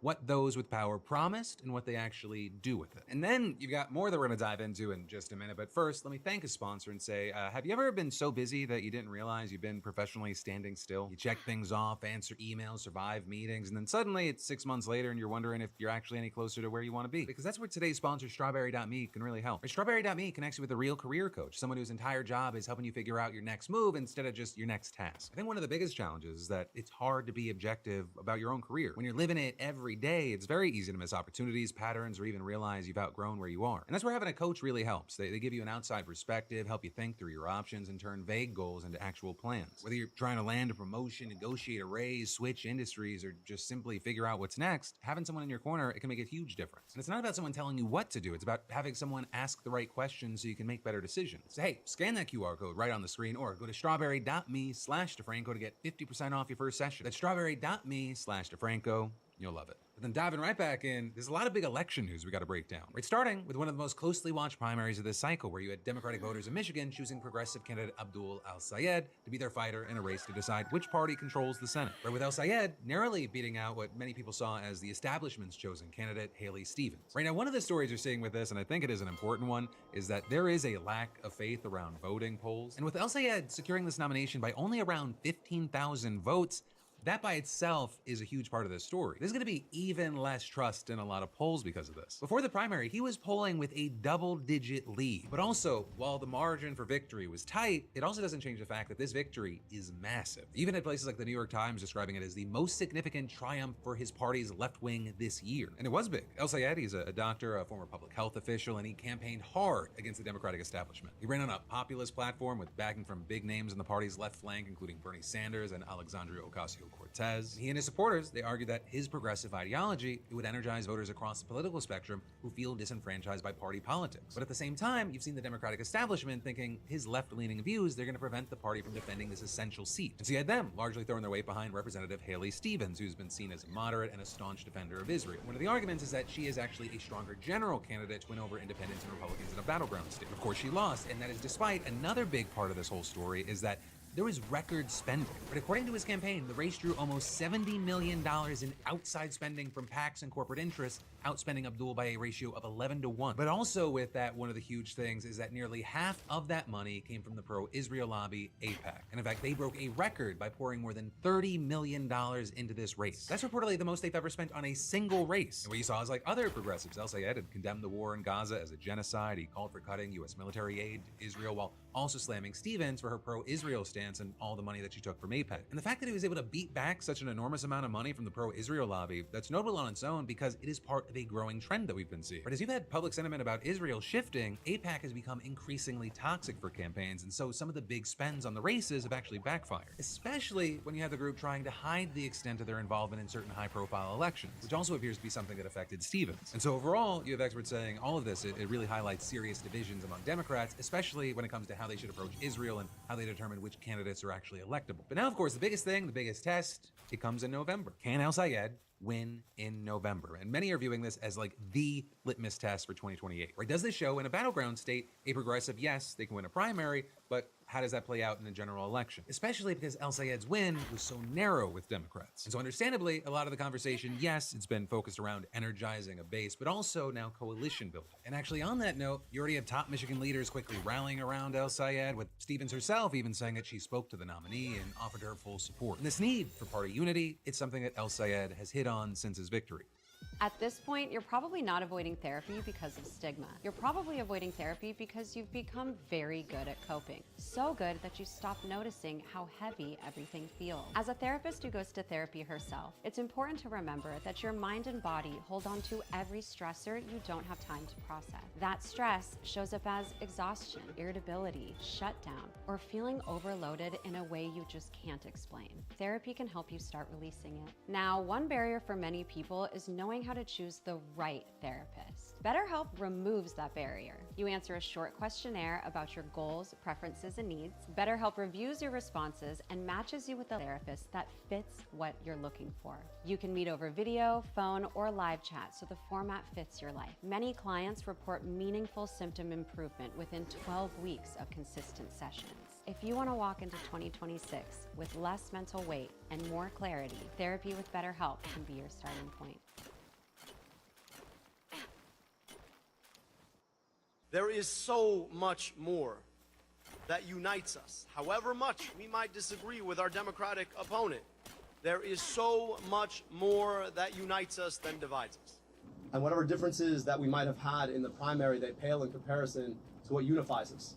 A recognition that so long as we want to keep our democracy, that democracy better be working for people, and that all of us have to come together to make sure that we never let Mike Rogers see the inside of the U.S. Senate. There's a lot of healing to do after a hard-fought primary like this, but I have said that this is a big, open movement. We welcome anybody and everybody who understands that we need a government of the people, by the people, and for the people to it. But now in the meantime, you've got Republicans already tearing into El Sayed. And you've got places like The Times predicting that it's just going to get worse. They're going to try to turn him into a left-wing boogeyman of epic proportions. You even had Trump posting on Truth Social that his win was great news for the Republican Party. And then you had the Senate Republican campaign arm already releasing a digital ad this morning attacking him and tying him to Hassan Piker, who's endorsed and campaigned for. But then also a very notable thing is that El Sayed, right, he wasn't the only left-wing candidate who claimed a major victory in Michigan yesterday. Right over in Michigan's 7th district, you had Bernie Sanders endorsed progressive, William Lawrence being now two more moderate competitors. And that's also a race that you've had many saying is incredibly important because the district is a battleground that currently is represented by a Republican. So that one's widely viewed as essential for Democrats' efforts to flip the House in November. Then also over in Michigan's solidly blue 13th district, you had Democratic voters actually ousting their moderate incumbent congressman in favor of Representative Donovan McKinney, who's a Democratic socialist who challenged him from the left. And while those are two very different situations that both further underscore the appeal of populist platforms in a key swing state,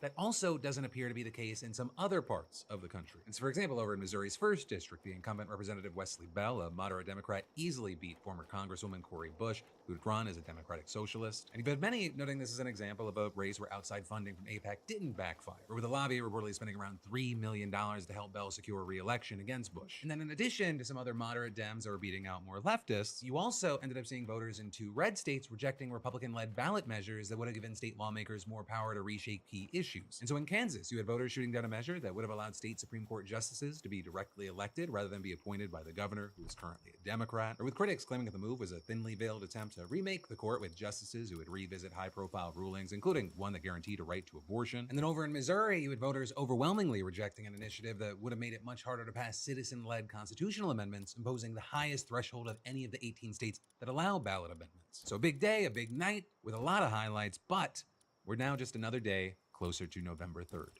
And then there's even more that we're going to dive into in just a minute, but let me thank a sponsor and say, you know what's weird? We'll think twice about plugging our phone into a random USB charger, but connect it to just about any Wi-Fi network without a second thought. Airport Wi-Fi, hotel Wi-Fi, coffee shop Wi-Fi. If it says free internet, most of us are already connected. And that's why I keep today's sponsor, NordVPN, running whenever I'm traveling or working away from home. NordVPN is an all-in-one digital security app built for the way that we actually use the internet today. You get core VPN security, encrypted browsing, IP protection, and safer public Wi-Fi. But then it also goes way beyond that with tools designed for everyday online threats. NordVPN's built-in next-generation antivirus and other security tools, they help block dangerous websites, phishing attempts, malware downloads, trackers, and intrusive ads before they become your problem. You know, I've been traveling more than ever, so turning on NordVPN before I connect to a hotel or airport Wi-Fi, it's honestly just become part of my routine. And one subscription protects up to 10 devices, and their dark web monitor, it can alert you if your information shows up in any known data breach. So hey, if you want to upgrade your online security, scan that code or go to nordvpn.com/Phil to get an exclusive discount on a 2-year plan, plus 4 extra months free when you use my link. That's nordvpn.com/Phil, and it's completely risk-free with NordVPN's 30-day money-back guarantee. And then finally today, let's cram in some more news you need to know. Starting with, SpaceX actually performed better than expected in its first quarterly report since going public. Or you had them reporting $7.8 billion in revenue, $1 billion more than Wall Street analysts predicted. But that does not look like it was enough to get investors to start reaching back into their wallets. Because you had the company falling 12% in pre-market trading. It's almost as if the initial valuation of its IPO and then its high after the IPO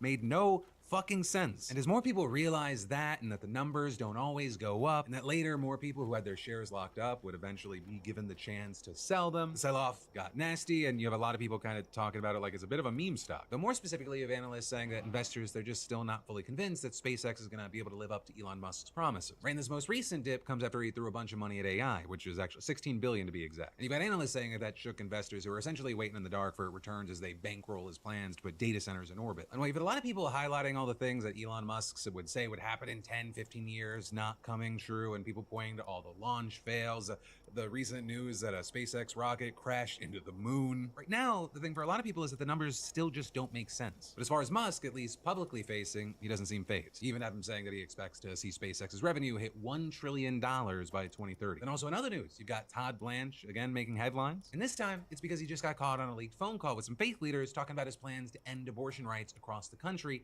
even in states that protect them. We have a lot of work to do with some of the policies around pro-life and some of the pro-abortion work that the Biden administration and the Justice Department allowed to happen. Rest assured that we're working, hand in hand with HHS and the FDA and the White House and President Trump's team to get permanent solutions so that the Dobbs decision becomes permanent in every single state. Because while Roe v. Wade was overturned a few years ago, that did not stop people from getting abortions. Actually, this might be the only delivery service that actually feels chef-made, because it is. This is Cook Unity, and if you're someone that enjoys delicious food without having to worry about grocery shopping, cooking, and cleaning, then you're gonna love this service, because all you have to do is heat up the meals in the oven or microwave. And the best part is, new users can get meals for only $6.30 at the link in my bio. They partnered with some of the best chefs in the world, like Chef Marcus Samuelson, to design meals that have the same taste, consistency, and quality you'd expect at their restaurants. This week I ordered some of Chef Marcus' most popular dishes, like his smoky brown sugar chicken, masala spice shrimp, green pesto bucatini, and M's famous chicken and waffles. Chef Marcus is an 8 times James Beard Award winner that owns the Red Rooster in Harlem, and these are the type of quality partnerships you can expect from Cook Unity. If you want to feel like you have your own personal chef, head to the link in my bio to get 50% off your first order.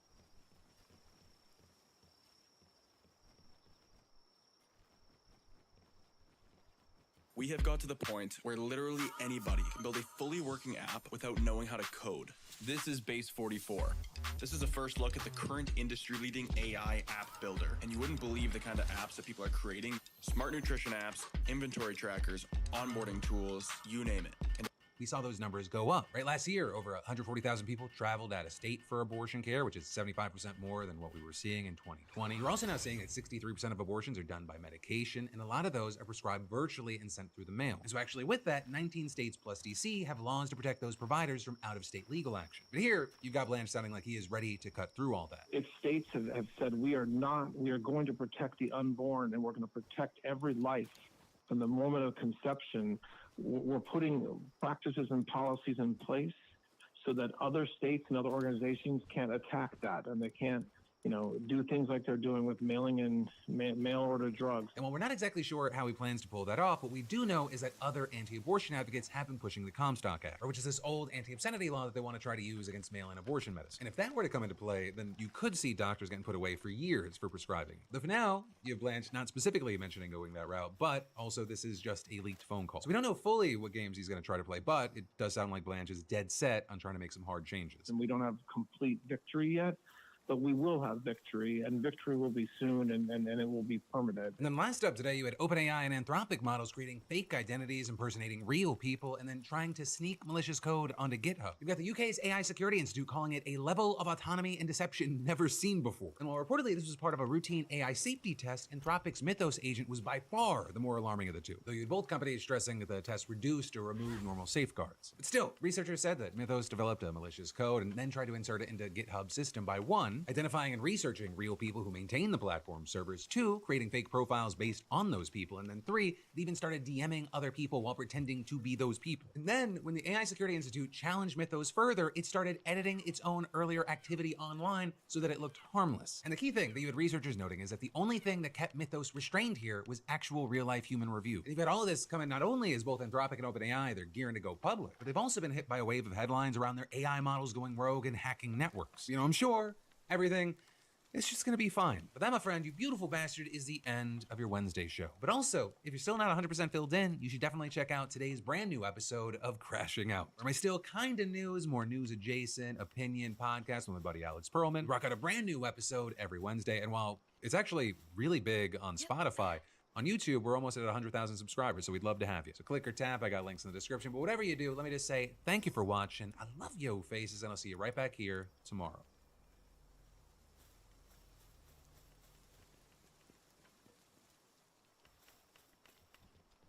When I was still in high school, I decided I wanted to learn about philosophy, and I did what I think a lot of people would think is natural. I went to a bookstore, and then I just found some books that I wanted to read. Of course, that meant that when I came home, I had 2 books, and it was The Birth of Tragedy by Friedrich Nietzsche and Introduction to Metaphysics by Martin Heidegger. If you know anything about philosophy, I think you know that that was probably not the ideal way to start. I didn't have any sense of like what basic terms meant. I just knew that philosophy sounded like something that was interesting and something I wanted to spend some time on, but I was going in totally blind. So if you're in a position where you want to start reading some philosophy, but you don't even know what the basic landscape of philosophy is like, this is the video for you. This is my sort of beginner's guide to philosophy. This is not a list of recommended readings. I've done that a couple of times. I'll link them down below. Instead, this is a tour through 5 major areas of philosophy. And those areas are logic, metaphysics, epistemology, ethics, and political philosophy. Now, if you're someone who would click on a video like this, it's because you like to learn things, and you probably like to learn things in a free and easy way. And I want to take just a moment to tell you about today's sponsor, Brilliant. Brilliant is a great way for you to learn about math and computer science. You can work on general science and engineering skills, some of those programming skills you've been wanting to develop, or maybe some data analytics. And Brilliant sets this up so that you can learn these things in about 15 minutes a day. I left academia after getting my PhD, started working at tech companies. And one of the things I didn't learn to do when I was working on my philosophy PhD was learn about data analytics or to learn skills like Python. And those kind of skills, though, are incredibly useful if you're trying to branch out. Now, if you're interested in Brilliant, they are offering a 20% discount to the first 200 subscribers who use my link. That is brilliant.org/Jared Henderson. That's 20% off for the first 200 subscribers. And you get a 30-day free trial with Brilliant. So thank you again to Brilliant for sponsoring this video. Now, when I talk about philosophy, I usually like to start by talking about logic. The study of logic can be broken up really into 2 major categories. The first category is about the art of thinking and about becoming a better thinker. One of the best examples of that from the history of philosophy is this 17th century book by Arnaud and Nicole called Logic or the Art of Thinking. This book was actually intended as a kind of manual to help you become a more rational thinker. Arnaud and Nicole are trying to help the reader train themselves so that they can have more true beliefs while also avoiding false beliefs. And there's a lot of value in what Arnaud and Nicole are trying to do.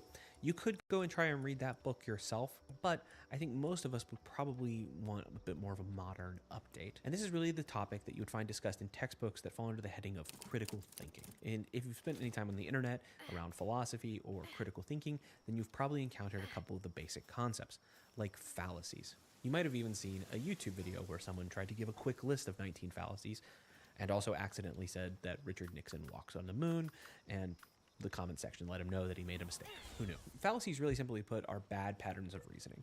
It's not that every fallacious argument has a wrong or false conclusion. It's that The kind of reasoning that's being employed in a fallacious argument is not the kind of reasoning that will reliably take you from truth to truth. So here's a quick example. This is the fallacy of guilt by association. This is probably the internet's favorite fallacy. So suppose that we have two friends, Arthur and Buster, and they've decided to have a debate about vaccines. Suppose that Arthur holds the belief that vaccines cause autism. Now, Arthur is wrong about this, and Buster needs to figure out how he can argue against Arthur and try to convince him. One of the ways he could do this is talk about the different studies that show that there really isn't much evidence that supports any kind of causal link between vaccines and autism. But sometimes Buster maybe gets a little ahead of himself, and he says instead that you shouldn't believe that because crazy and bad people like Alex Jones believe that. Notice here that even if Buster is correct about vaccines not causing autism, he's still made a bad argument. The truth is that bad people, and sometimes even crazy people, have true beliefs.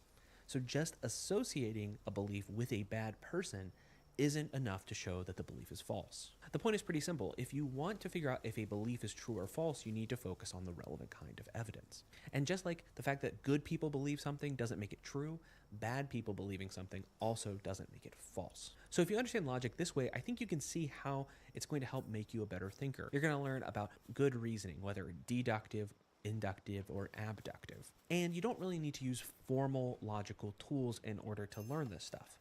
It can also go really nicely with some more modern psychology. In the last couple of decades, psychologists have become very interested in cognitive biases. If you're planning on all getting together, why stay in hotel rooms and not be together?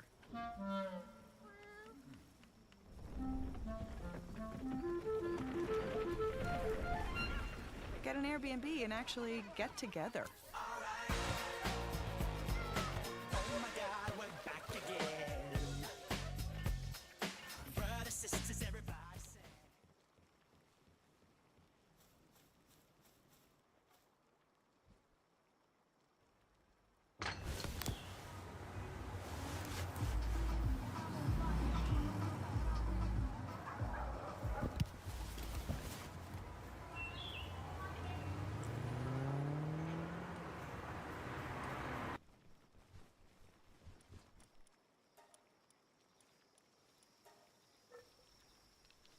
Now, some of the research on cognitive biases proved to not be nearly as robust as we had previously believed, particularly the work on implicit bias that really did not hold up to replication. But there are still well-documented and well-supported cognitive biases, which are basically these bad heuristics that we tend to naturally do in order to determine if something is true or false. Learning about cognitive biases is a lot like learning about fallacies. The more you learn about them, the more you can try and recognize them in your own thinking, and the better kind of thinker you're going to become. And this is going to help you when you're studying philosophy, but it's also really going to help you when you study absolutely anything. This is one of the reasons that I bring it up at the beginning of this video, and why I think it's an important way to start your philosophical journey. Now, the second way of understanding logic is as a formal or mathematical system. We have a precedent of this in the history of philosophy as well.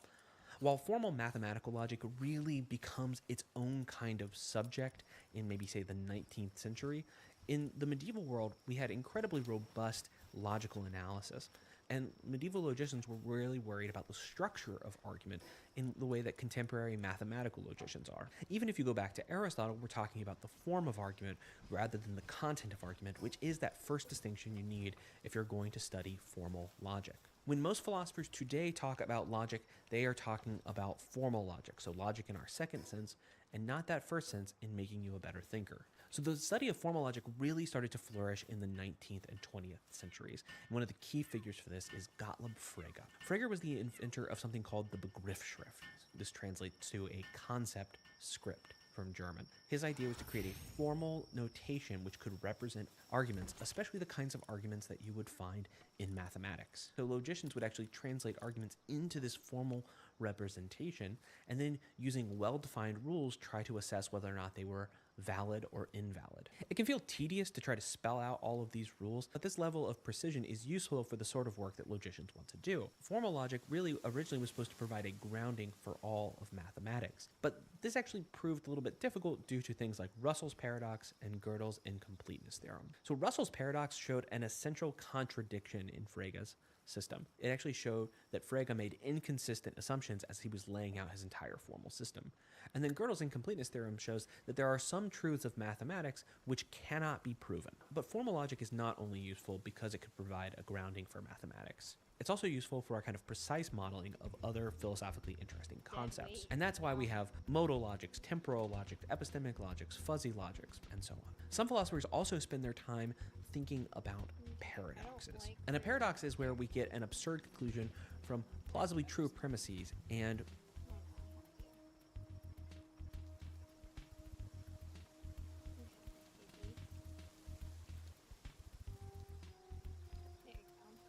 I'm getting my hair done tomorrow. I'm considering dyeing it a little bit lighter too. What do you think? You could play around 7 or 8